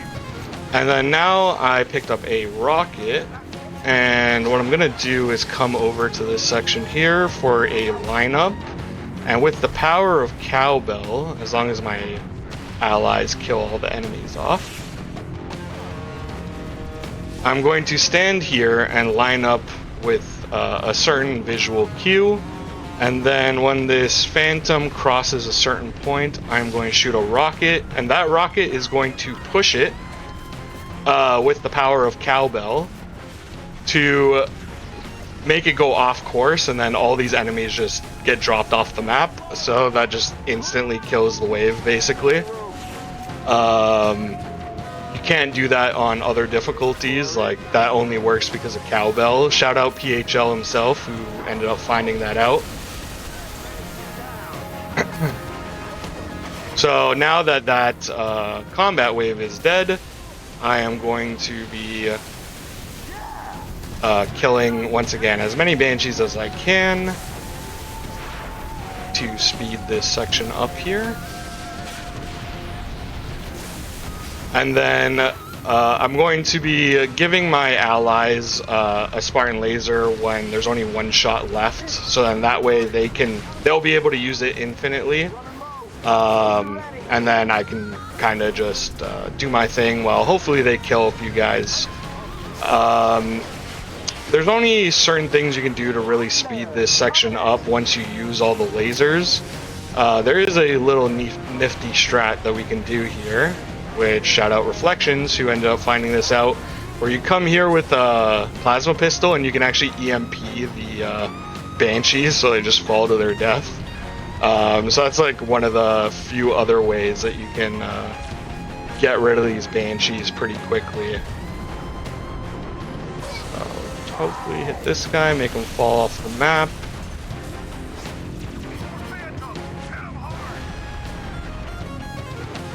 Okay, so this is the last phantom wave here, which there's so much going into this fight that like it's impossible to talk about, but I did get the best RNG when it comes to the way that these phantoms can spawn, at least for Lasso, so we love that. And what I'm going to do is I'm going to juggle. Actually, for the strat that I'm doing, I guess I don't need. I just need a missile pod. So I'm going to take this missile pod. So the missile pods that are on the ground because of the Famine Skull only have 4 rockets, but the 2 that were mounted, if you break them off, they actually still have 8 missiles. Exactly what we need to kill this phantom, the last phantom that's going to spawn in. so that we delete half of the wave. There is another strat that you can do to basically insta-kill this whole phantom, but if you mess it up, then it just soft locks the level, so yeah, I'm not going to do that. But yeah, I'm just waiting for my allies to kill Banshees, and then there we go, we got the final wave. And then I'm going to use my missile pod to shoot the engine of this phantom, which there's supposed to be 8 brutes that drop off here, but there's only 4, and then 1 got knocked off, luckily enough. So I just gotta dispatch the rest of these guys, and then this level is over with.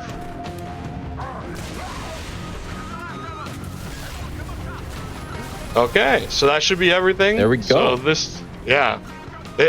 I mean, this second time around, this level was very clean, so we take that. Anyways, though, sorry for my yapping. There's a lot going on in this run, but this is where we would take the break. We actually don't need to. Let's just keep on going if you're good with it. Oh, I mean, I'm good to keep rolling. So let's do it. Let's go. So yeah, there's one other level before the final 2 levels. Oh, because I have to reload, there is no vehicle, but I mean, that's fine. I can just walk it. I felt like I planned for everything beforehand, but yeah, I definitely messed up with the custom map file for the segmented project. Like, it's really cool though, because a couple of guys in the community did make a custom map file for like that NMPD level where we get like perfect RNG for the lasso segmented. So it's really cool, but yeah, it glitches out the game if you do it like if you're playing the game normally. Anyways, I'm only gonna lose like a minute here, that's fine. This run in general, I mainly wanted to show off a lot of the cool stuff with this run. Yeah, I mean, I still wanted it to be as tech issue free as possible, but yeah, I wanted to show off all the cool stuff. So yeah, I showed off getting a ghost and a lot of the launches and everything, as well as making really good pace so far. So yeah, I was gonna say it's awesome so far. You're doing fantastic. Yeah, I hope everyone's enjoying it. And then yeah, we'll be heading on to the last level here.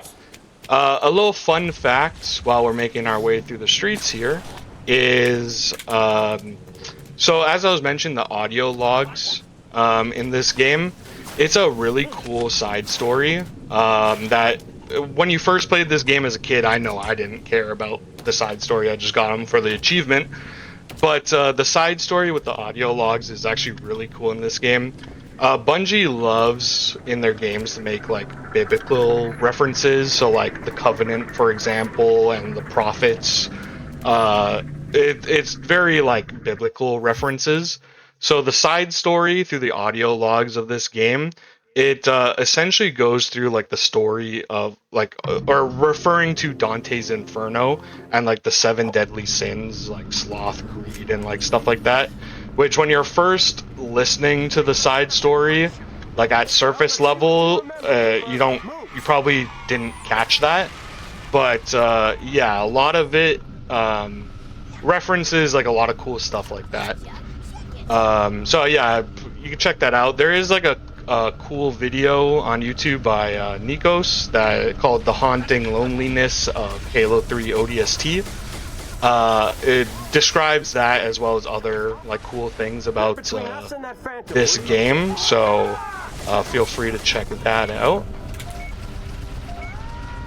But yeah, we're on to Kikowani Station, so I'm going to grab this Banshee here. Hopefully I can get a checkpoint and show off. There's 2 different... nice, I got a checkpoint. I might be late, though. Yeah, I'm gonna be late. Okay, whatever. That's fine. I'll do the backup, which is also cool to show off. So there is this little ledge that we can wedge ourselves into and then bring our Banshee sort of out of bounds, but we're not fully out of bounds. We use a barrel roll, like we clip our wing onto that little geometry and barrel roll, and then we get out of our Banshee, because if we were in our Banshee right now, the game would like kind of soft lock us or try to push us back in bounds. But if we push the Banshee all the way down, and then there is a 1 pixel barrier here, which I should be able to jump over, we're fully out of bounds. So like this whole level, you're supposed to go in bounds, and like there's these inside sections with like hammer chieftains and fuel rod grunts and all that stuff. We skip most of it by getting our Banshee here out of bounds. I do have to go back in bounds here, but then I'm gonna go back out of bounds again. But yeah, we could take our Banshee and hit a lot of these load triggers through walls. So I just hit one there, and then come over this way. And like like doing the out of bounds method I just showed of kind of shooting your Banshee down that hill and stuff like that is very easy to do. So if you ever wanted to do that casually, it's very easy to do. This one that I'm gonna try to show off here is a much harder version, where I'm gonna try to use this Phantom to there we go, nice, I got it. To clip me out of bounds, so I don't even have to like do that whole thing where I wedged my Banshee up. And then we're gonna come over here. Those little side flips I was doing are called slinky flips, which actually like extend your momentum. So it's a little speed tech there. And then I'm just rubbing up against these walls in certain spots to hit more load triggers, and then hit this button, and we're all the way at the end of Kikuwani. Yeah, this level you're supposed to do inbounds and stuff like that, but if you do everything like as fast as possible, you can beat this level in like 2 minutes or something like that. It's ridiculous. It's like you're speedrunning or something. I at least try to, you know. Yeah, sometimes though I'll be stuck on the first level during my streams for like hours, you know. So, but I'm sure other speedrunners also can share that sentiment. So we're heading on into the last 2 levels. Because I usually I'm supposed to have a vehicle here if I didn't have to like do all that tech stuff. So usually we would skip all the enemies here. I am going to try to just not die because there's a lot of enemies that come here. There's also another path that I might have to do.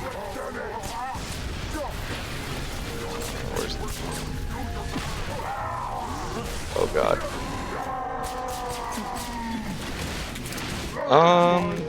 I just need to get to this door without dying. Please. Ah! Oh my god, I was like a sliver of HP. Thank god.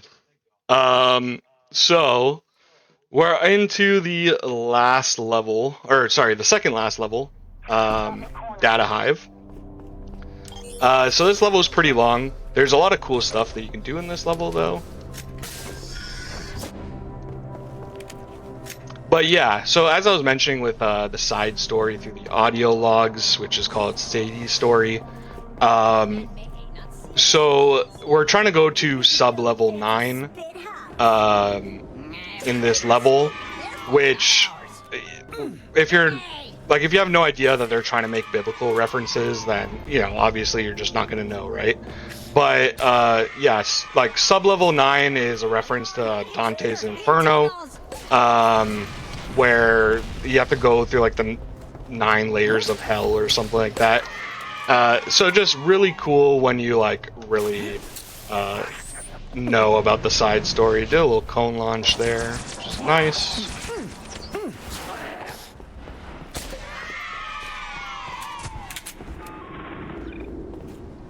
It's real interesting because it's like the structure of this game. You said it takes place after Halo 2 but before Halo 3. Do you recommend people play it though before they play Halo 3? Does that make it better, or is it better of a situation to play it after?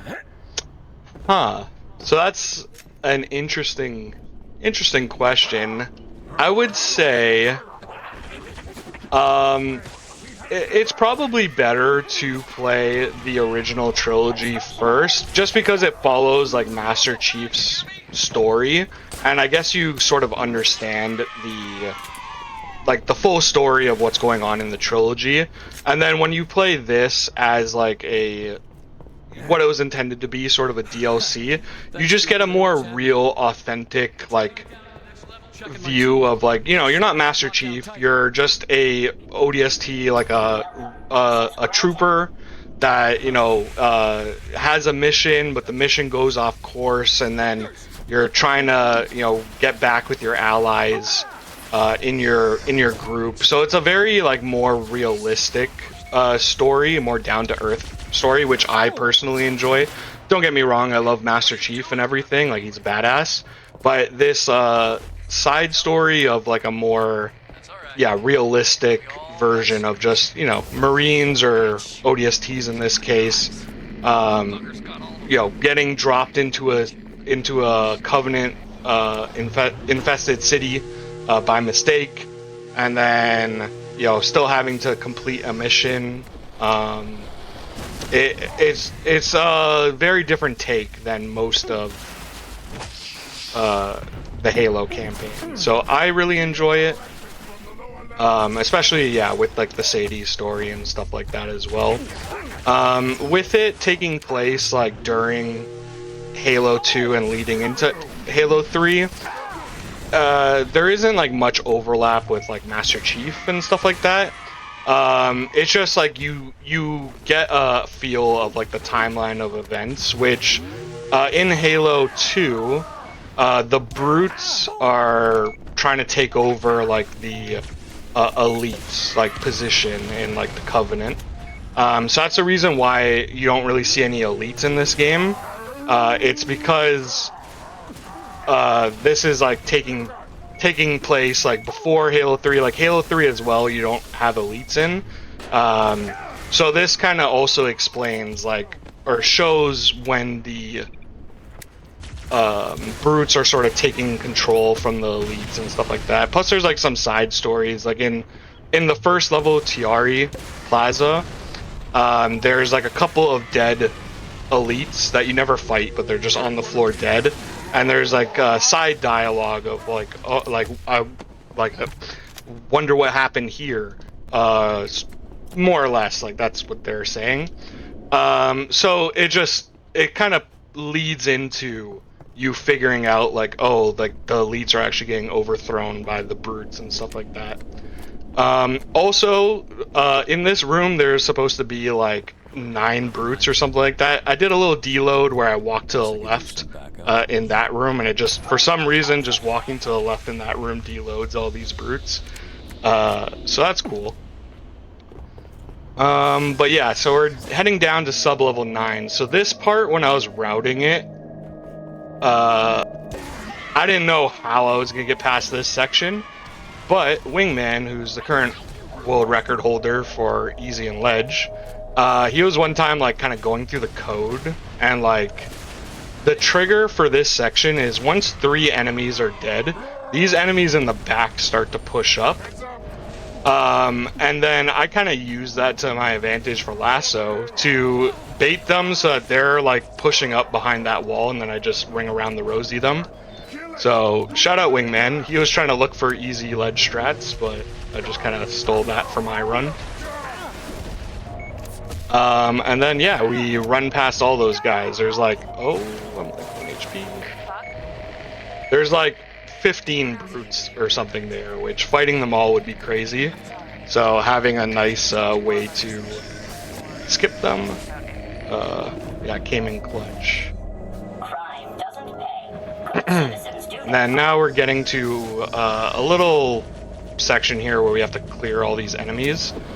I picked up a flame grenade earlier from killing an invisible brute. Usually this guy dies. Oh god. Oh my god.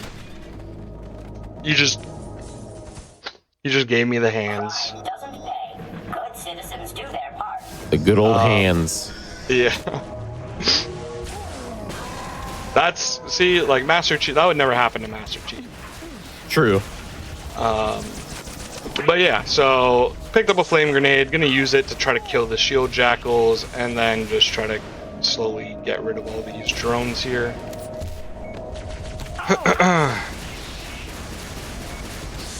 For some reason, their like head hitbox is really strange in this game, where sometimes they'll just eat a million shots. But once all these guys are dead, carry on to the next section here.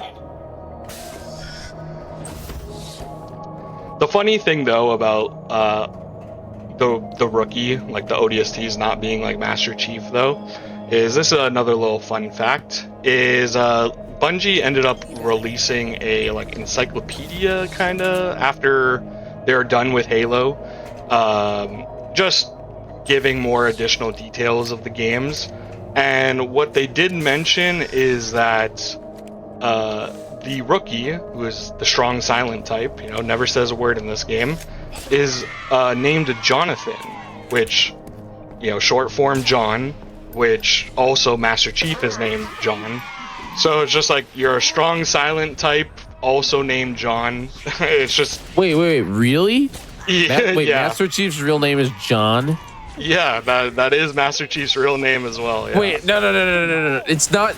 You're making a bit, right? No, am I being blown away? I've been calling Master Chief John Halo for years. That's real?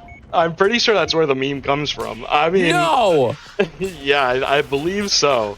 Yeah, his name is John, and I don't know his last name, but I know his name's John. So yeah, Mr. John Halo. We also have a John Halo in this game too. That's why my brain is broken now. Yeah, that's know your memes right there. Yeah, so just a funny little tidbit about this game. It's like nowhere in the actual game do they mention what the rookie's name is, but yeah, later on they said his name is Jonathan. So yeah, we got another John Halo over here. I thought that it was just like a meme. Yeah, like I mean that's what I assumed too at first. But no, yeah, canonically his name is John. And then what I'm going to be doing here, so I'm going to be doing a trick called D-Route, which basically, if you played this game, you probably remember this section, because it's supposed to be kind of spooky. There's a whole bunch of, like, there's a hive called Data Hive, and there's a million drones. But with a a grenade brute shot jump, on that barrier, we can use it to launch us all the way up here, and none of the drones spawn. So we skip all the drone waves here, and we can just stroll to the next section.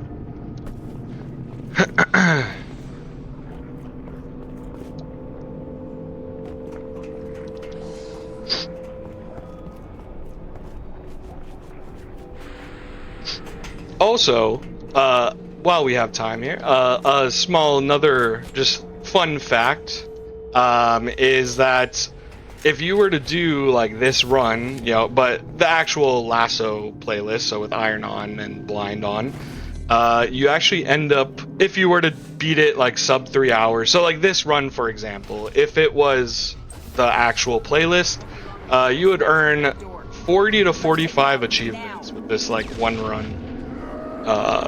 So yeah, it's just a small little fun fact. What I'm going to be doing here is baiting this brute. Oh, they messed up the box. That's actually not good. I'm going to revert. Okay, so I need that box that got flipped there for the next trick that I'm going to be doing. So I want to bait this Hammer Chieftain to come towards me so he doesn't mess up the box. I also want my ally to not throw nades and move this box here. Okay, bait this guy. Kill him. Then, as long as my ally doesn't mess up the box here, we will be good.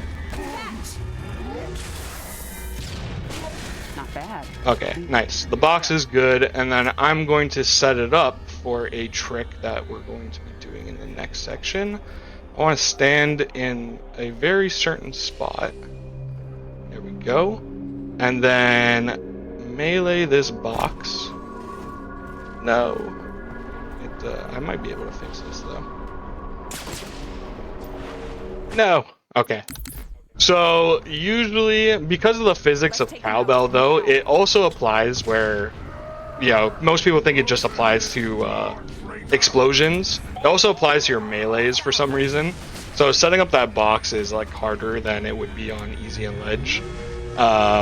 So you want to set it up in a very certain way for a trick that I'm going to be doing in a second here.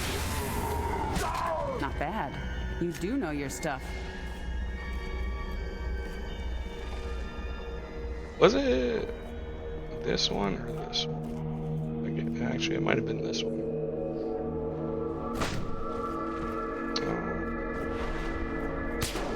Might be able to save this.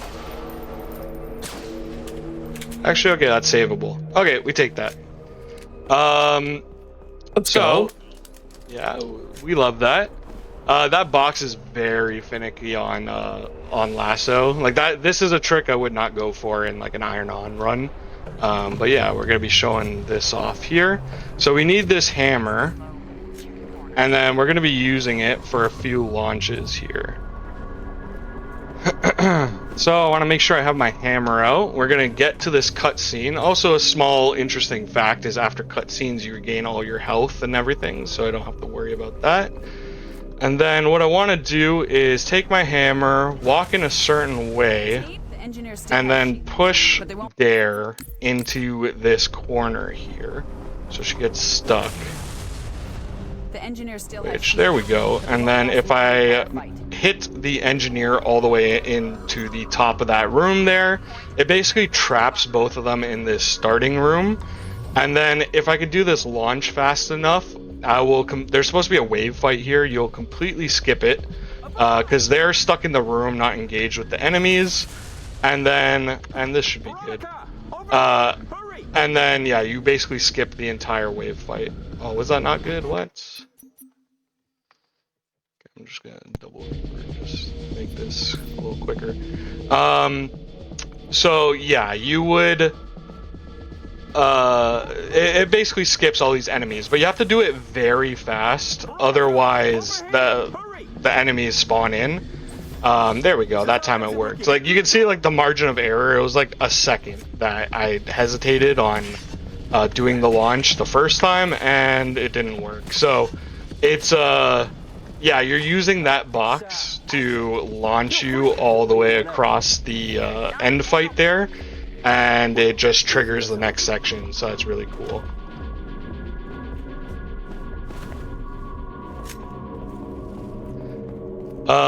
So here we got a little. This was the final level of the game too, right? Second last level. Second final level of the game. I was gonna say that it's wild that this level's like that long in that sense. You know? Yeah, this is technically like the next level is even longer, but yeah, this level, yeah, doing this level like optimally, IL wise is like about like 10 minutes or 11 minutes, but let's say for a full game, you're being honest, it's like 14 minutes. Coastal, depending on which is the next level, depending on the strats you do, for lasso, the fastest it's ever been done so far is 18 minutes, and then depending on the strats you do, like it probably averaging about 25 minutes.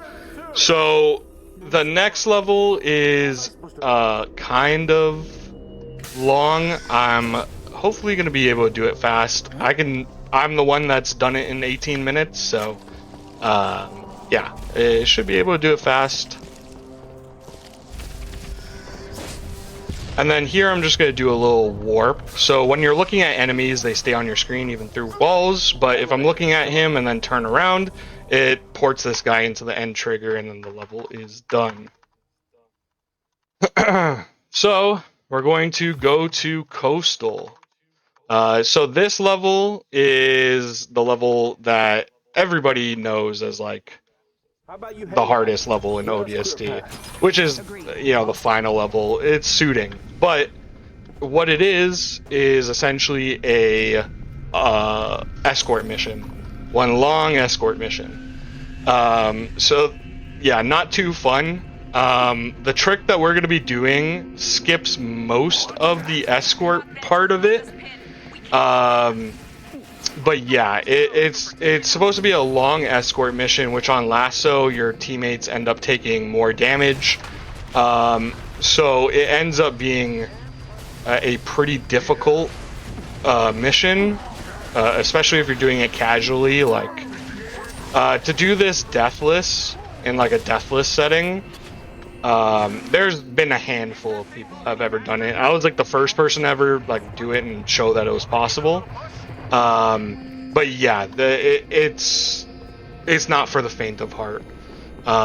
This trick that I'm going to be showing is very cool though, as long as I can do it. Should be an elevator right through here. Oh wait, actually, I need a frag. Is there a frag?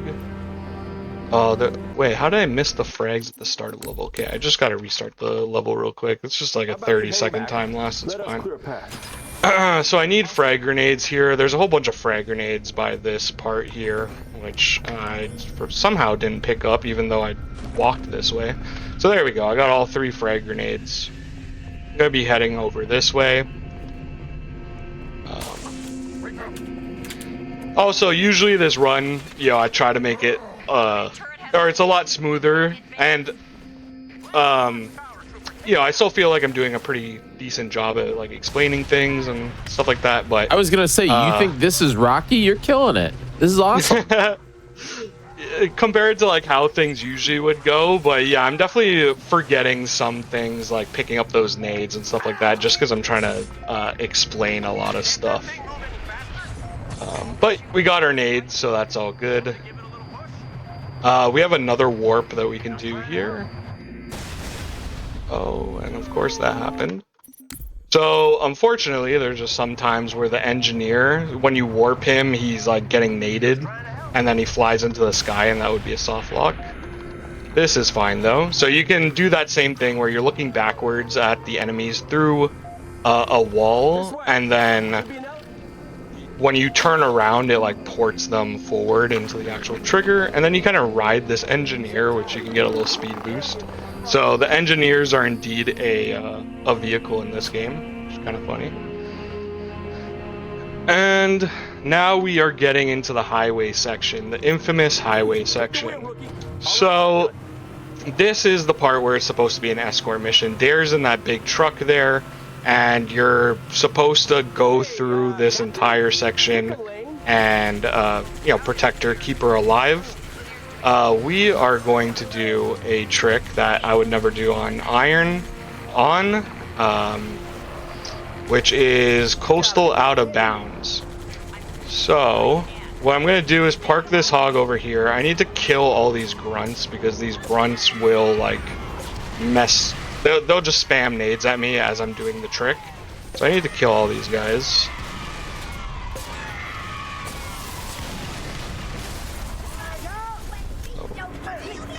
Pistol. Just gonna kill these guys real quick. Okay, so I have all the nades and everything that I need for the trick.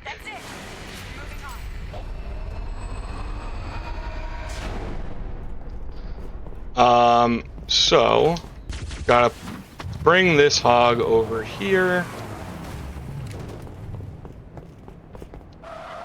Flip this hog over here. So what I'm going to be doing is setting up these hogs in a way that I'm going to launch them out of bounds and then use them in order to get out of bounds. But you need 2 hogs because there's a soft barrier. So you need the first one to land in a certain spot, so that then you can break the soft barrier and then have the second one to actually continue with the driving.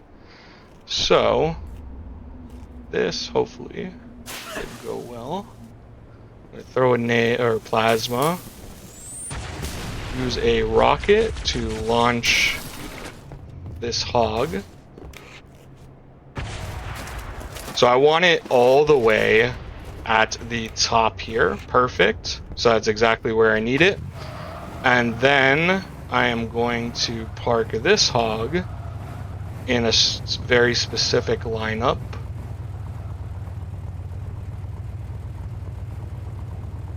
Right here. And I want my ally not in this seat because he will mess up the launch, so I gotta move him over. Okay, and then we're gonna come over here, hit the next trigger for this section, and then I'm going to line up in a certain spot, look up, throw a nade while jumping, spam a plasma and another plasma. So that's okay. We get a checkpoint right here, and this trick, like without this checkpoint, like probably wouldn't be done on any difficulty. So we use that, and then hopefully while we're in the hog, there we go, second try. That's actually huge. Like that trick is very hard to do. Second try is huge. So now we're out of bounds. We have our second hog, so we can actually drive here. Oh god. Like I said, combat is my focus, so don't mind my driving. But yeah, we launch out of bounds. So right now, Dare is on the highway, and Dare, you're supposed to be protecting her, right? Like I said, it's an escort mission.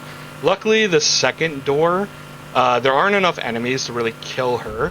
So we can just do the launch out of bounds and, you know, let her be for now. And then I need to jump over here specifically to hit a load. And then we're going to continue on through these out of bounds driving. And now the reason why we don't have to protect her is as long as I'm going fast enough, she will not die. Because every time I hit, or I get to like the next door and hit the next load, she teleports and gains like her full health back. So instead of escorting her, we're out of the bounds, hitting the triggers so fast that like she doesn't have a chance to die. Everything that I'm doing out of bounds here is very specific.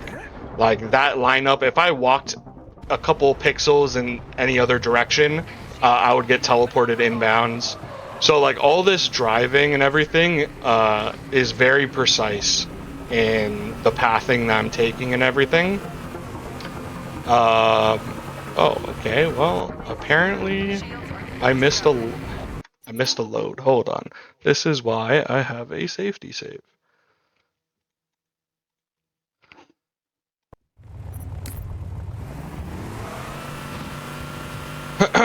Okay, so yeah, I'm just gonna do the driving. I only did a little bit of driving. Somehow I missed the load. I don't know how.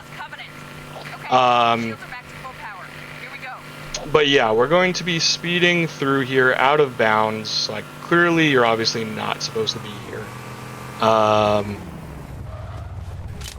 Going to... There should be a load here. Where's the load?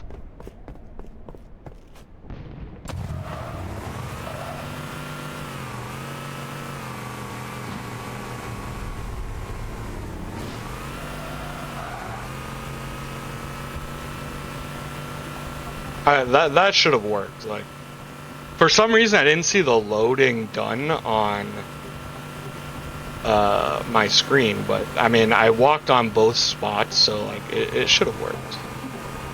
Okay, let's carry on here.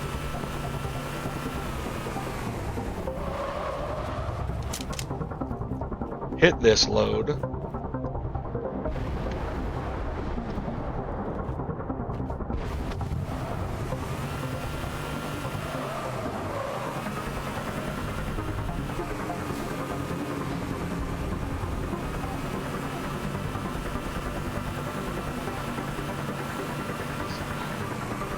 Is the map not loaded again? Wait, what? I don't know. I believe. What is happening here? Hold on, I just gotta figure this out. So, I mean, I definitely hit the load. Shield is down. Give us some cover while they recharge. This is like a safety save too, so I know I did the loads beforehand. Shields are back to full power. Here we go.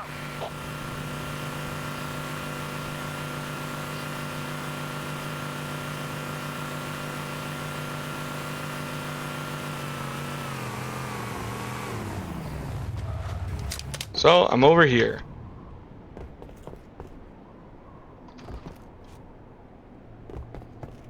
Why am I not getting a load? This is very strange because I definitely okay. Anyways, what I'm probably gonna do is I'm just gonna do this inbounds really quick. It won't be much slower. I don't know why that was not working, so I'm just gonna have to go over this way. There's no reason that should not be working though. That literally the load is there. Shields falling. Take out those covenants. Okay, shields are back to full power. Here we go. Yeah, Dice Monka S for sure.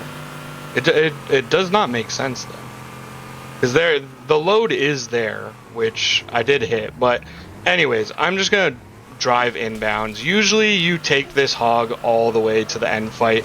I showed the launches, which was kind of cool.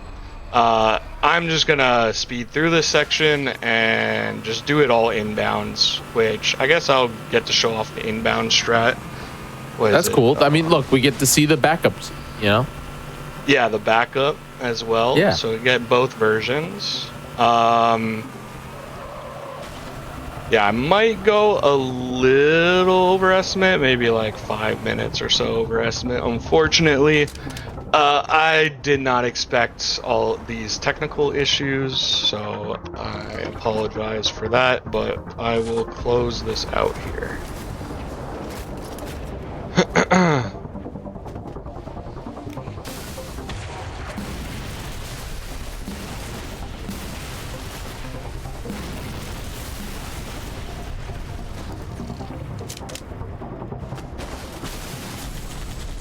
So, like I said, Dare's over here. We're escorting her through the mission. What I'm doing is I'm positioned in a certain spot here in order to kill these drones with the turret, because of the tilt skull. They have no shield, so they're weak to bullets, essentially, instead of energy weapons. So I'm just sitting back in the hog turret, just unleashing on them. And once there's only 4 or less alive, the next section I'll be able to carry on over through. My shields can't take much more of this.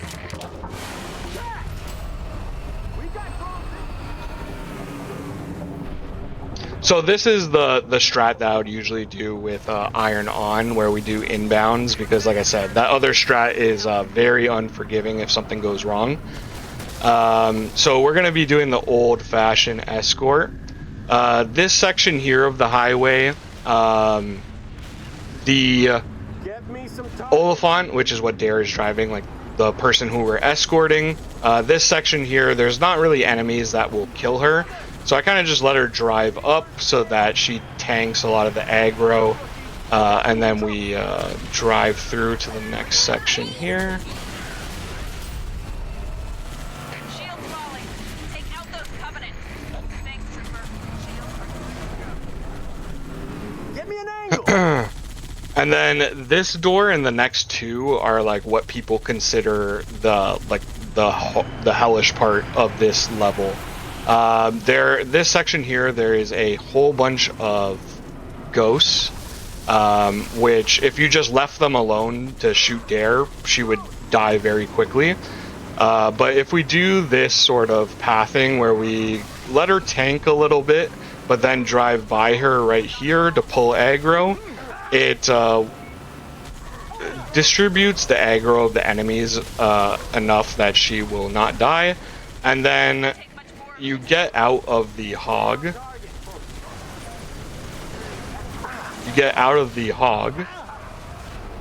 And then go to the next section here. Gas hog! Let's change vehicles!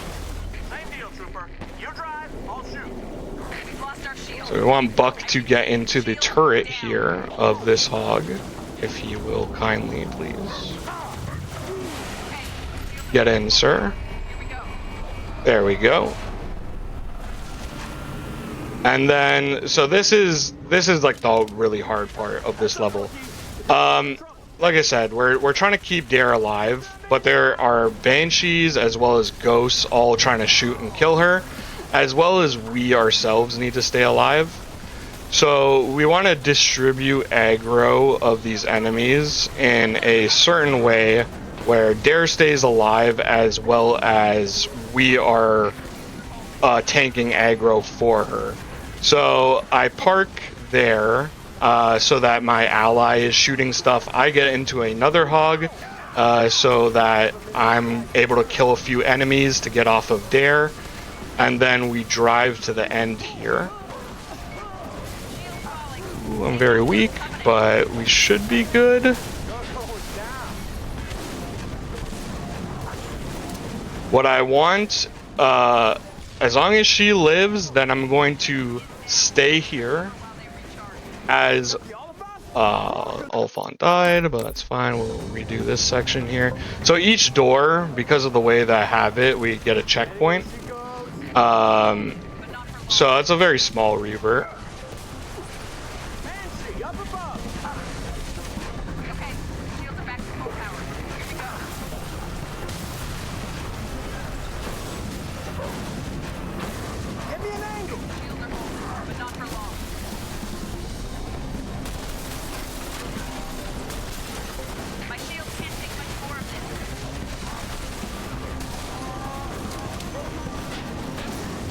Now, okay, I'm getting very unlucky here.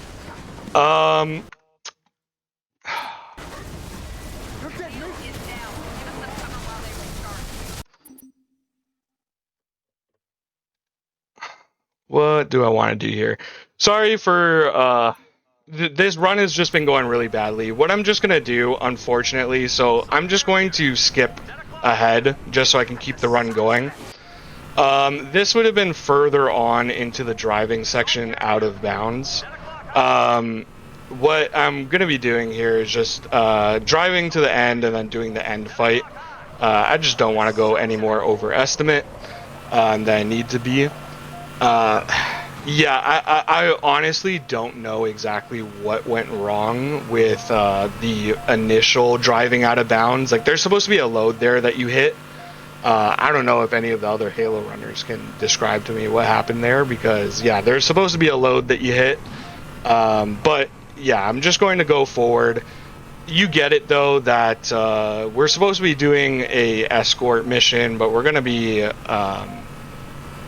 doing this out of bounds driving to get Dare to the end fight quickly, and then we'll do the end fight. If you want to see this run done, you know, without these issues, also on previously for GDQ Crosshair with Dangerous, we did a 4-player co-op run, lasso run of this game, and that went very cleanly. Like, we were able to show off everything, as well as there was none of these technical issues. So definitely check that out. But yeah, we're going to be going to the end fight here. That is okay. You did awesome, and this is still awesome, and we're gonna get to see the end fight. So I'm real pumped about that. Yeah, like the end fight on foot for Lasso is very entertaining. Like I said, I love combat, so the combat in this end fight is unlike any other part of the game. Just constant waves of enemies. So yeah, you'll be able to see that. So we're in the end fight now. I need to path up here, kill 2 grunts, and then that will start the wave fights.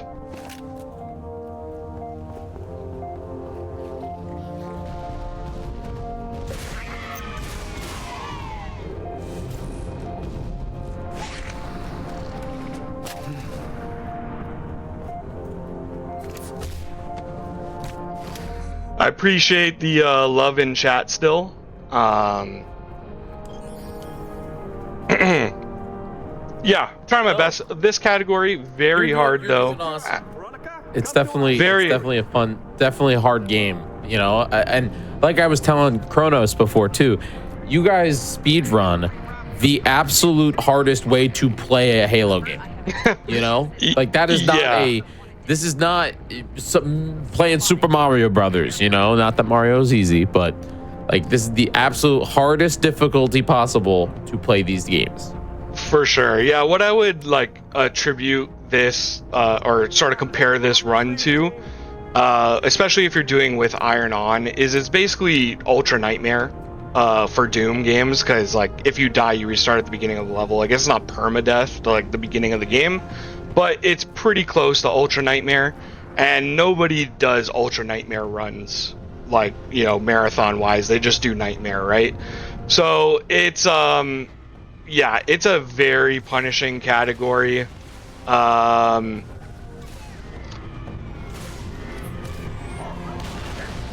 yeah, like things can go wrong for sure, and then you get soft locked and whatever.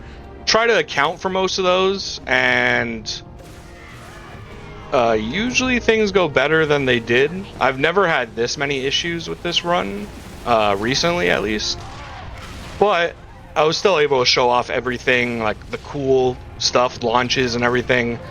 Just needed to use some safety saves, unfortunately. But yeah, this run is not for the faint of heart.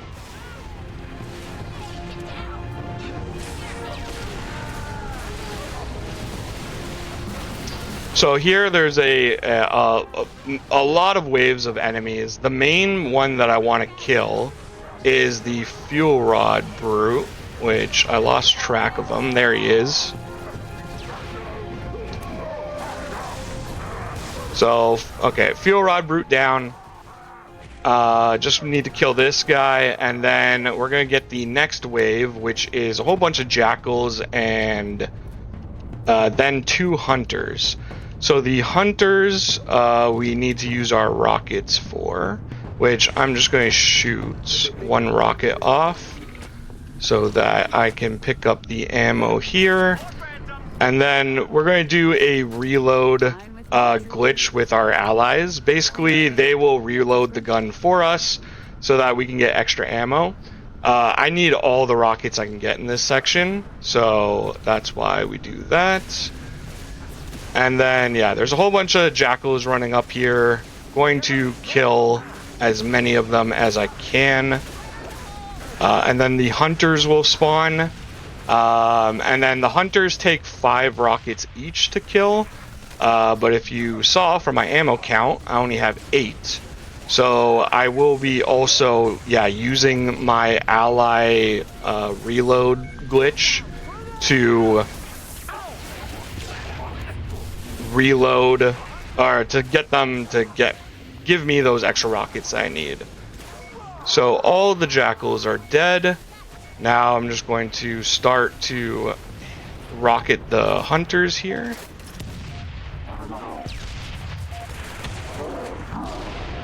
Oh god, where did that guy come from?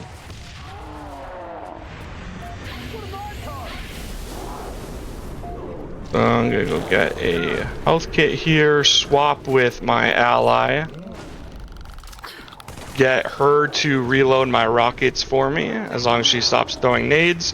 So the catch skull, like I mentioned, your allies like want to throw nades, but you can get her to reload for me. And then I just want to slowly keep peppering these guys down with rockets. Usually, like, this section is very scary. Like, originally as well, doing this fight on foot was, like, considered impossible. Over time, I've, like, refined the strats so that it is, like, just possible. Yeah, usually this level you're supposed to have a tank here, but instead we're just killing the enemies on foot and then reload glitching the rockets to kill the hunters here.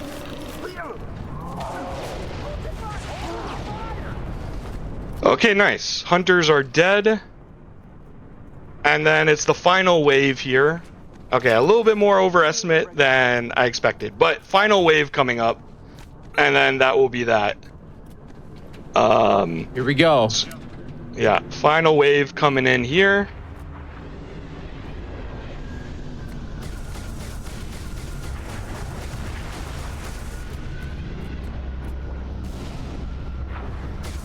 So for the final wave, there is, once again, a whole bunch of brutes. So we're going to try to plasma pistol them, take them out from a distance. There is also a hammer chieftain. So I'm going to do the manipulation strat that I was talking about on Oni. On that guy. Once I get the opportunity to... Oh god, group shot. Gonna go grab a health kit here.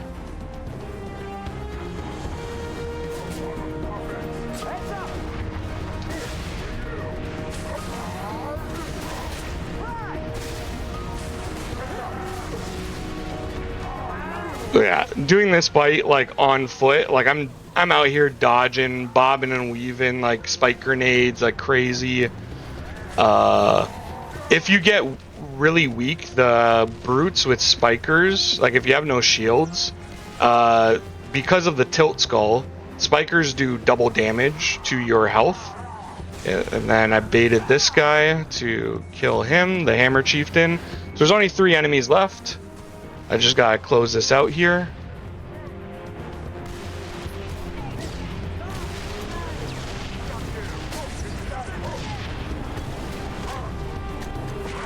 Oh god, my enemies are throwing nades. Gotta be careful. Okay, one enemy left. Okay, we should be good. And our final allies are coming in. So yeah, we killed everything. We're done with the game. Quickly, I just want to give some shout outs. A little bit of a scuffed run. Still was able to show everything off. And, you know, a very hard difficulty. But anyways, first of all, shout out to my mom. GDQ does a lot of, like, you know, good stuff for cancer research. And my mom actually fought and beat cancer twice. So she's the strongest woman I know. So shout out to her. My brother is also undergoing some health issues, so shout out to him, as well as my dad for holding down the fort. And then shout out to anybody that's done co-op runs with me over the years. Like I said, the dangerous co-op run that we did. Shout out to PHL himself, who helped me route a lot of the early stuff for this category. And then shout out people that have helped with the Lasso Segmented project. So Bloop, Drunk Sniper, Burnt, Wingman, Hark, Cambid, Scales, Trouble, Viper, John. Shout out GDQ and the hosts. All you guys work really hard. So I appreciate you guys. And then shout out Halo Runs for hosting Halo Runs themselves. So once again, I apologize for going overestimate. Oh yeah, and by the way, that's time. So Raw, you did incredible. Seriously, this was fantastic. Wow. Thank you very much. A little scuffed, but no, I appreciate you too, Jiggy, for hosting this. And yeah, I'm sure the next run will be great as well.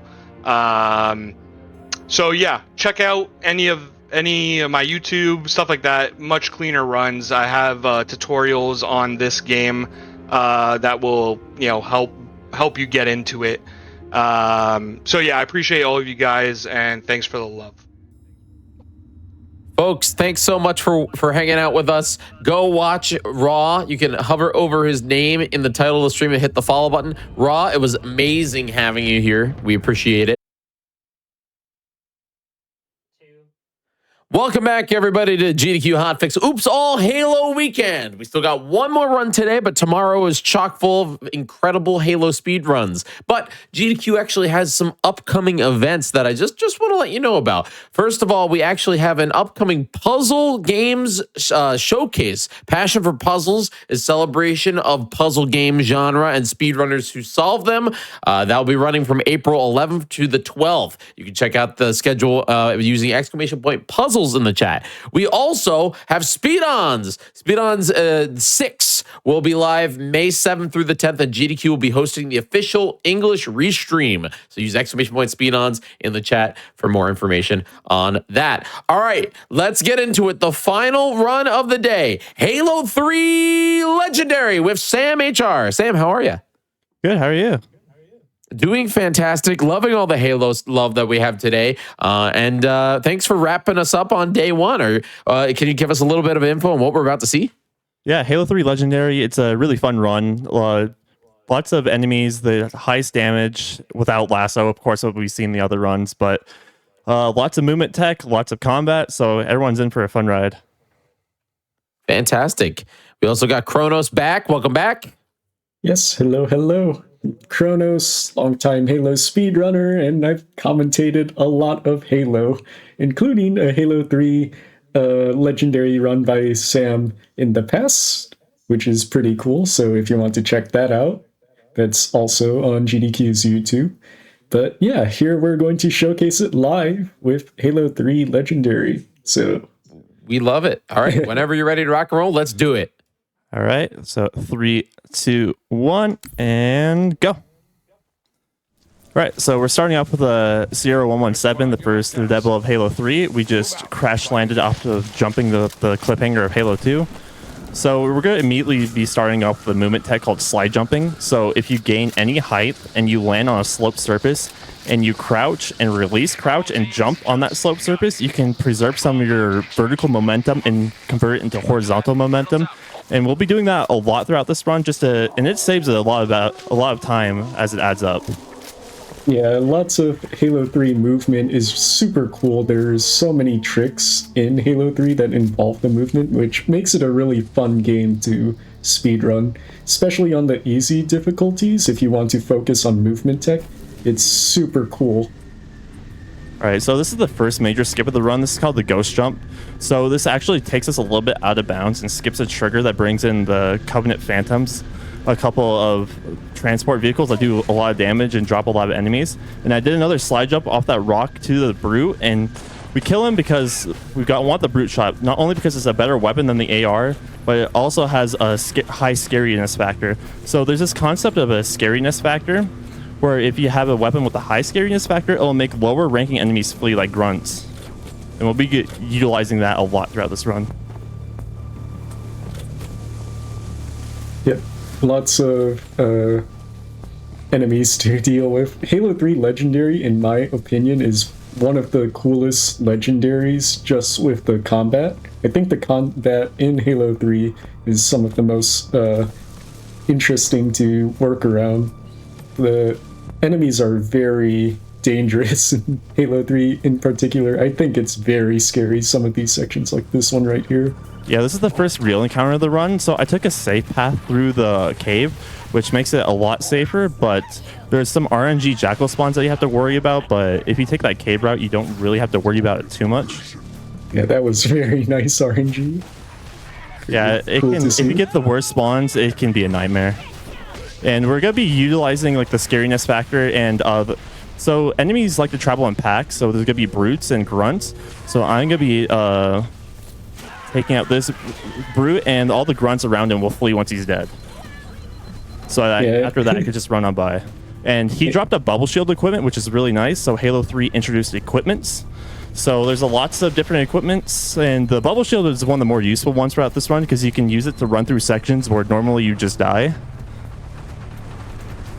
And this is the river sections, the introduction to like grenades, really, if you're on like easy. But I'm playing on legendaries, so I already have grenades, and we're just gonna go over here. And this is a little bit interesting because normally in Halo you just like can't go in water, but in this section you can go in water. So we're just I like how the graphics get bugged and up. just ignore everything. And I don't get extra spawns here. There's a chance you can get extra spawns if too many enemies die, but I didn't get them, which is really nice.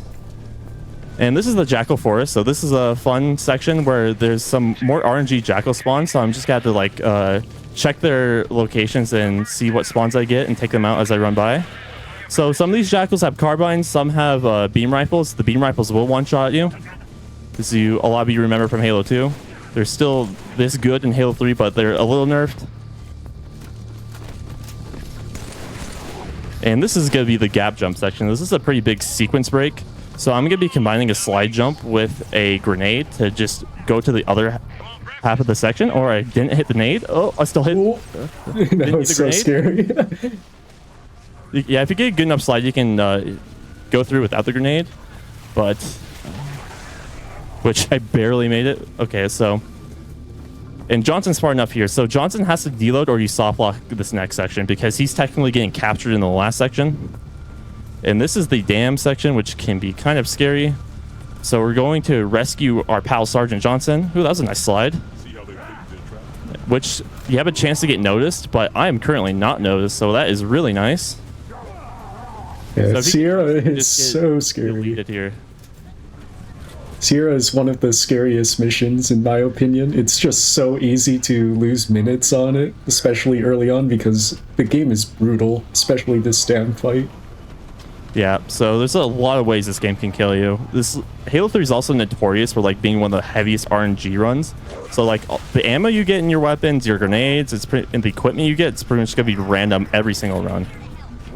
All right, so we free Johnson, so now we're on a timer for our Pelican to pick us up in the end of the mission. And before that happens, I'm gonna want to kill this Brute Chieftain that's gonna be coming up. So Brute Chieftains are the highest ranking Brute, so they're gonna be carrying either a gravity hammer or a plasma turret. So the one here has a gravity hammer, and the gravity hammer is gonna be super useful through this entire run. Which I don't know where this Chieftain is. Okay, I hear him now. He can misbehave sometimes and be very annoying. So there's the Brute Chieftain. So I'm got to kill him, and he dropped his hammer. And he also dropped the invincibility equipment, which is also super nice. I'm gonna jump crouch out of this window. Sometimes he can use the invincibility, and you just can't get it. But the invincibility is so useful that this section makes it a lot easier to play it safe. Part. Very important part of the run. So now we're just chilling, waiting for our Pelican to come pick us up. So we're just trying to clear enemies. There's like not really any big threats left. So, but there's gonna be one cool trick at the end of the level involving the gravity hammer.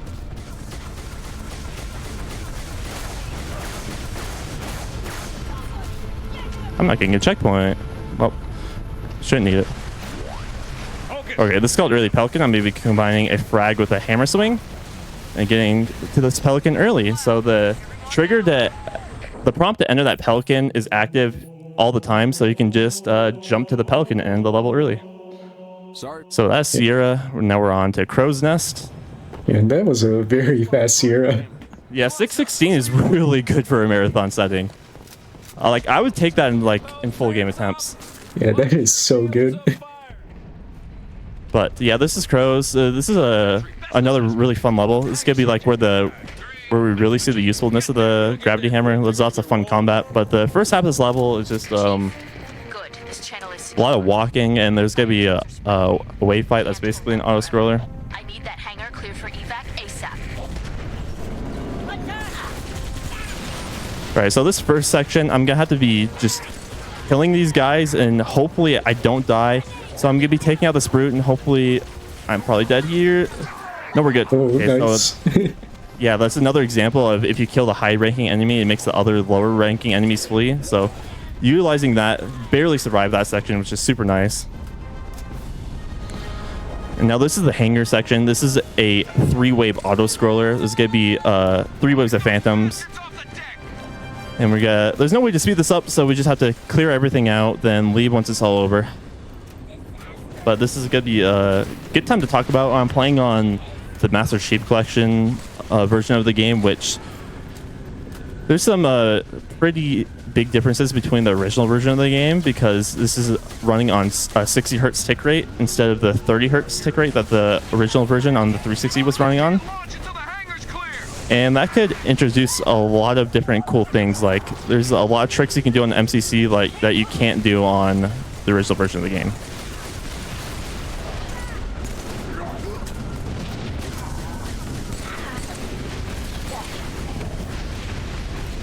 Alright, so one important thing I'm going to be doing here is making sure I pick up a deployable cover equipment. I'm going to be using that later, and I'm going to be angling this box for later, because we're going to be here later in the run. Sorry for the spoiler. Alright, so that was the first wave. This is wave 2. We're going to be dropping a few grunts, then 3 brutes after. Would you like to die, please? Thank you. Oh. Yeah. Typical way killing the brutes, just an overcharge with a headshot is the typical noob combo for all the enemies. It's very, very nice to deal with them. Yep. Plasma pistol overcharge plus precision weapons, the Halo staple. Alright, so this is the third and final wave, so we're going to be making sure I take out this Anthem turret, because this is where we're going to be making our exit. And I'm going to be making sure I have plasmas. And this last wave, I'm going to be dropping a plasma to kill the jackals and the brute. One survived. Hopefully he pushes back up. I might have to go back down and kill him, because everything needs to be dead for the section to end. Alright, he's down there, dude. Alright, he's dead now, so we're good. Lost me a few seconds, not the world's biggest deal, but it's fine. That's the end of the hangar section. Hopefully there's some plasmas out here. Okay, good. We have 2 plasmas. I'm going to draw some smiley faces. Very important. Alright, this is a fun little boost. It's called the truck boost. Got to use a frag grenade to blow up this truck and boost me a little bit. Save tons of time with that. And this next section upcoming is going to be our introduction to drones in Halo 3. So these, they're going to be coming out of this pipe, and I'm going to be killing 4 of these drones that fly down here with the frag grenade. Then brute shotting these guys that come out of the pipe and hopefully breaking the pipe, and then use the deployable cover I got earlier. Although the pipe's actually stuck. Yeah, if it's not open, the drones can't come out to be killed. Seems like it worked out, though. There's one alive somewhere.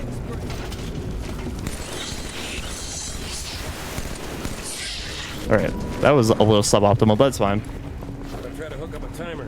Yep, yeah, so you can shoot bullet weapons through that deployable cover, which makes that section a lot easier.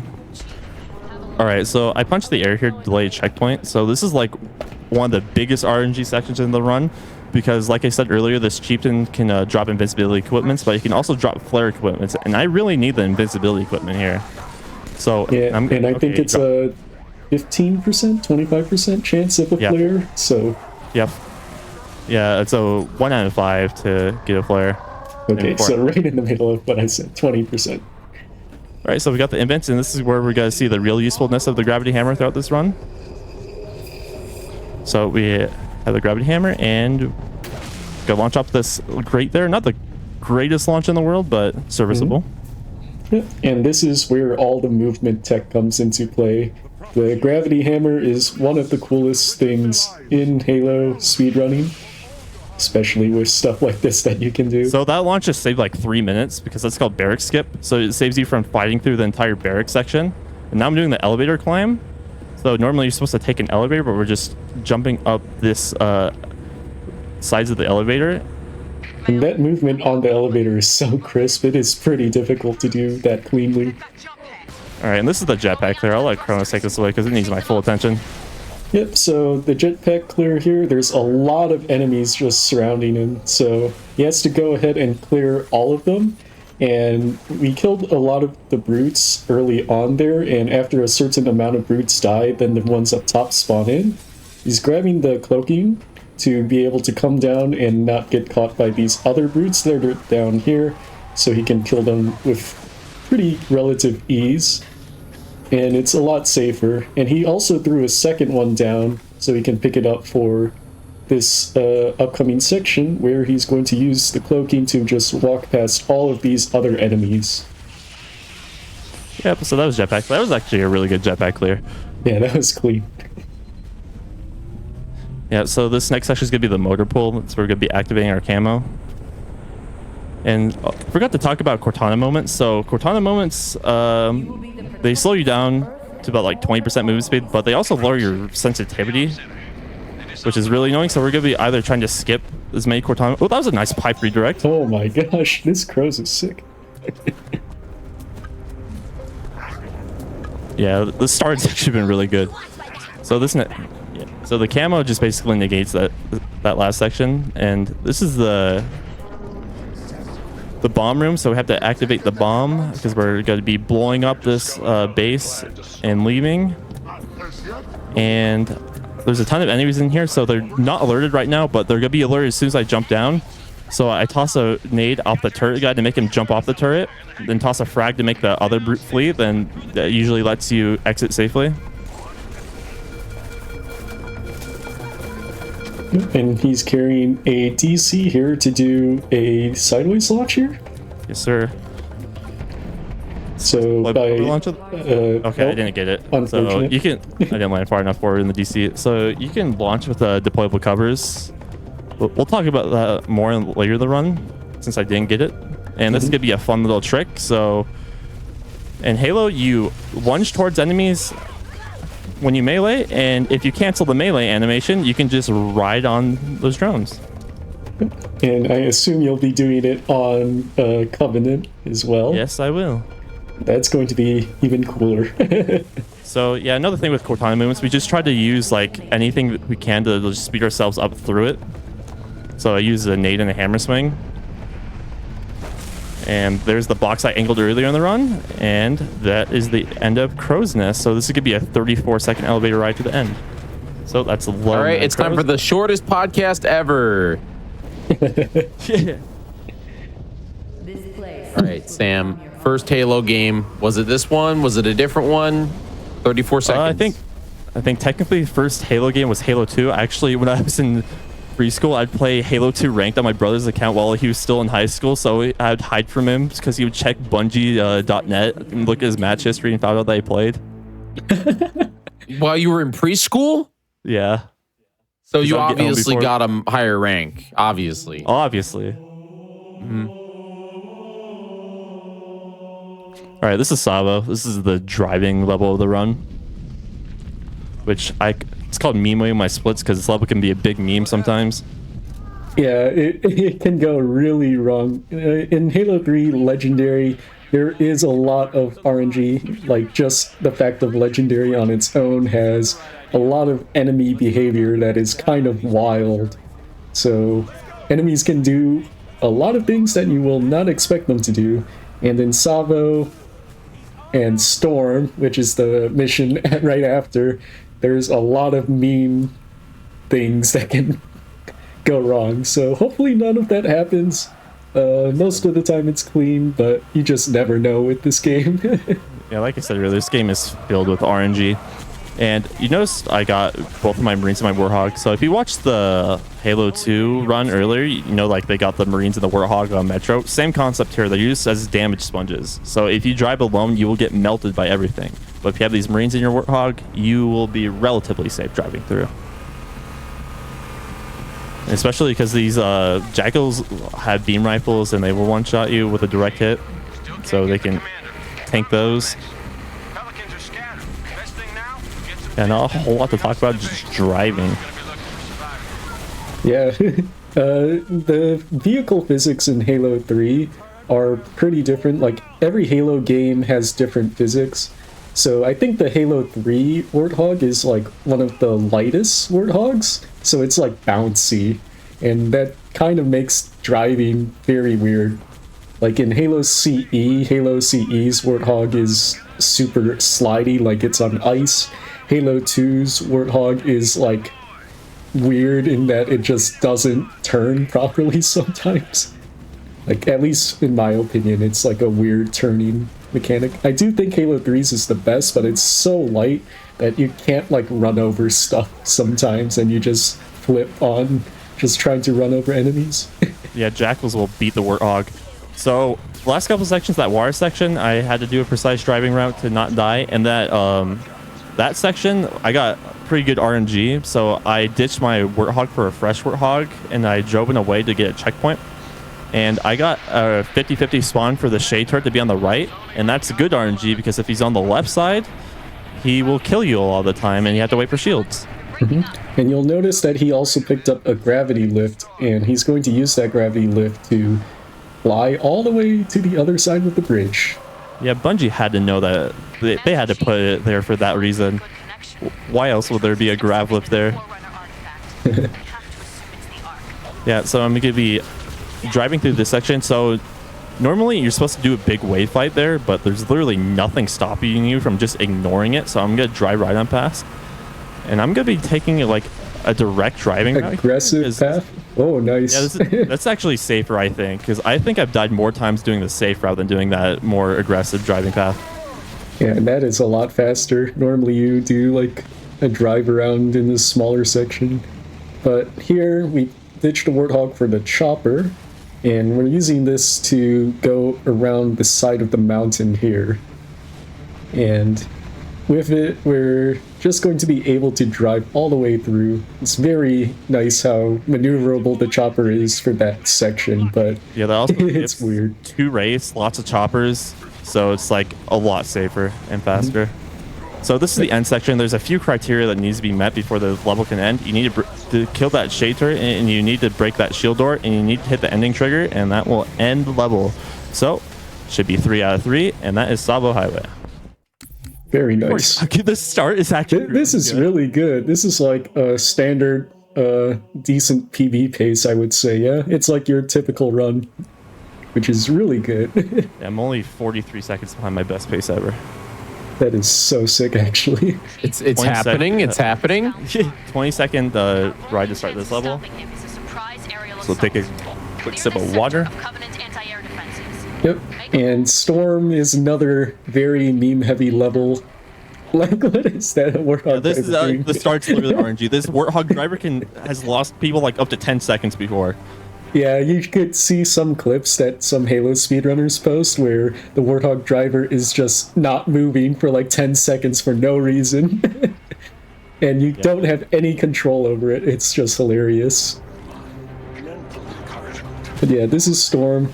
Once again, it is a very brutal level. There's lots and lots of explosions and vehicles and just everything that can go wrong. So, yep, we're just going to hope for the best. Interesting. I've never gotten a checkpoint there before. Yeah, that is interesting then. It's actually very nice. It's very easy to just randomly die to like a grenade or something in this section. Yeah, it was a little slow because I wanted to grab a plasma in there. So this is going to be the first like bed section. So there's a quota I have to meet. I have to kill a certain amount of enemies, the AA Wraith, and at least 1 ghost to progress to the next section. So if I kill enough enemies fast enough, I can trigger the load to enter the next section before the Phantom that drops more enemies to increase the quota count gets here. Oh, should be fast that was enough. scary. Yep, there's our load. Hit the load. Nice. And progress to the next lake bed. I'm gonna splatter that guy, and jump through here. Alright. Yep, so switch some weapons around. And we're going to jump around the side hallway here, hit this Cortana moment. And behind us are like a lot of drone spawns that just come in from opening the door, so we're just walking past that, and hopefully the Marines don't like blow up on you. See, they can just sometimes rocket you for no reason as well. The Marines with rockets will one-shot you. So this is the second lake bed. This is another wave fight. The rule of 2s here. There's gonna be 2 waves of 2 Phantoms that drop 2 ghosts each, and we're gonna have to kill basically every vehicle to progress to the next section. And we can speed this up by killing the second Phantom of each wave that leaves. I'm gonna be laying this rocket, I think. We'll see. Yep. Yeah. We have to do this slow now. So I'm gonna take this safe and just make sure that the ghosts are dead, because vehicles in this game are so overtuned. These ghosts will like kill you in like half a second. Yeah. So the Marines here actually do a pretty good job most of the time. Yeah. So this should clean up all the ghosts here, and hopefully they take out the second AA Wraith. There's still a chopper alive too, so we might have to deal with that later. But yeah, we lost some time because I couldn't kill that second Phantom. So the game will spawn in the next wave once that Phantom's dead or deloaded. So now I will actually hit this pre-fire shot, hopefully. Oh, I killed one. Second Phantom. So just shooting while it's attached. When you detach it, it only has 8 ammo, so we keep it attached until a certain point. Don't know what happened to the other ghosts I didn't kill, so I think the Marines got it. So yep, there's the Phantom Ged, so we'll see if I get the checkpoint. Yep. Nice. That means once you get that Johnson dialogue, that means you can leave the section. So if you played this game before, this is the introduction to the Scarab. So you're supposed to fight the big Covenant Scarab tank. You're supposed to get inside and destroy its core, but I am not going to do that. I'm going to take this mongoose to this door and park it in a precise location and clip to the other side. Yep. And that skips the entire Scarab fight, which is normally a while where you have to just kill it. Yeah, so I actually had to wait for the Scarab to spawn in, because what I did there is I actually deloaded the last section, and deloading the Scarab counts as killing it. So if you progress too early and deload that section without the Scarab coming in, you actually soft lock. And this is the warehouse section. This is one of the scariest parts of the level, so I'm just gonna have to rocket and nade these brutes as they run by. Yeah, and these enemies are very brutal. Bubble shields? No bubble shields? Checkpoint though. Oh, that's a sick checkpoint. Normally you don't get a checkpoint here, and like it's very easy to die just from 2 brute shots or something. It's like wild. Oh, another checkpoint. That's good. Okay, these checkpoints are being... You're getting some sick checkpoints on this mission. This is one of the most spoon-fed checkpoint runs I've ever had. I mean, best time to do it on a marathon. True. Right, so here's another brute chieftain I'm going to be taking out. I'm not going to be utilizing his hammer. Okay, the invents didn't deload. So this... Wow, that's even better. Deloading equipment. So, but I have the invincibility equipment, so I can just do this ending section without worrying about dying. Yep. Yeah, this section in particular has like a deload script, which runs very often, so things that get dropped are very easily just deloaded after they drop on the ground.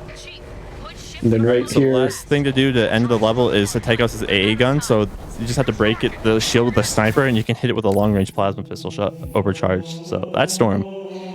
Yeah, so another solid level. Pretty solid. This start is really good. This is like definitely like not quite PB pace right now, but it's up there. And now this is Floodgate. Floodgate is one of the coolest levels of the run. Lots of hammer launches, and we're gonna be doing DC launches. It's gonna be different from the DC launch I tried to do in Crow's Nest. It's gonna be forward launches, which are a lot more powerful. Yep. And this mission, if you want to start speedrunning Halo, you can try speedrunning Floodgate, because it is probably one of the coolest movement tech missions in the game. So as you can see with the gravity hammer, you can just do launches, and you'll see it throughout all of this level here. It's 100% movement based. Yeah, and it's also really short, so it's like easy to pick up.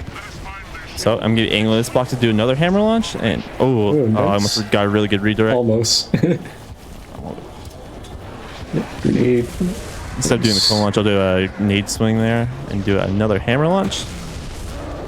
Off the side. Because the deployable cover through this floor, which I'll be using to do the deployable cover launch in a bit. Yep. So there's a Cortana moment on the floor here, so I'm going to be trying to not touch the floor, because the floor is Cortana moment. All right? Got through without hitting the Cortana moment. That saves like 10 seconds. And here is the DC launch right after this cutscene here. Yeah, so I'm delaying this checkpoint to set up for a checkpoint to do this DC launch. So I'm going to be jumping and angling myself. So I should have got the checkpoint. Okay, a little too fast. Alright, that looks better. Yep. And they've done where we just were. Yeah, and that saves a lot of walking time. It's like 20 seconds or so of walking. Yeah, that's one of the more notable differences between this version and the OG version is that deployable cover launches are a lot more powerful due to the 60 Hz tick rate in this version. They're so powerful in this version, you can actually clip through walls with them. And that's used in this level for the world record with a very tricky launch. So I'm going to be doing another DC launch here. Oh, never mind. So I was trying to set up for a redirect launch there because they have to go to the other side to hit the Covenant ship. And instead we'll do the backup pizza launch. Nice. Both cool strats. So you can actually... I did an equipment jump there. You can jump off of equipment. So I jumped up a trip mine there. So here's the first grade mine moment of the run. So it's a Cortana moment, but with the grade mines talking instead of Cortana. This is not good. Yeah, it's kind of...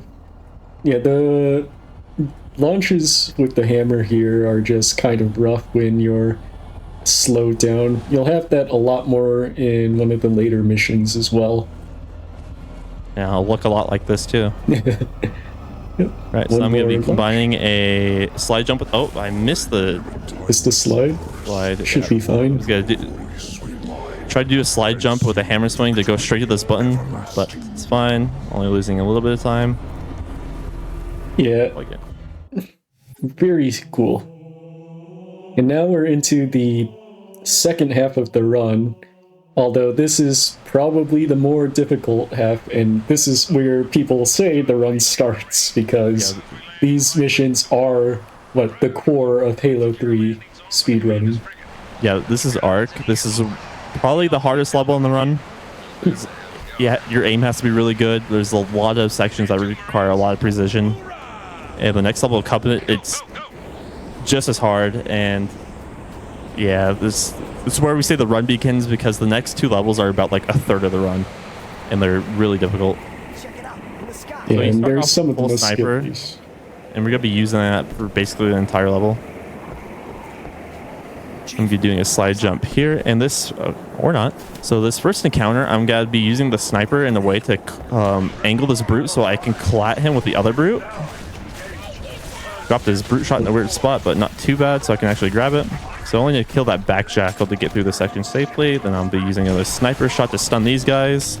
Make sure I have a brute shot in my chamber. I'll be taking out this jackal. So normally you're supposed to go down and do like a big fight, and there's a couple hunters that drop down, but you can just do a brute shot frag jump to go straight to the end of the section. Yep, and that skips a lot of combat there. Very nice. And we're headed to grab our Warthog here, or Mongoose here. Yep, so this next section is going to be a driving section, which is one of the scariest driving sections in the run, because it's going to be done with the Mongoose, and it has 0 defensive capabilities.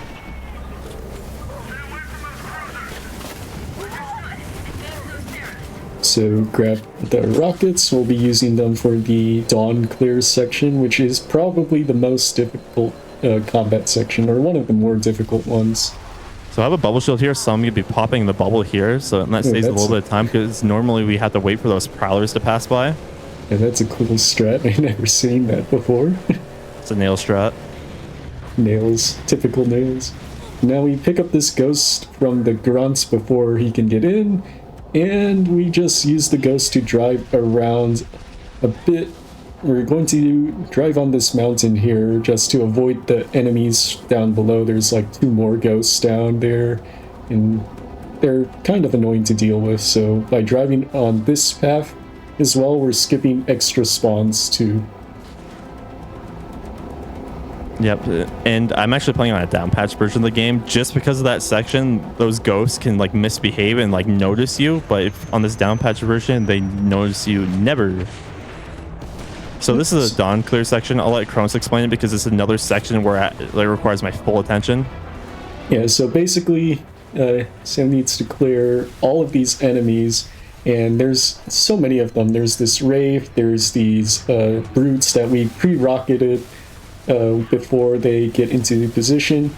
He's going to snipe all of these brutes on this side here, and there's also 2 AA Wraiths and 2 more Ghosts here that he's going to take out with rockets, and we're going to take care of these AA Wraiths by shooting the back of it with the turret here, and it's a very nice safe strat, and I believe that should be everything. There's a couple more stragglers, but once enough enemies are dead, we're going to get the dawn to come in, and we're not looking at the sky yet. We're just prepping until we get everything that we need, and when you look at it, that's when you trigger it to start coming in.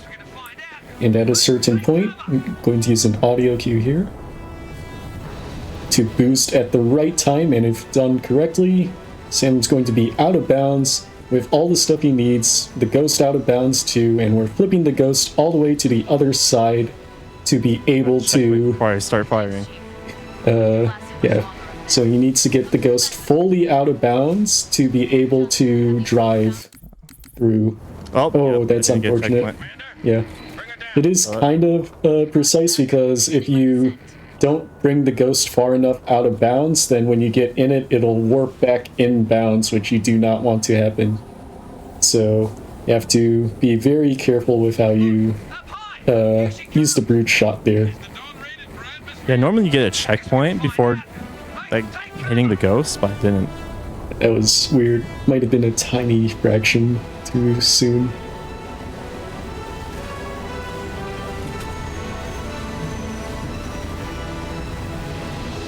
Yep, I'm not getting this checkpoint, which is annoying.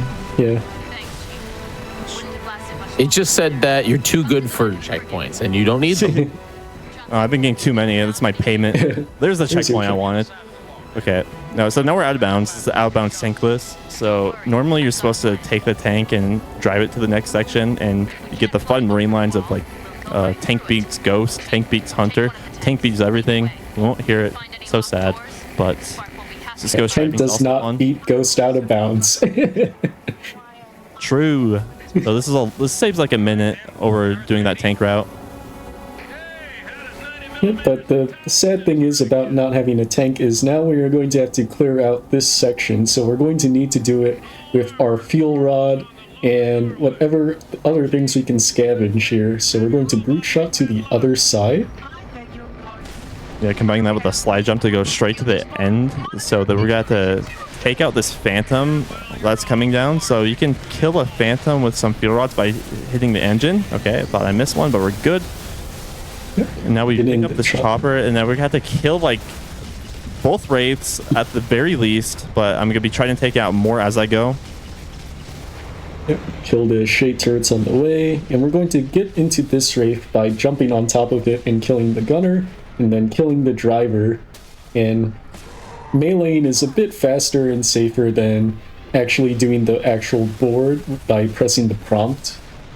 So that's why we do it this way. And after 4 Wraith shots on that Wraith and just killing these stragglers down below, you should be good. Okay, that guy's bailing out. So I want to kill at least one of these vehicles because you can speed the door opening up a little bit by... Oh, this guy's here. Okay, I'm just going to eat the time loss and not try and kill anybody, which is a little unfortunate, but not the biggest deal in the world. Now let's run like a 30-second timer for this door to open. Yeah, and the enemies here can be very scary. Like, just enemies in vehicles are kind of crazy. Yeah, like we said earlier, the Ghosts absolutely melt you. Choppers, they're not as deadly, but they're still pretty deadly.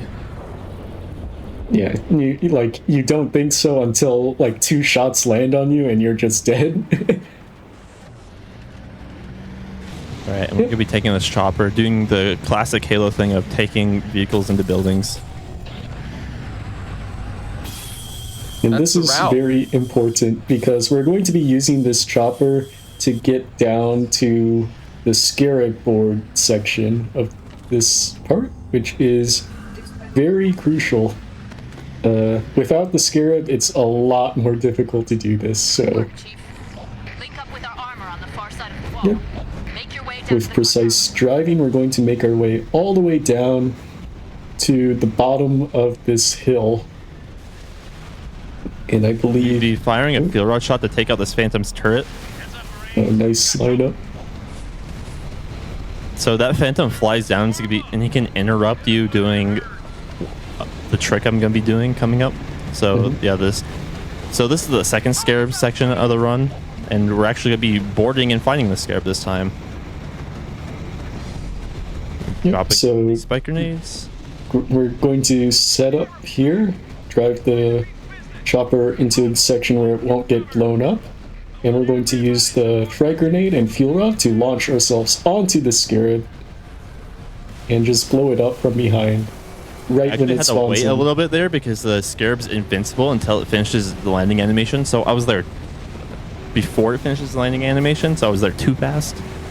So it's kind of unfortunate that we have to wait there. Yep, and now we're just driving back up. There's some enemies sometimes in this section, so just kind of have to be careful sometimes. Yeah, we take this driving route instead of going up the ramp spire normally, because there's a ton of enemies on that ramp, and this way it's a lot safer, and it doesn't lose any time because we have to wait for the Pelican to drop off our allies anyways. Yep, so we're just riding on top of this roof section here. We're going to drop down while getting out of the chopper here and just be right at the top of this section. Alright, I want to pick up a speed rifle because for some reason when you trade out this beam rifle with one of the Marines, it stops the enemies in the inside section from aggroing, which is I still don't fully understand why, but something I found out a few years ago.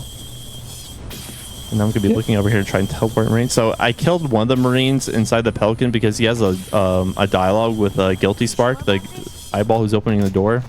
And if you kill him, that dialogue won't happen, and the door will open like 7 seconds faster. Ooh, bubble shield, I want that. Yep, that's a very nice equipment here. So we're just making our ways through these hallways here. There's a lot of enemies around that hopefully don't get alerted. Yeah, this is the indoor section that I was talking about giving the Marine the beam that stops them from being alerted. And if they're not alerted, you get a checkpoint here, which is super nice. Yeah, in this section, it's pretty easy to die to, and it's very nice that we do have a bubble shield here for it, since we're going to be able to use it here so we don't die to another brute shot brute, which is always there as well. And yeah. Now we hit the cartographer button. We're going to be backtracking a little bit and going downstairs to do the end fight and the mission. But this next section is one of the worst in the run. It's just, I'm not getting a checkpoint for it either, which kind of sucks. It's really easy to die here because this ramp has two Mauler brutes and a chieftain. The Mauler brutes will one-shot you, and the chieftain will melt you. So, and my checkpoint's all the way back here. So yeah, that was quite unfortunate too. The Jackal managed to snipe with an overshield, which left Sam with like 0 health. So I got the checkpoint this time. Don't understand what I did differently. It's the wild variants of this game. Not all the Jackals are dead this time. Yeah, and you get through just fine. Now it just went down. And this is a section why we're going to use the laser and the fuel rod here. So the laser is just super easy to use to kill these brutes that are invisible here. That Jackal is not cooperating. Nice. I think you're good. He's behind me. Okay. I'm gonna jump up here and get some plasmas. And we're going to get all the items that we need here. We're going to spawn kill these brutes here that are like lining up. There's supposed to be a big fight between you and the chieftain, but you just kill all the brutes on the side instead. And because we already killed the chieftain, all these jackals and stuff spawn in super early. And that was a sick clear. And yeah, decent. So normally, like, you're supposed to 1v1 the chieftain in this section, but I killed the chieftain in the last room, so those enemies got alerted earlier. And yeah, that's the end of our, where we just have to wait for this pelican to pick us up. And that's pretty solid at 12:30. Yeah, the only major time loss was that revert one death, and the out of bounds. Yeah. Yeah, so this is the Covenant, Cubby for short. So we start out with a hot beach drop with the Spartan laser, and we're gonna be doing one of the cooler tricks in the run called the AA Wraith grab. So I'm gonna be making my way through this beach and just trying to kill like any of the major threats as I go on. And I'm gonna be using one of the Spartan laser shots to take this Wraith down to a little bit lower HP. And there's a chieftain here that I need to kill. So is he pushing up? Yep, there he is. And now, you're normally not supposed to drive these things, but if you break the latch and kill the brute and enter on the and buffer the enter input on this same frame, you can get inside and drive this AA Wraith. Yeah, and that's a really cool strat, and it's used in like other Halo games too, like in ODST with Kazingo, where we do Banshee grab with the same method. By doing so, we're able to get into vehicles that we're technically not supposed to. And here, this is also probably one of my favorite missions to speedrun in the game. Like, if this mission is basically Halo speedrunning, like, in my opinion. Just a mix of everything that you can think of. Hold position. I'm on my way. Shipmaster, begin diversionary bombardment. So I was waiting for someone to notice the Spirit Box shirt. So yeah, this is the going up to the first tower. So purpose of this level, we have to take down the shields of these 3 towers because the Prophet of Truth is about to fire all the Halo rings, and we want to stop them from doing that. And these towers are forming a shield to block him. So this is the first tower, and the entrance for this first tower can be really scary. So I'm going to be driving my Ghost in a very precise way to try to bait out some grenades, and I'm just going to be ramming my way through these guys. So that was good. And I grabbed that bubble at the start, and normally you're supposed to go through the back and like kill all these enemies, but you can just jump straight up to this elevator. And we're going to get ready to kill the enemies in this first tower here.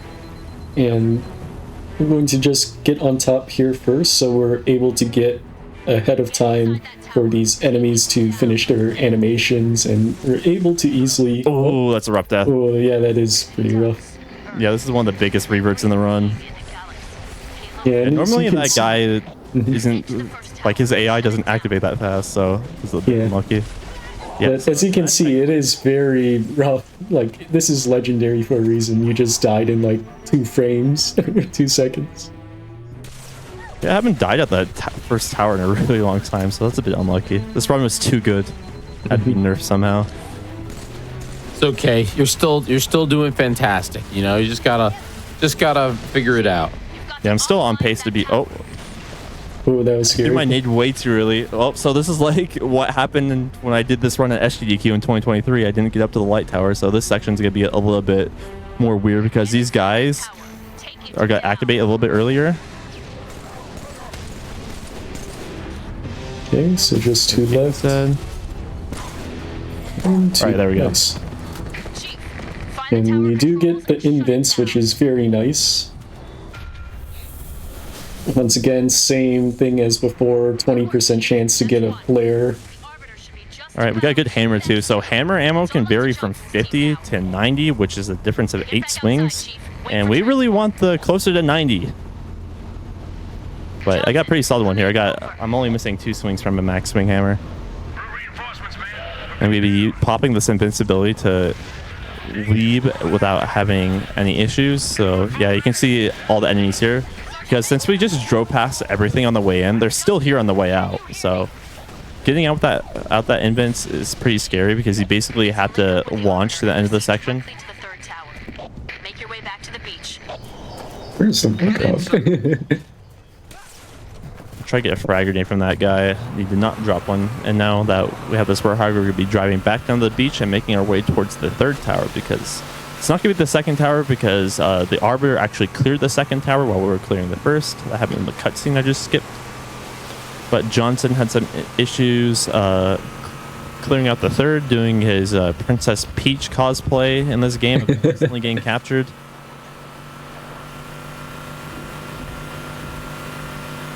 Yep, and then once we drive down the hill, we're going to get into the Hornet. And we're going to do some diagonal flying, which is the faster way of moving in the Hornet here. Yeah, it's about 20% faster to fly diagonally. It's also the same thing through Cortana moments. You go a bit faster moving diagonally, and also when you're holding a turret or a missile pod. Yep, and we're flying pretty low to the water here. This is because if we're flying decently high up, we'll get alerted by all these banshees flying around. And even down here, you can probably still get some random shots fired at you. So hopefully none of that happens. I think we're good. Yeah, if you hug this cliff, you should not take any damage from any banshee bombs or anything. Objective in sight, Commander. Yep, and we're going to eject, and there's going to be a lot of brutes in this next section here. So I'm going to try to get just one of them. I think the rest are walking the other direction. Yeah, I'm going to be waiting. Okay, now I'm going to be juggling this brute shot because there's going to be a bunch of drones that fly down here. And I need to kill at least 8 of them. If you kill at least 8, the rest will just disappear. So it's nice. Alright, yeah, killed more than enough. Now here's what I'm going to be doing, what I tried to do last time. Alright, we're on the light beam. Now I'm going to be waiting for a visual cue to do a grenade jump to get to the top just that much bit faster and start sniping these guys as soon as I possibly can. I didn't quite get the headshot, so I have to wait for my beam to recharge. And then there's just one chieftain left. We're going to go ahead and get ready with this Mauler.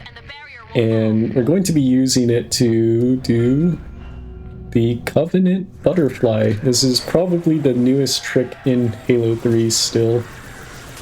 At least the newest big trick of the run. And we're going to be using it to get some of these flood over, just one of them. And by baiting it over and doing some specific movement, very unfortunate there. Just retry it. Yeah, I like it. It's going to... Trying to manipulate this flood AI can be so annoying sometimes. Yep. And there we go. We're out. So there's some area there that I have to get through. Yep. And by doing the butterfly strat that we did in Crows, you can just get out through the window. And by doing that, we can just go ahead, launch ourselves. No hammer slide there, just unfortunate. Yeah, that's one of my little strats there is do a little redirect slide there, but I hit the tree. And yeah, we're just backtracking to hit this load zone trigger, and we can just continue to walk all the way back to where we need to go. And normally here you're in a vehicle like a tank, or in Speedrunners' cases, a Warthog. But here we skip that entire section, so we don't need to go and backtrack through the third tower, which is probably one of the other most devastating sections. So the butterfly just made this part a lot easier to deal with, although the butterfly itself is very finicky and pretty difficult. Yeah, that's why we want a good gravity hammer here, is because we use those gravity hammer swings to go down the mountain that much faster. And one of the consequences of doing the butterfly here is you don't get the epic soundtrack for this section, which kind of sucks. So if anyone wants to make the sounds themselves, do the piano riffs. So this is the scared section. This is I expect chat to be doing. You know, I want to hear chat making the sounds. And this is double scarabs, so 2 scarabs drop down, we need to kill both of them.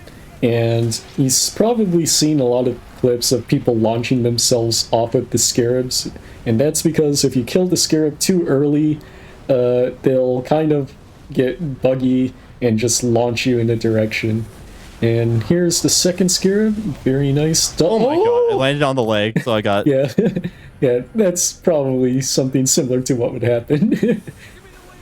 Basically, the geometry of the Scarab can kind of just bug out and launch you. And that's never fun when that happens. And this is probably one of the other most difficult sections of the run.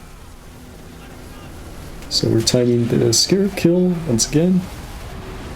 And basically, this is the fastest way to do it. We just kill one of the Scarabs when they spawn in, and then for the other Scarab, we need to land on top of it as the other fastest and technically safest way. Although it is very difficult because all the enemies are just surrounding you, and it's very easy to just die to them. So yeah, I'm waiting for this Scarab to spin around because I want to be exiting on this side. Makes it a bit safer. And the Goshawk's right here, which is nice. That is very nice. He drove it to Special delivery. So sometimes you cannot even get this Goshawk. What's that? Oh! Where did that come from? That is so unlucky. Yeah, so I think that was a spike grenade, yeah? Yeah, it was a spike grenade. So yeah. The brutes on the Scarab are still like alive and aggro on you, even once the Scarab is like actively about to explode. So he still wanted to get his revenge on me. Just Halo 3 things. That's funny. Good thing wasn't a PB-paced run, or I would be very angry. Yeah, that was very unfortunate. But that's just legendary. Sometimes things happen. Yep. That's been the key of the day, is that sometimes we have to adapt because each run is different, right? Mm-hmm. Yeah, if you ever watched my interview with ADEF before my GDQ 23 run, he asked me one word to describe the Halo 3 Legendary run, and I said adaptation. Yeah, that's a pretty good one. Yeah, and I think a lot of Halo speedruns in general are a lot of adaptation based off how enemies behave, and it's why Halo is just such a great speedrun game. So I have to kill Arbor here because he also has a dialogue with Guilty Spark that will delay this bridge from coming up. Ooh, is that enough? No, I don't know. So I'm gonna be losing a little bit of time because I tried to take that Warthog inside, but I didn't quite get through the soft barrier, so I had to do the walk of shame. Yep, and you have to save the hammer ammo here for the big bridge launches. Alright, so I'm immediately going to be stepping to the right, and I'm going to be taking out a few of the enemies down here, and I'm going to be setting up this box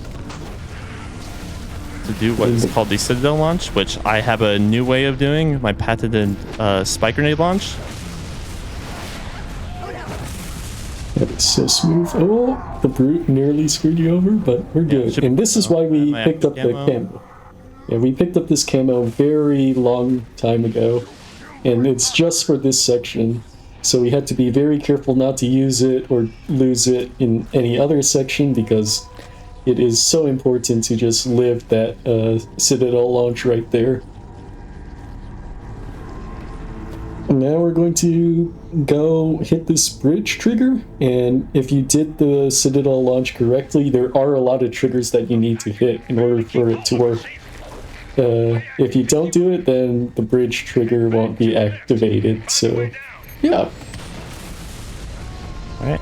The trick's called the MIB special, combining a plasma grenade on top of that dead brute body to just get a little bit extra distance.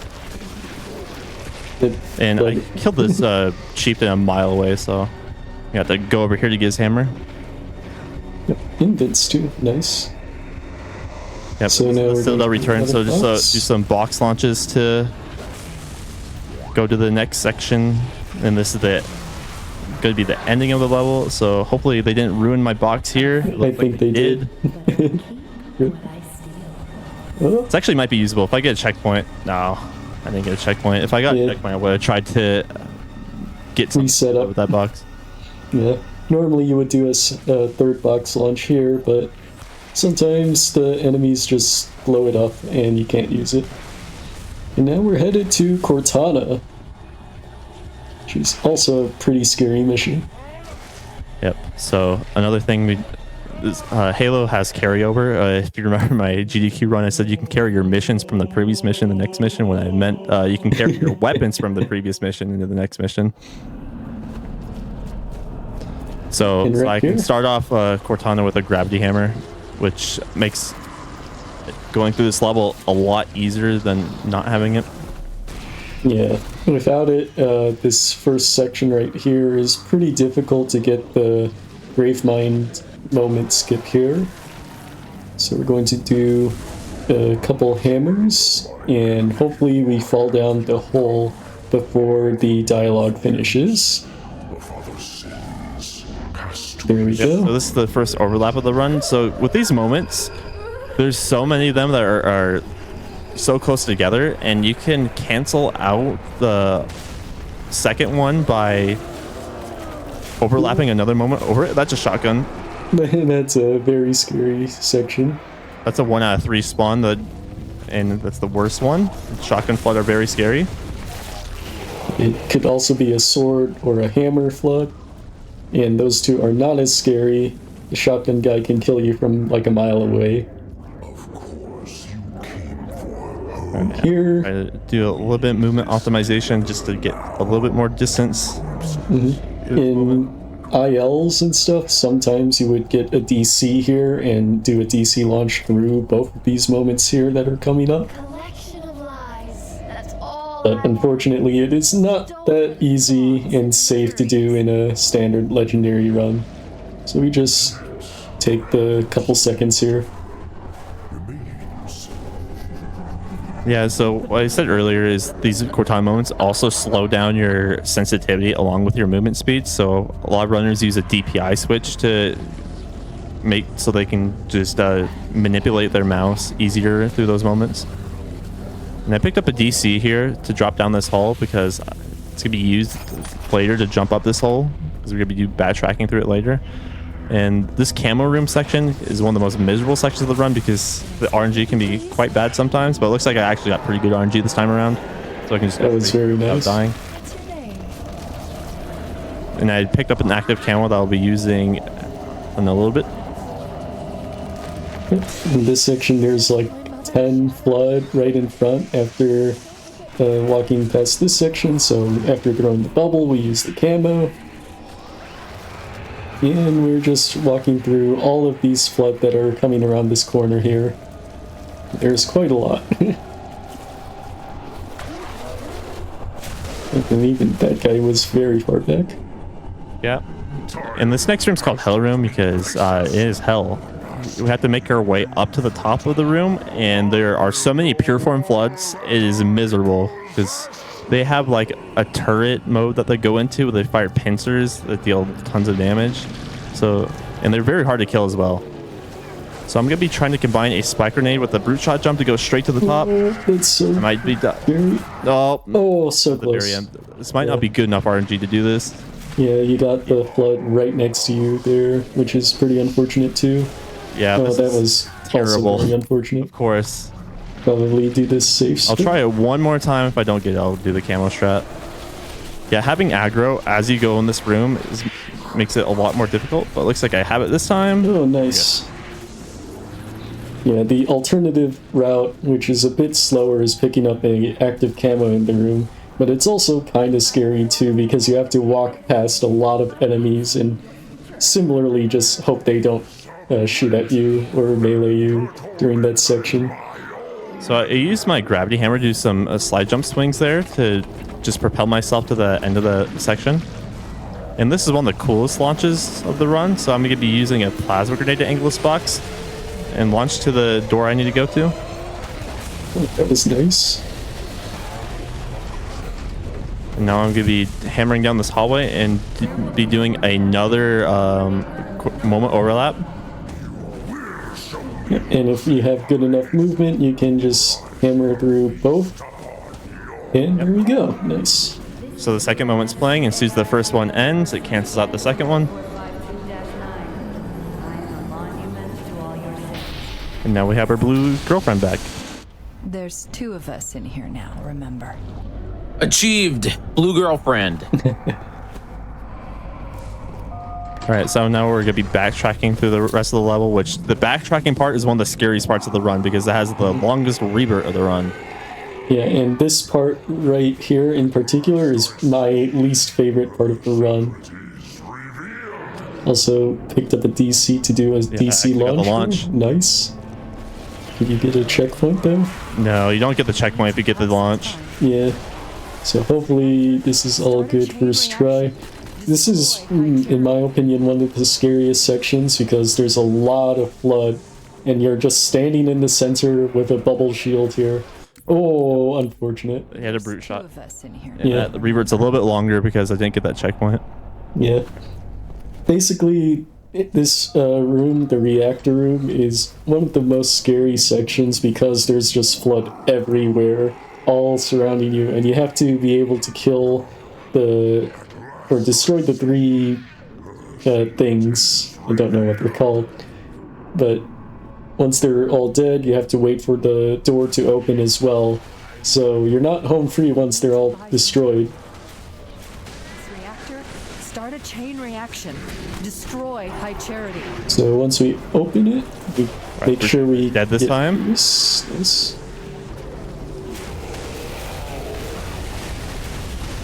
So once all 3 are destroyed, camp out in this bubble for a little bit to make sure we have our full health and shields.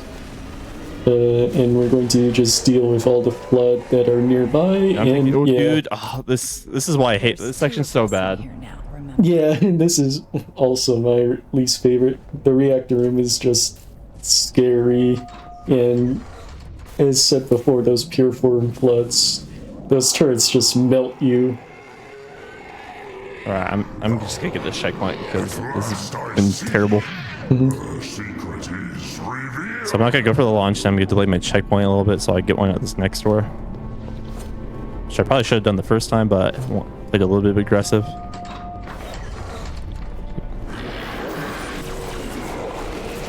Yeah, no shield, so that's insane.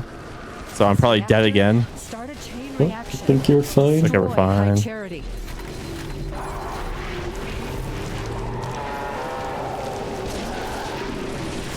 And I need to save my camo for later in the run.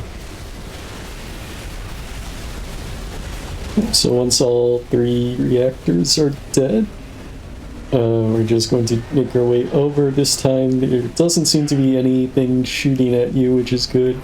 Yeah, this just shows you how much variance there is in this run. This time I'm basically untouched. You heard it, Chief. Yeah, and sometimes you can get a god tier checkpoint here, but it's like very rare. And there's a carbine guy, so I'm not excited about that. So if there's a brute shot guy too, I might die and have to do that section all over again. Yeah, you don't get a checkpoint until after a brute shot jump here. So we'll see what we get. There's a potential checkpoint you can get here if you're lucky. Yeah, you need to kill everything doesn't down seem here. like you're getting one. And this is why we're saving the camo. So we're going to use it here. And there's a ton of blood in this section, like 10 past this door as well. And then we're going to... they pushed my DC. Okay, that is... oh, no. Yep, here we are again. Yeah, welcome to Cortana. Yeah, that was super unfortunate. The flood decided to push the DC, and normally the DC is positioned in a very specific way where you just launch off of it to go through the hole, but if it's moved out of the way, then it kind of messes up your positioning a lot. So you either have to immediately adapt the brute shot jump, which is what is going on what is here? Going on? I just got hit with a flying sword flood. Excellent, didn't pick up the camo this time. I'm just gonna revert now. Yeah, this is why this is my least favorite level in the run. Yeah, I think this is everyone's bane of running Halo 3 besides, I think, Sorix. I think Sorix actually really likes this mission.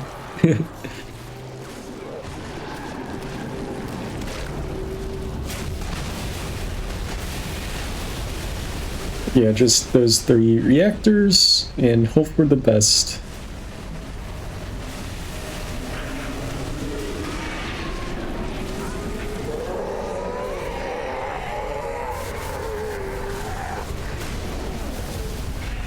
You heard it, Chief. Okay, so back down this hallway. We need to get to Halo. Destroy the Yep. flood once and for all. And we're It's less of platforming a up top hallway, here. more of a hole. That is true. I'm not sure about the lore. Is this like inside of Gravemind? Yeah. My charity? Yeah.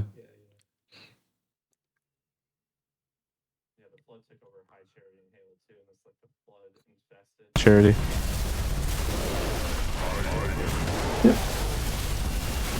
Okay, so now this time around, hopefully we can get through. The rocket pistol does rule. Oh, And my DC's also in a terrible spot. okay, we should be Alright, fine we're gonna though. take the DLC room. And that sword flood almost lunged at you at the end there too, but I think you're good here. You should be able to get a checkpoint as well. Yep, Here we there's go. my first checkpoint in like 5 minutes. And we're just going to Alright, keep so backtracking. Yep. This was a less than ideal Cortana, but that's how this level can be sometimes. So I even made a safety checkpoint just in case the reactor room RNG was so bad, like I would be like pseudo soft locked. Yeah. Halo 3 do be like that. And now here we're also going to make sure we empty out our brute shot so we do not carry over our weapons to the next level, because we want to have rockets, which are the weapons that we start out with for the next mission. So by emptying our brute shot here, we're able to force ourselves not to carry over, and we'll have a full set of 6 or 8 rockets to work with. And yeah, that makes it a lot easier for this section. And this is the last mission of the run, Halo. And this mission is also pretty RNG with how the spawns work on this first tower here that we're going to go up and enter. But we'll see what happens. I believe a lot of modern strats now have been able to help manip the enemies a bit to make it a lot easier, but it's still a lot of randomness, and just flood with explosive weapons do not play nice sometimes. Yeah, those last 2 levels are like brutal to end a run with. Nice hammer, 80. So we're going to Doing some use it. slide jumps to this little post here and doing a frag grenade and a hammer swing to get up to the middle section of the spire early, because normally you're supposed to like fight up each level, and this skips doing all that. Maybe looking over here to teleport Arbiter into a specific spot so I can shoot a rocket and kill all the flood around him. Now we're going to kill Johnson as well. So he'll help open up this door sooner. I'm gonna be juggling my hammer and dropping it here, and hopefully it doesn't deload.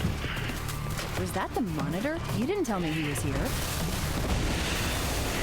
And now this is the spire fight. So this is kind of a new way of doing the spire fight, and it's kind of just standing up here and ignoring everything. Except I'm getting a lot of spawns on this side of the spire. So normally you want the flood to spawn on the other side of the spire, and Johnson will just laser them up. So this is I'm gonna be very, sitting over here very meleeing different. the guys on this side.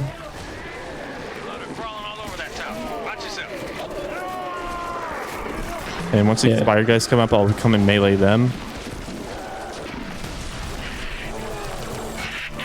And this is very different than the original strat, where we would drop down from the top of this spire here to grab more Wave is rockets. coming in now.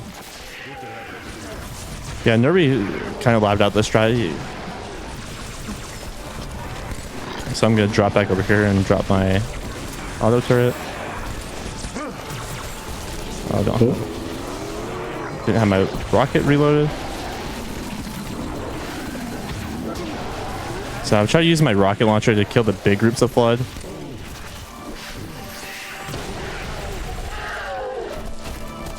Oh my gosh, so many chain reactions. In the shotgun. Okay, there's the wave 3. I'm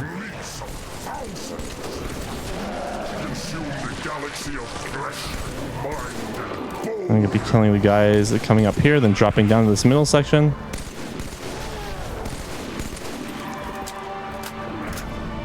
There should be one big flood remaining.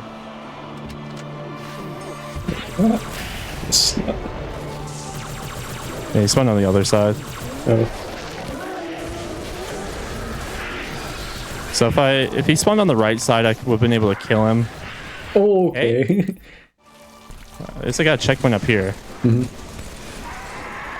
I got killed with the spider melee. Yeah. Oh, that's a pretty big reboot though.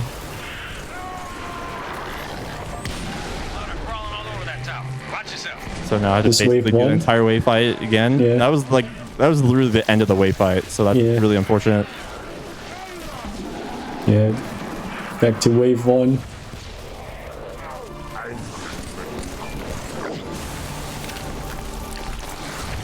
Yeah, and this is just purely combat.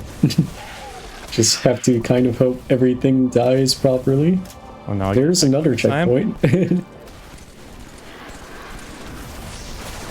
Like, the game gave you so many checkpoints when you didn't need it, and now it didn't give you the checkpoints when you did need them. Just Halo things.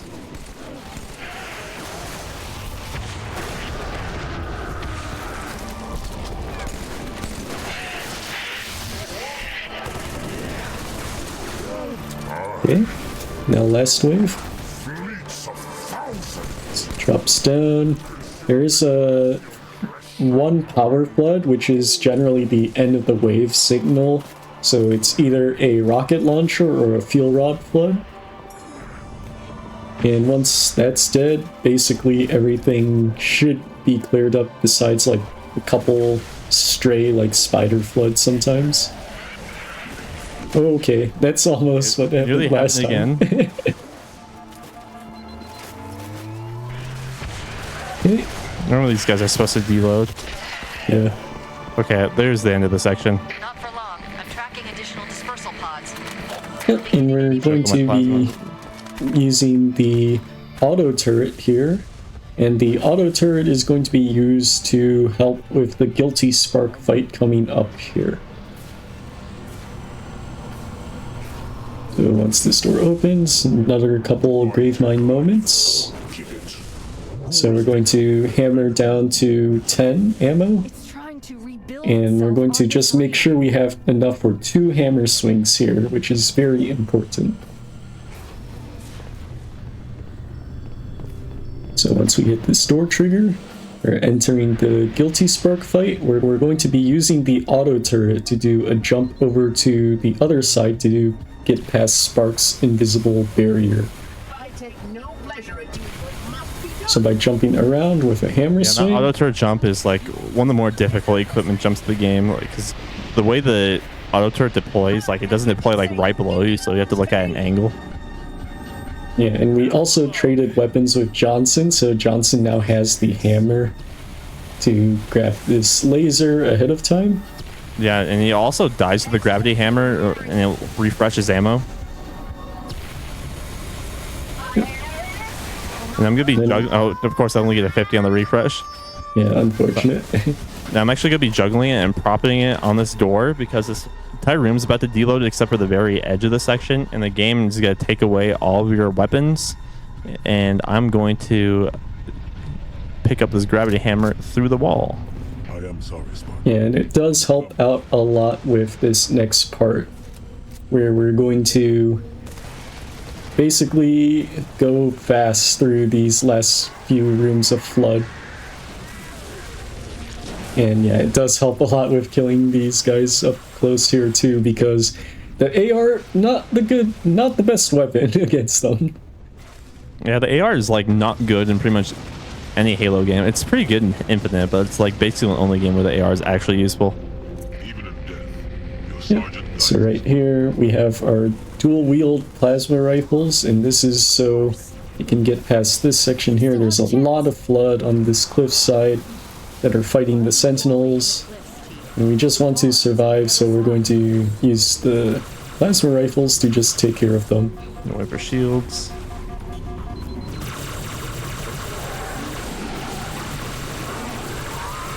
Oh, that was scary. There we go. Once everything is dead, we can just walk through and get a checkpoint, and we're going to take the bubble shield that we kept from earlier to make this section a lot easier too. So just jumping on the side here to avoid the middle section where all the enemies are. Oh, very interesting. So once these carriers like go to explode on you, you can like shoot them to prop them back up. Don't know if that was intended to be a mechanic. Yeah, it really does help out by stunning them so they don't blow up on you in that part. And we're headed to the final section, the Warthog Ride. Yep, one of the most famous sections in the Halo series, and pretty much all gaming for that matter. So the Warthog Run is really interesting because the panels that explode are the same every time, but where they fly after they explode is completely random. And they do have collisions, so they can just completely knock you off your track and ruin your run. So this is a very not fun section to have to close the run. Yeah, it is one of the most fun driving sections though in a Halo game. Just the amount of driving tech that you can do in this section is pretty cool. Yeah, I actually took a specific driving route there to go to the right side of where you're normally intended to go. This skips a trigger that spawns in a bunch of flood and sentinels. And sentinels are really good at flipping you with their sentinel beams. And we're actually like on a race here, so if you flip pretty much at all, you will basically die because the game will take out all the panels behind you. Yeah, so you have to be very good with your driving here to make sure you don't flip, which is very, very easy to do, just given how Halo 3's Warthog physics are, and with it being so light and bouncy. Oh, okay.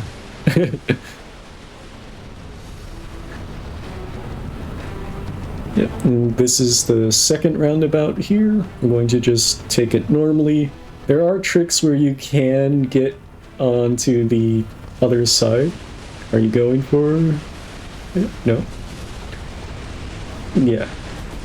But there are a lot of roundabout skips that you can do. There's a first, a second, and a third roundabout skip. We'll be doing third roundabout skip to skip a lot of enemies, and it saves a lot more time too. Oh, that wait, I actually got boarded? That's insane. Okay. I've never seen that before. I've never seen a flood actually board there. Yeah, he was trying to hijack Arbiter. That is wild.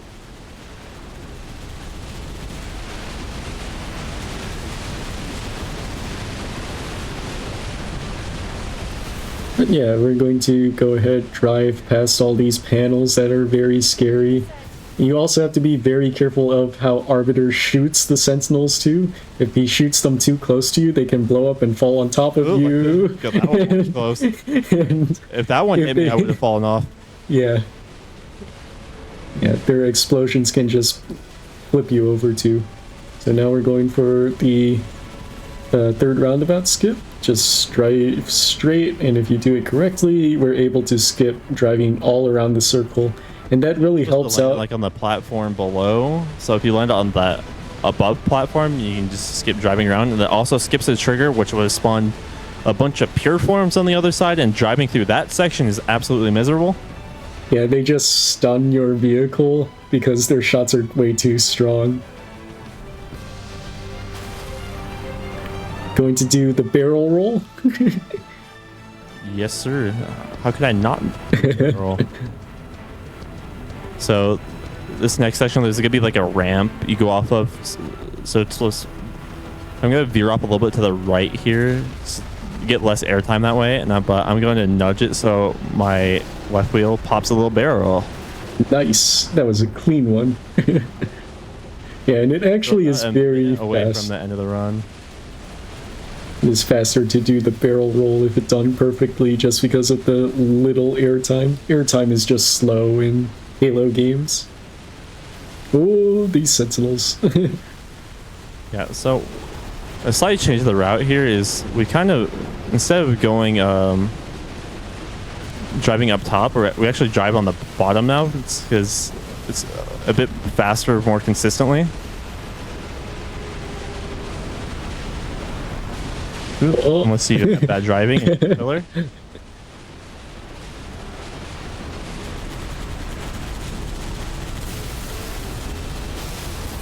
Yep. And time will be once we board the ship.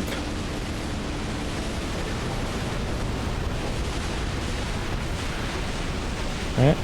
Yep. Time is coming up when the screen turns black. And that's time. GG! GG. That was a really Absolutely good run up incredible. until the last few levels. Yeah, the last two went pretty rough, but that's just what happens with Halo 3 sometimes. Yeah, the dangers of Halo Legendary in a marathon setting. That's what we've learned that today. But seriously, Sam, this was incredible. I really appreciate you showcasing and representing Halo 3.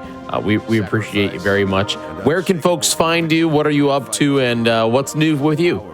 So yeah, you can find me on my Twitch at SamAtHR. I don't work at HR. The HR is for Halo runs.